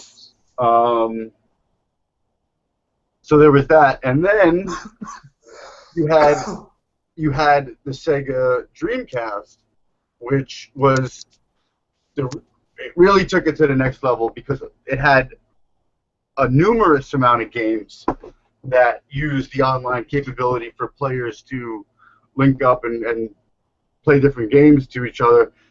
The most notable of which was Phantasy Star Online, which was the very first MMO ever, online MMO ever for any console. So that was a first of its kind. I mean, up until a few years ago, there were still people playing Phantasy Star Online on their Dreamcast because, you know, an MMO, I think the servers were, I think they used some kind of like hack and did private servers and stuff like that. But when you have an MMO and then you have people who join the MMO and they invest in it, you know, they just get hooked for life and stuff like that. Look at Warcraft, man. Warcraft's never going away, ever. And you know what? It hurt Blizzard as a company too, because it made them cathartic and lazy. And now they don't really care about creating quality product, as we can see in the new game Overwatch, which is a pile of heaping fucking bullshit trash. And yeah, but people get hooked to what their. they spend all their time in making the movie? No, Blizzard didn't make the movie. You think Blizzard is a bunch of film professionals? And no, they hired. They obviously hired. I was joking. But. Yeah, no, they hired people to make the movie. They're busy. What they're busy doing is probably working on their accounting department. It's probably their main focus right now. How to fucking. I want to see that movie. Yeah, I'm gonna see that movie. I'm excited about it. Yeah, it's got Travis Fimmel in it. Oh, hey, dude. He plays Ragnar in Vikings. If you go into Walmart right now, I saw in Walmart they've got these I guess they're, you know, toys, but these limited edition Warcraft movie statues. And I was thinking, I'm like, you know what? I should just buy a few of these because I could see these things being a hot commodity in like 5 years when, you know what I mean? Like, these like limited. Yeah. These like not limited. 5 years. Well, down the road, like these limited, like, you know, keep them in the, buy like 4 or 5 of them, keep them in the packaging. You know, that's a good kind of investing. People always want to know about stocks and stuff. But if you're hip to things like games and media culture and stuff like that, and people do this all the time when like Nintendo, time capsule that shit, dude. Yeah, when Nintendo and stuff, they release like these limited edition things, people just buy like 20 of them, throw them in a box, and they've been doing it forever. And then even things like such as that game Fallout came out with a limited edition that came with a physical plastic like Pip-Boy computer that went on your wrist. It sold out in the first hour in Amazon, and then after it was $100 for the special edition bundle that came with the Pip-Boy, okay, and after it sold out in the first hour, and then that same week and the weeks after it, before they announced that they were going to do a reprint, there was these things found on eBay going for $5,000 a piece. Damn. Yeah. Yeah, buddy. This is a good point. I mean, who's that echo? Yeah, grab like 20 of them bitches or something, you know? Put that shit in a time capsule in your fucking closet. Because I'll tell you one thing. I'll tell you one thing. The worst thing that could happen is they're not going to lose it. So if they're like, you know, something's like that, $20 a piece, whatever, but like you got to have a good hunch that, oh yeah, this is going to be like those Warcraft toys at Walmart. I would bet that those will triple in value, you know, down the road, at least like 2, 3, 4 years. They're never going to. Warcraft. Yeah. Big. I don't play. I played it a couple times when I was younger, but I don't have a computer, so. They're not going to go down in value, is my point. So if you buy them for 20 and you keep them in the packaging sealed up, you'll always be able to sell them for 20, especially when it's like a limited edition movie print like that. You know, they're never going to print those again. They're doing it for the movie.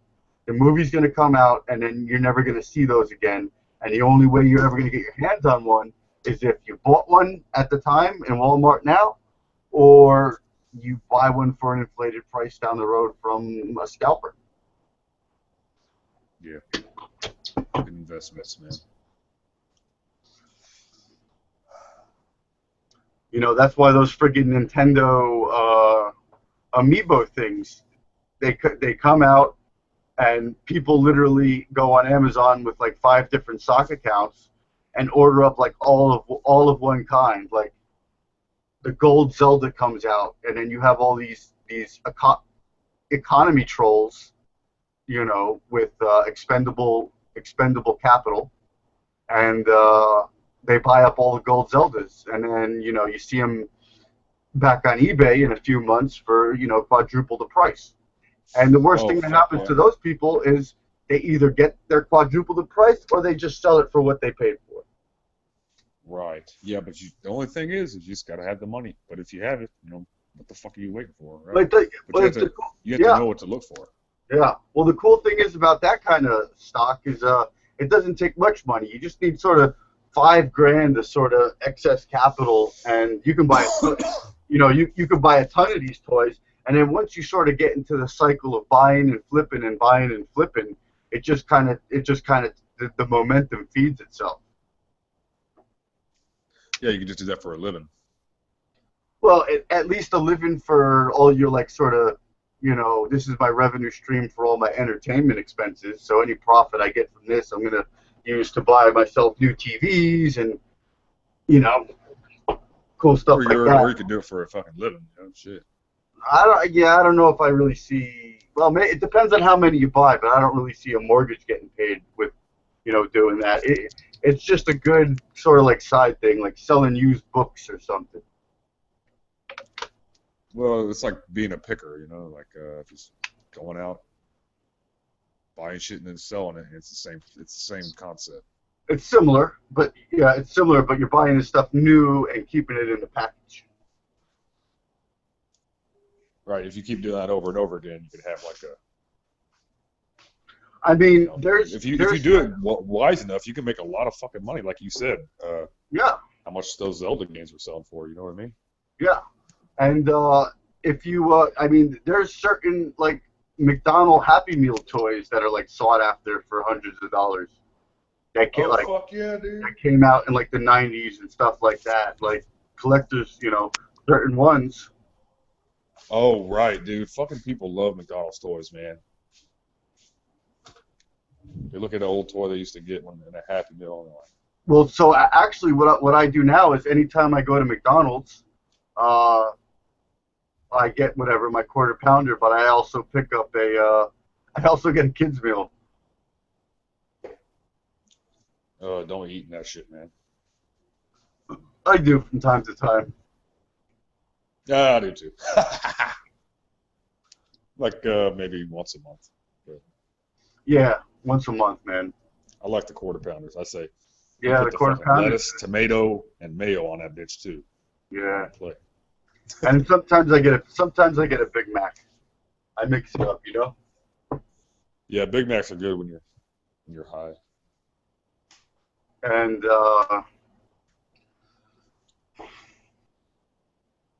you'll get doing that kind of stuff. You could easily see a bigger, return on a huger profit margin on your return on investment than fucking with regular stocks and bonds. You know what I mean? But you got to kind of be hip to certain situations and know what you're doing. In a lot of cases, investing in stocks is a lot easier because you're just at a computer clicking, buy 100, and then, you just see your cash account get turned into stock. But really, it's like the same thing almost, isn't it? Like. But it's it's the same thing except the return on investment and then the time of return and the profit margin of return is greater a lot of the times with these toys. But the only thing is you can't. It starts to turn into the law of diminishing returns if you start to buy too many of the toys. So if you're like, oh man, I really think these Warcraft toys are going to be this, that, or the other thing, I'm going to buy 1 million of them. Well, you buy 1 million of them, you're well in the land of diminishing returns because there's no like saturation sort of there's no like saturation potential in that kind of number range. But you pick up 100 or 200 of them, you're good. With stocks, you can put 1 million in stocks and feel very safe. That's kind of the difference. Right. Pretty cool, man. Good idea for sure. Might at least grab a couple of them. Fuck. Are they little bitty or what? Like how much are they? How much? I don't know. I didn't look at the price, but they're big. They're like the size of a forearm. Damn. Oh, they're toys? Well, yeah, they're like little figurines. and it was a bunch of like ogres and stuff, and they all had weird names like Lothar and Vidar and stuff like that. So you'd probably like it. Good one. Well, isn't Ira a girl's name? No. I've never met a man named Ira before. You never met a It's either girl named ladies Ira or old before? ladies. And this old lady at a nursing home, her name is Ira.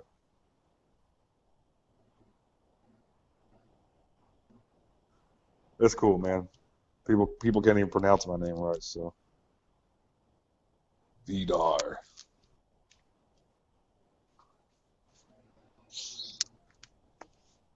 So yeah, man. Why don't you come over and let me chill, man? We'll smoke some weed. I got some dank here, and we'll play some games, bro. Play some old school games. I don't live in Arkansas, bro. I told you that. Ah, fuck. Shit. But otherwise, we totally could. Well, I think you're pretty cool. Like you're making more sense than you ever had to me in the past. So I'll give you that. So a little skeptical on if you actually believe what you say.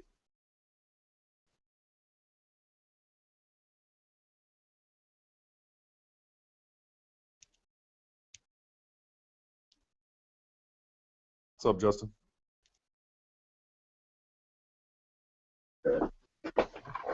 Hey, what's up, man? How's it hanging? All right, how you doing? I'm doing good, bro. Right on, right on. Coming from Illinois.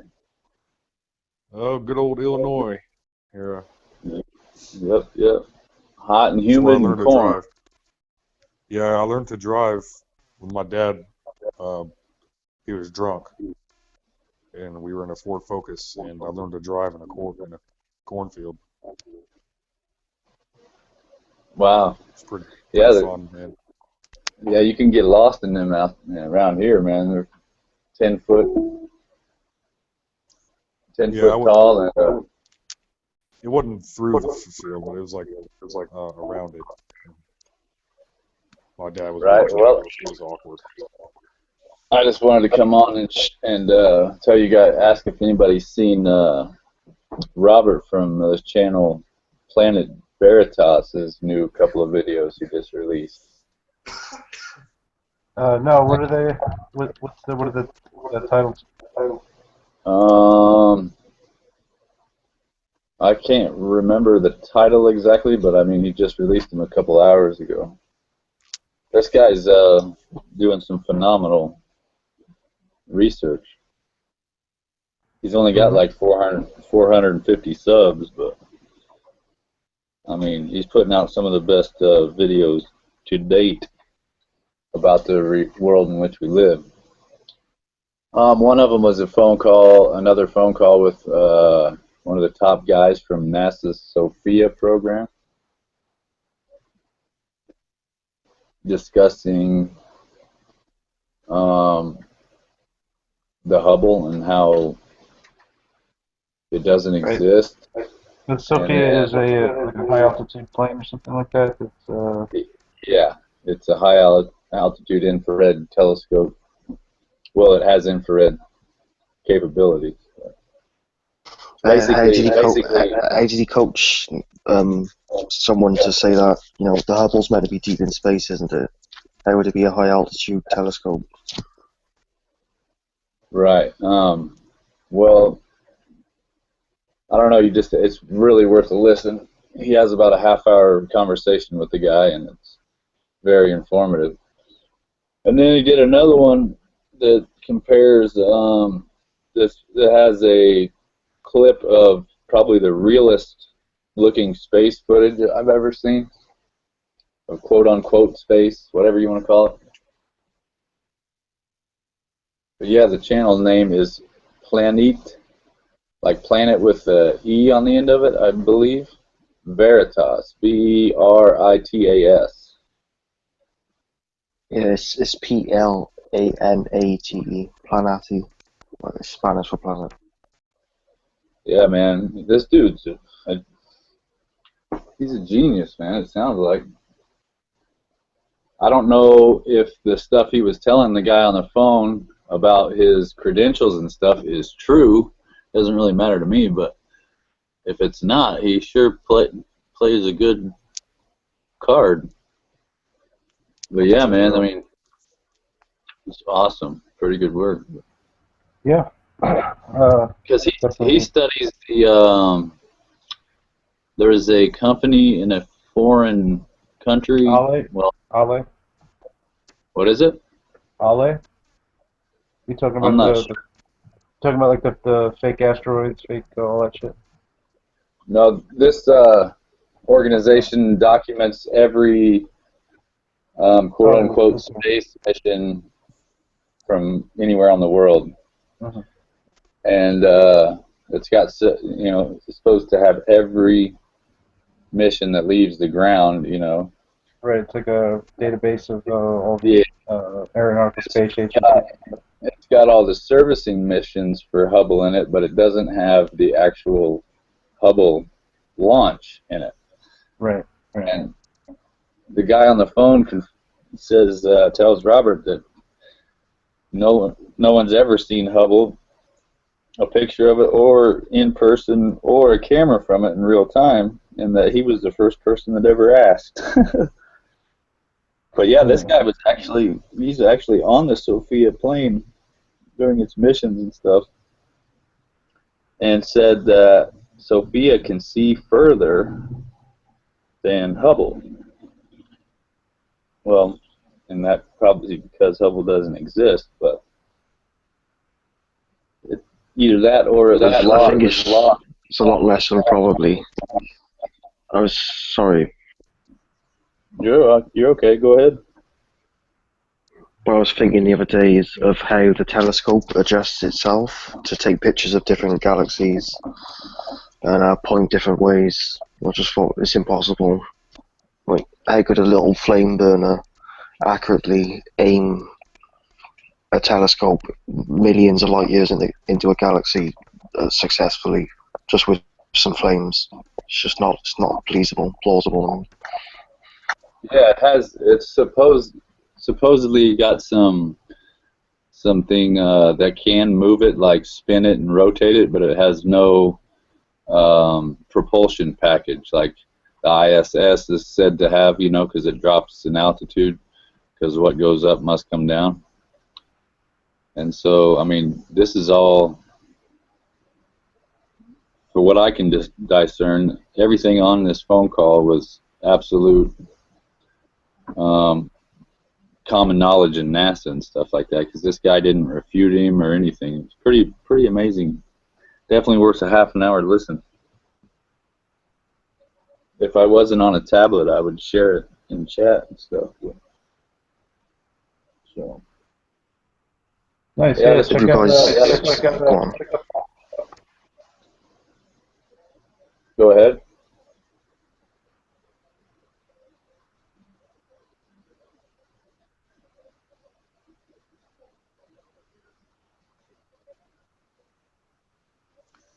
He's having a problem with the feedback on his tablet.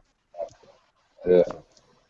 So Vidar, where are you located now? Anywhere close to Illinois, or would you rather not say, or? Further south. Right on. I'm about an hour and a half south of Chicago. Sweet.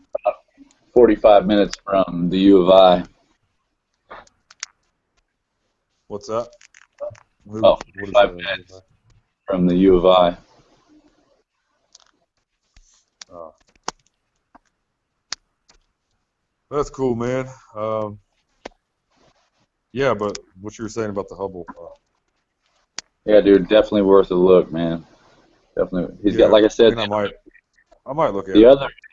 The other video was only about 8 minutes long, and it was some footage he found, I believe, from a Russian project. And dude, it looks like the realest space footage. You know, it's not near as pretty as all the CGI stuff, but he is it's his contention that space, as we know it, could be helium-4 or some form or variation of it, and he kind of provides some information to back that proposal. You know, it's pretty interesting. This dude's doing some amazing work. Wouldn't there be explosions if it's helium?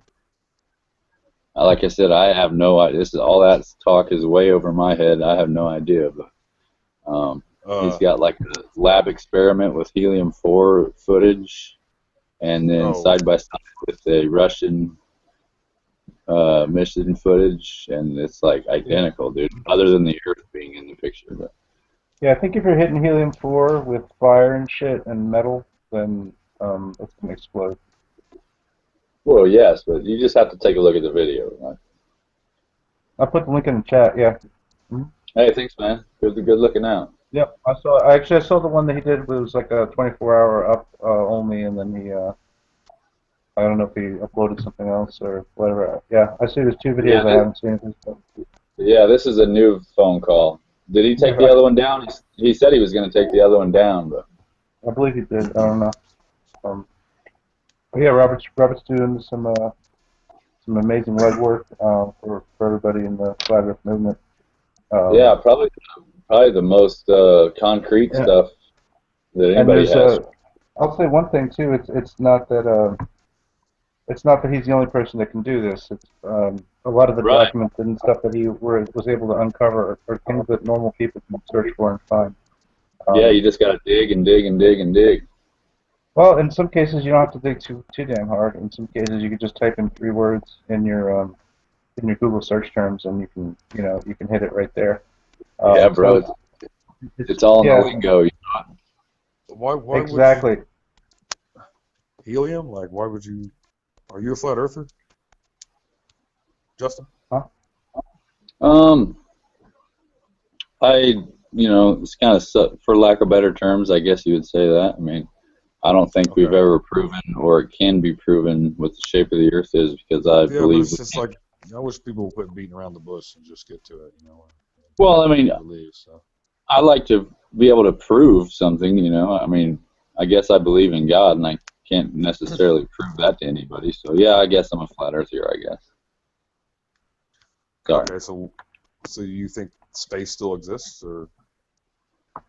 Well, I think the ISS is up there. I just think it's under some type of propulsion or something. Oh, okay, but you. Oh, okay, I don't understand why he's. Because space, you know, if that guy's a flat earther, why is he talking about space? I mean, space is fake. It's just darkness, is what it is. Because he doesn't believe that. You know, not everybody has the same understanding. You know.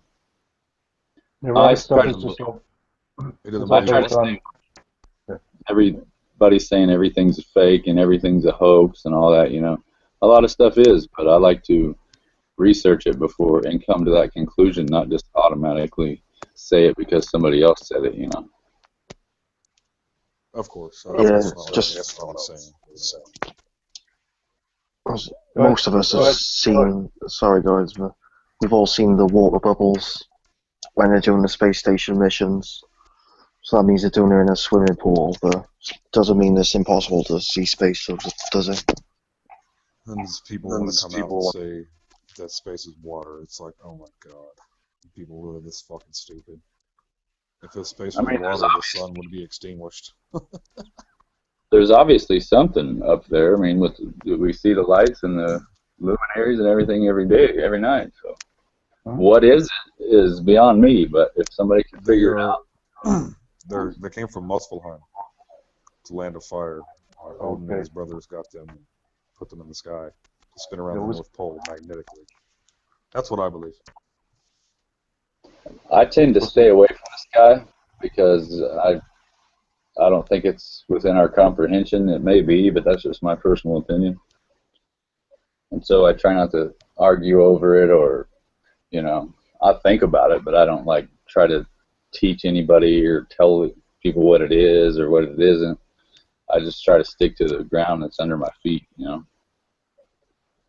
Well, yeah, I mean, I give my opinions, but yeah, that's what I was saying earlier. Why did if you guys want to determine where you live, why don't you look where you live? Don't waste Right. time looking above. If you want to observe what if your shoes are tied, you don't look at the fucking ceiling. You know what I mean? Yeah, exactly. So whatever's going on up there really shouldn't affect what we can prove here. It's not going to change what we can prove here. And this is where we live, so that's all the proof Yeah, I need. just like George Orwell said in 1984. Have you forgotten doublethink? Is it not beyond us to come up with a dual system of astronomy? Yeah, Cathexis has been saying that for weeks now, and it's so true that the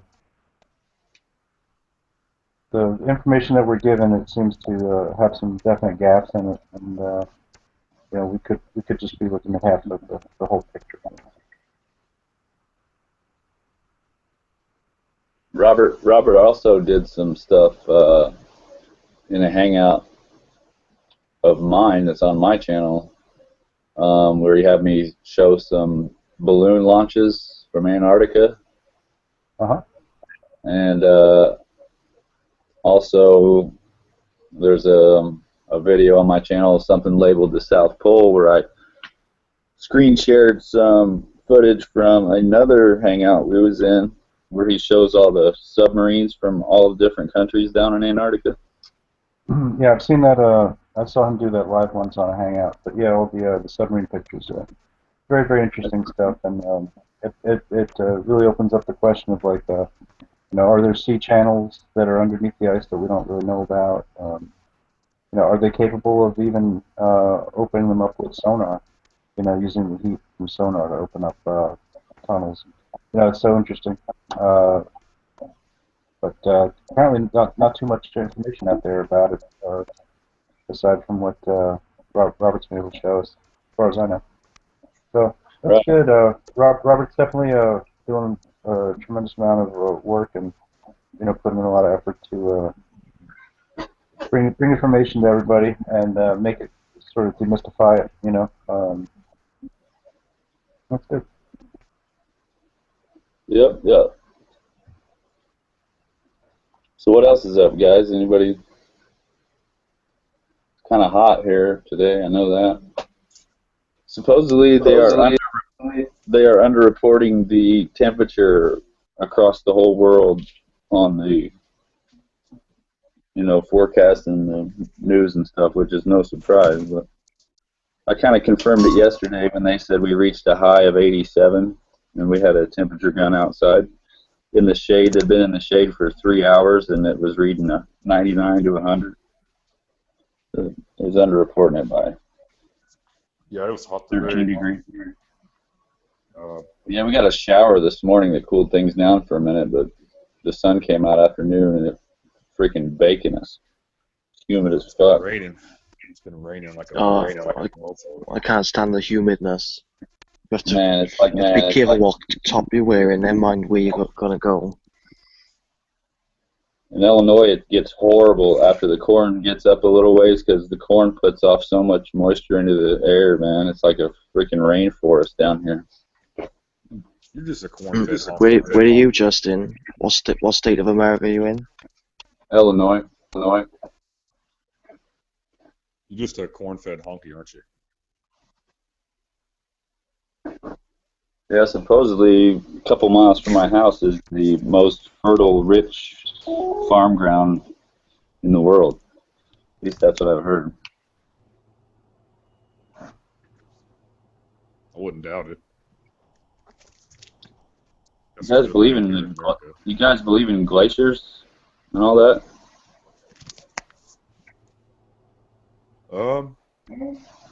I never really thought about it. Me neither until right now, but the soil that we have here is supposedly from glaciers pushing it down.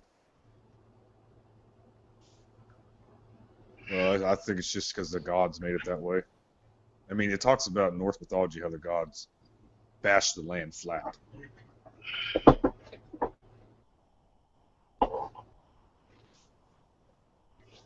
and that's why we see like different continents that meet with each other, because that was the part of the Mother Earth, and they chopped it up in pieces and then laid its body out, and put the pieces together after they chopped them up, and did various things to make this world for men, including take his eyebrows and put them around the world, put them together around the world. He just dropped out, didn't he? Wow. Oh, what the fuck are we doing? Well, there goes that. Right. So, what else? So how about rainbows, dude? Total concave proof right there. No, or not.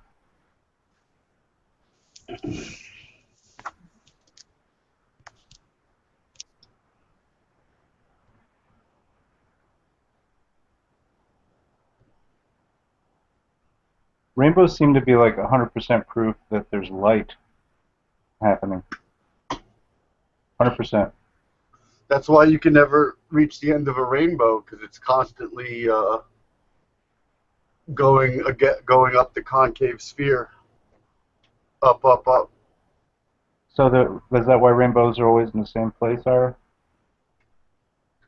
Yeah, because You mean the rainbows don't change place? They're just always in the same areas.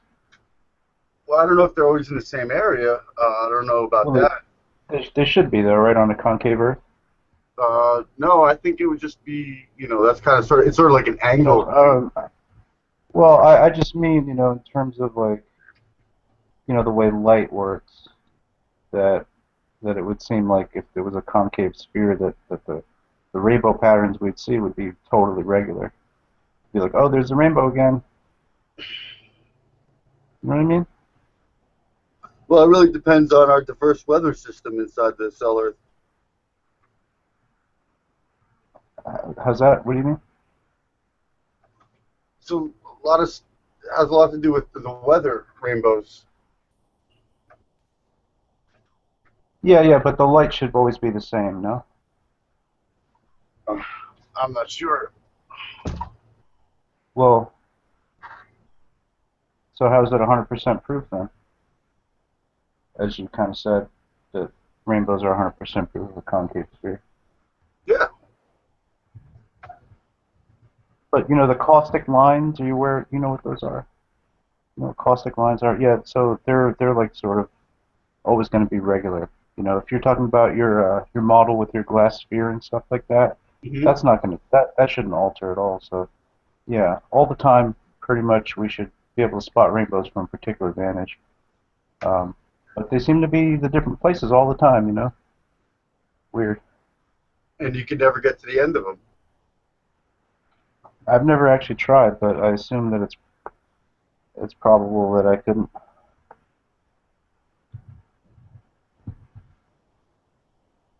But yeah, just in optics, I'm pretty sure that inside of a concave glass item that you're going to have. That's where the whole thing came from with there's gold at the end of the rainbow, because if you were to keep chasing it, you would chase it to the to the opening in the earth where the mountains are made of gold, where the gold is kind of coming in from the outside. Oh? I'm sorry, I didn't know that in the concave Earth system, there's mountains made of gold. Yeah. Yeah, and then where are they? They're in the North Pole, you're saying? Yeah. Wow. And what sort of data are you going on to make that sort of hypothesis or conclusion? I guess it must be to you at this point.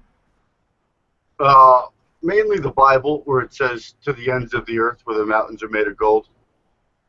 Okay. You don't think that that's possibly like a reference to the setting sun or on the mountains, maybe making them goldish in color, or no? You take it as a literal Yes. Meaning of the element. Yeah. The elemental gold. Yeah. Pretty interesting. And that's in the North Pole. Is there any access to this thing, or is this just like something that people can't actually get to? No, I imagine people could get to it, because if we couldn't, the Bible wouldn't have mentioned it. Mm-hmm. Well, you So know, the North there's Pole is the end of the world. there's a lot of value placed on gold. So you would think that if it was capable of being gotten at, that they would have done so, or are they hiding that? Or is that what you think? Well, yeah, gold is a false economy essentially, and you know, it's just a control system. You know. Okay. So why do you know that they're made out of gold? You're saying just from the Bible. It's too bad there's no other proofs that could verify that. It might be something that we could take a look at. Well, I know it is too bad, but Cyrus Teed actually thought the same thing. I found out. Okay. Yeah, Cyrus Teed had a lot of different beliefs, so that's pretty interesting. I don't know.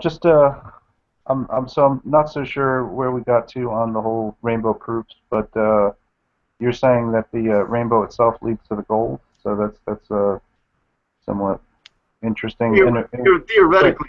Theoretically, it would, because if you kept trying to chase it to find the end of it, you would just keep going and keep going and keep going. And if you did that, then you would reach the part of the earth where the mountains are made of gold. Okay, so what if you're seeing a rainbow, let's say in South America, you're saying that rainbow itself stretches all the way to the fucking North Pole?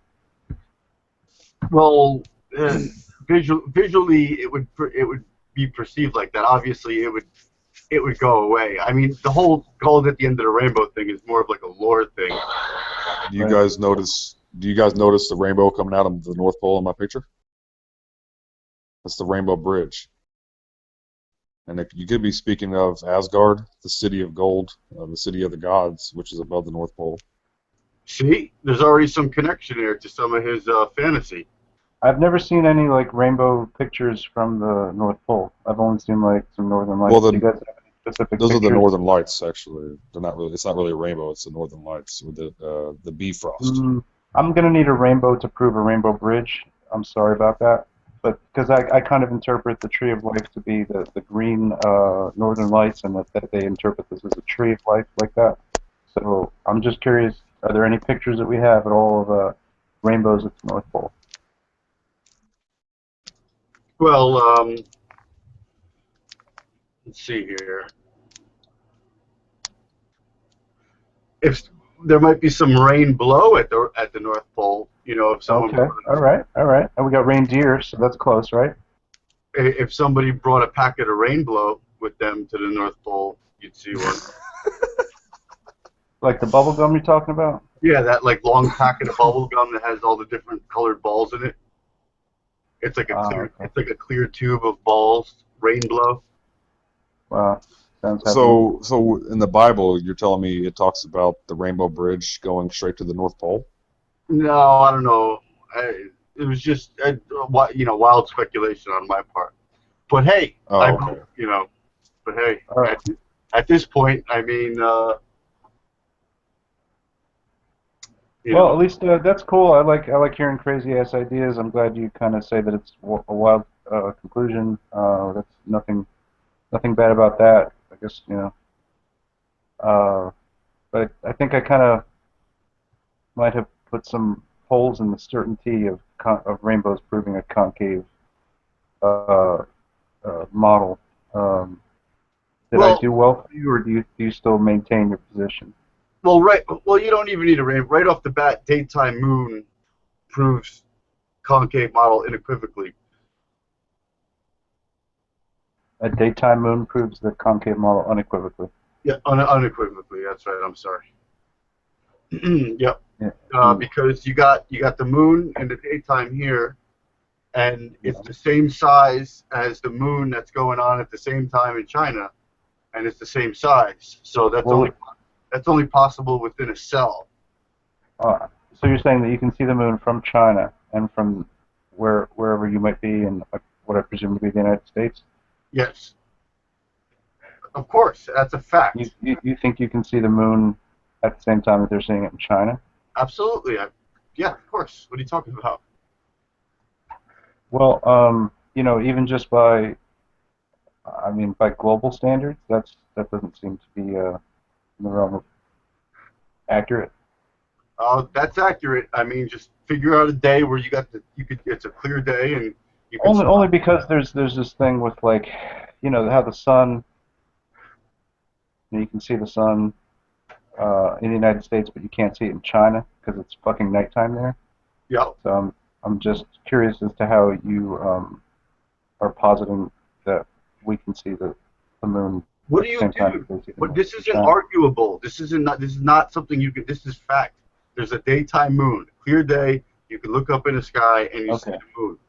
Then, if you go to webcams in China that show the city skyline, you can see the moon in their sky at the exact same time, and it's the same size as the moon. Wow. You look up and you see. Ira, that sounds really interesting. Do you think you can is there a video you can point me to where somebody does this comparison, or maybe you could even do it yourself? I don't know. Well, there was a flat earther who stole my idea and sort of did something like that on Facebook, but well, I didn't see that one, so you might still have a market for such a video. I'm good, fam. This is what I do. Debate. Okay, yeah. The supporting material is nice if you're going to say it's a fact.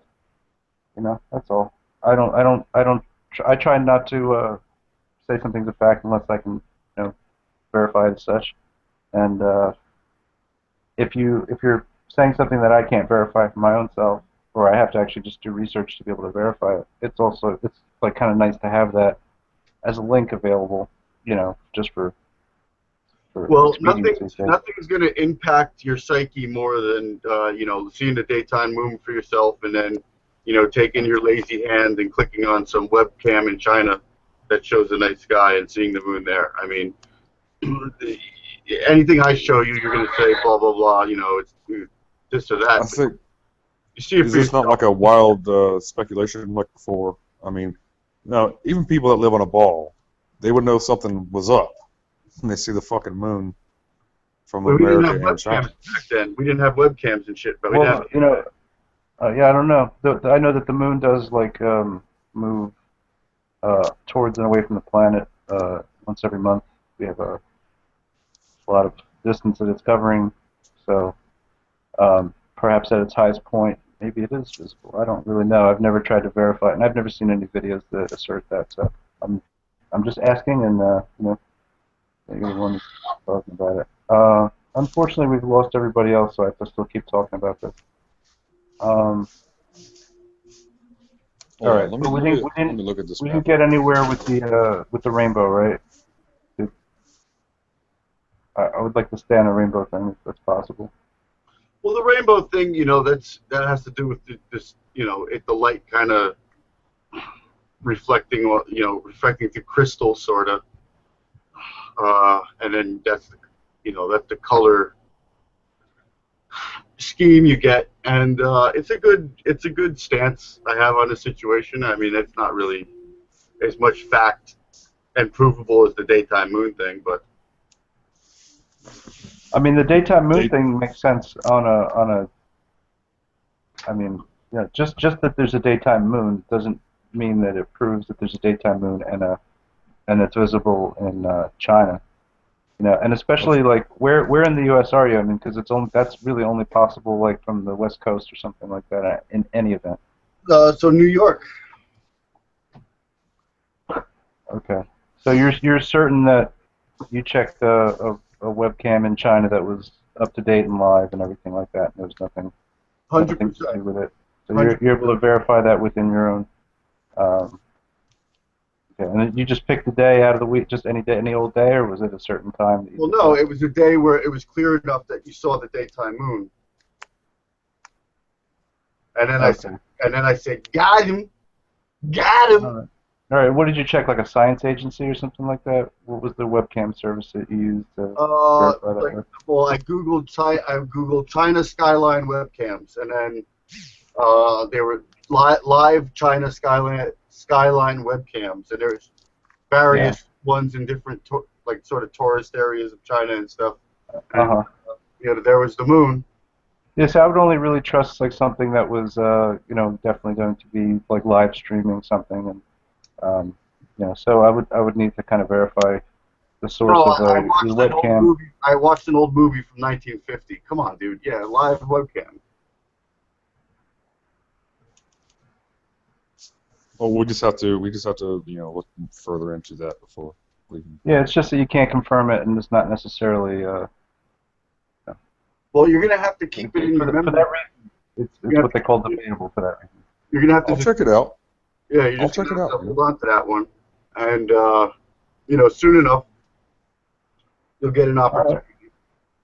Yeah, still doesn't. I mean, that's whatever happens with the bodies in the sky, still doesn't change the fact that the sea's flat. So we're gonna research. I'm gonna look into this. Okay, I'm gonna look because they're the same size. So if it was one kind of singular physical object within a flat sort of plane, it would be like a little dot by the time it's. Okay, so you're in New York and you look in the sky. I'm just trying to get a picture here. Well, Ira, what you just said isn't true either, because we're talking about how light works too. So certainly there could be some other reasons. It doesn't just have to be how you said it. That's all. Okay, I'm just trying to get this picture here. So you're in New York and you're looking up in the sky, and where do you see the moon at? To the east or west? Well, you would normally see it I would notice it towards the east, daytime moon. Okay, so you're looking up, facing south, east. Well, actually, I've seen it towards the north, west northwest. I've seen it sort of there too. No, whenever you looked on the webcam in China, where did you see the moon in the sky right before you looked at the webcam? When I looked at the webcam in China, in America, where did you see the moon? All right, so it was the first time I did it. It was in relation to my position. It was, I guess, west of me. Okay, and if it was the sun, would you say what time is it? What? If it were the sun, using this map, where would you say, what time would it be? In the sky. I'm not talking about the sun. What do you mean? Well, I'm just trying to get a visualization of where. Okay, can you see this? Yeah. Okay, so you're here. So was the moon here, You said the west, so it's got to be. Finger in one spot. Keep your finger in one spot. So put it over. Go up a little. Go to the right a little. Go up a little. Go up a little more. I'd put it right about maybe there. Yeah, maybe there. Yeah, right around there.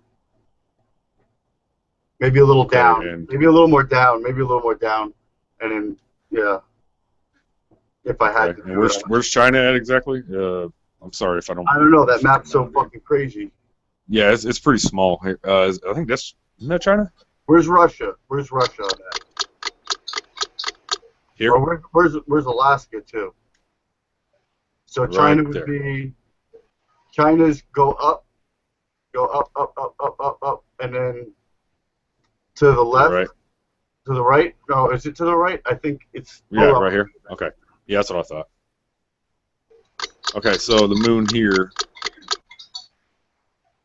in this general location, and they're seeing. Okay, so it's morning to you, correct? It was 10:45 in the morning. Okay, and what time was it in China?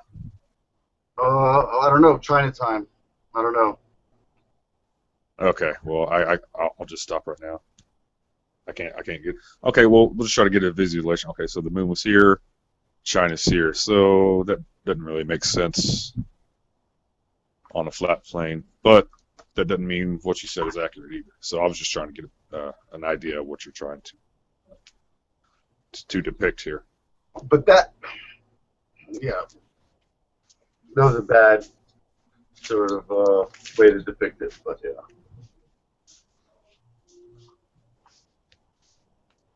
Well, to disprove our flat, our map, or not our map, but the map I use at least. That's why I was using it as a reference. You know what I mean? That works out to your benefit if you're correct. So. I'm sorry. But I'll check it out, man. I'll look into it and get back with you.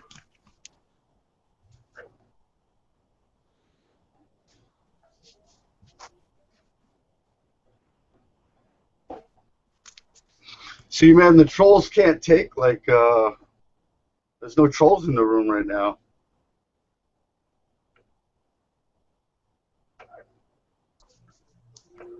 Except for you. I'm not a troll.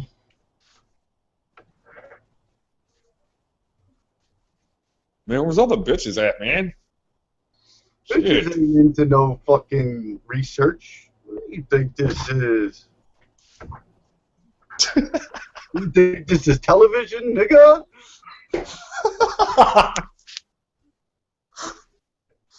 There's a few out there. Few parrots out there, yeah. Few birds. You getting laid, bro? I gets mines. Oh, okay. That's good. Good shit, man. Well, I'm gonna hop off here for a little bit, y'all. Peace out.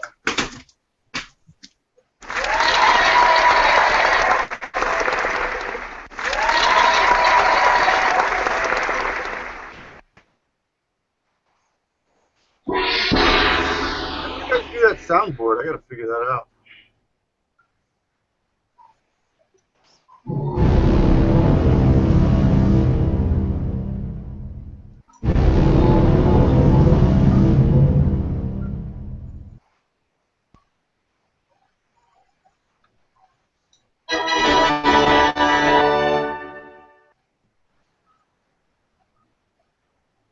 Hey, is that Soundation? I don't want to sound like a dick or nothing, but it says on your chart you're fucked up.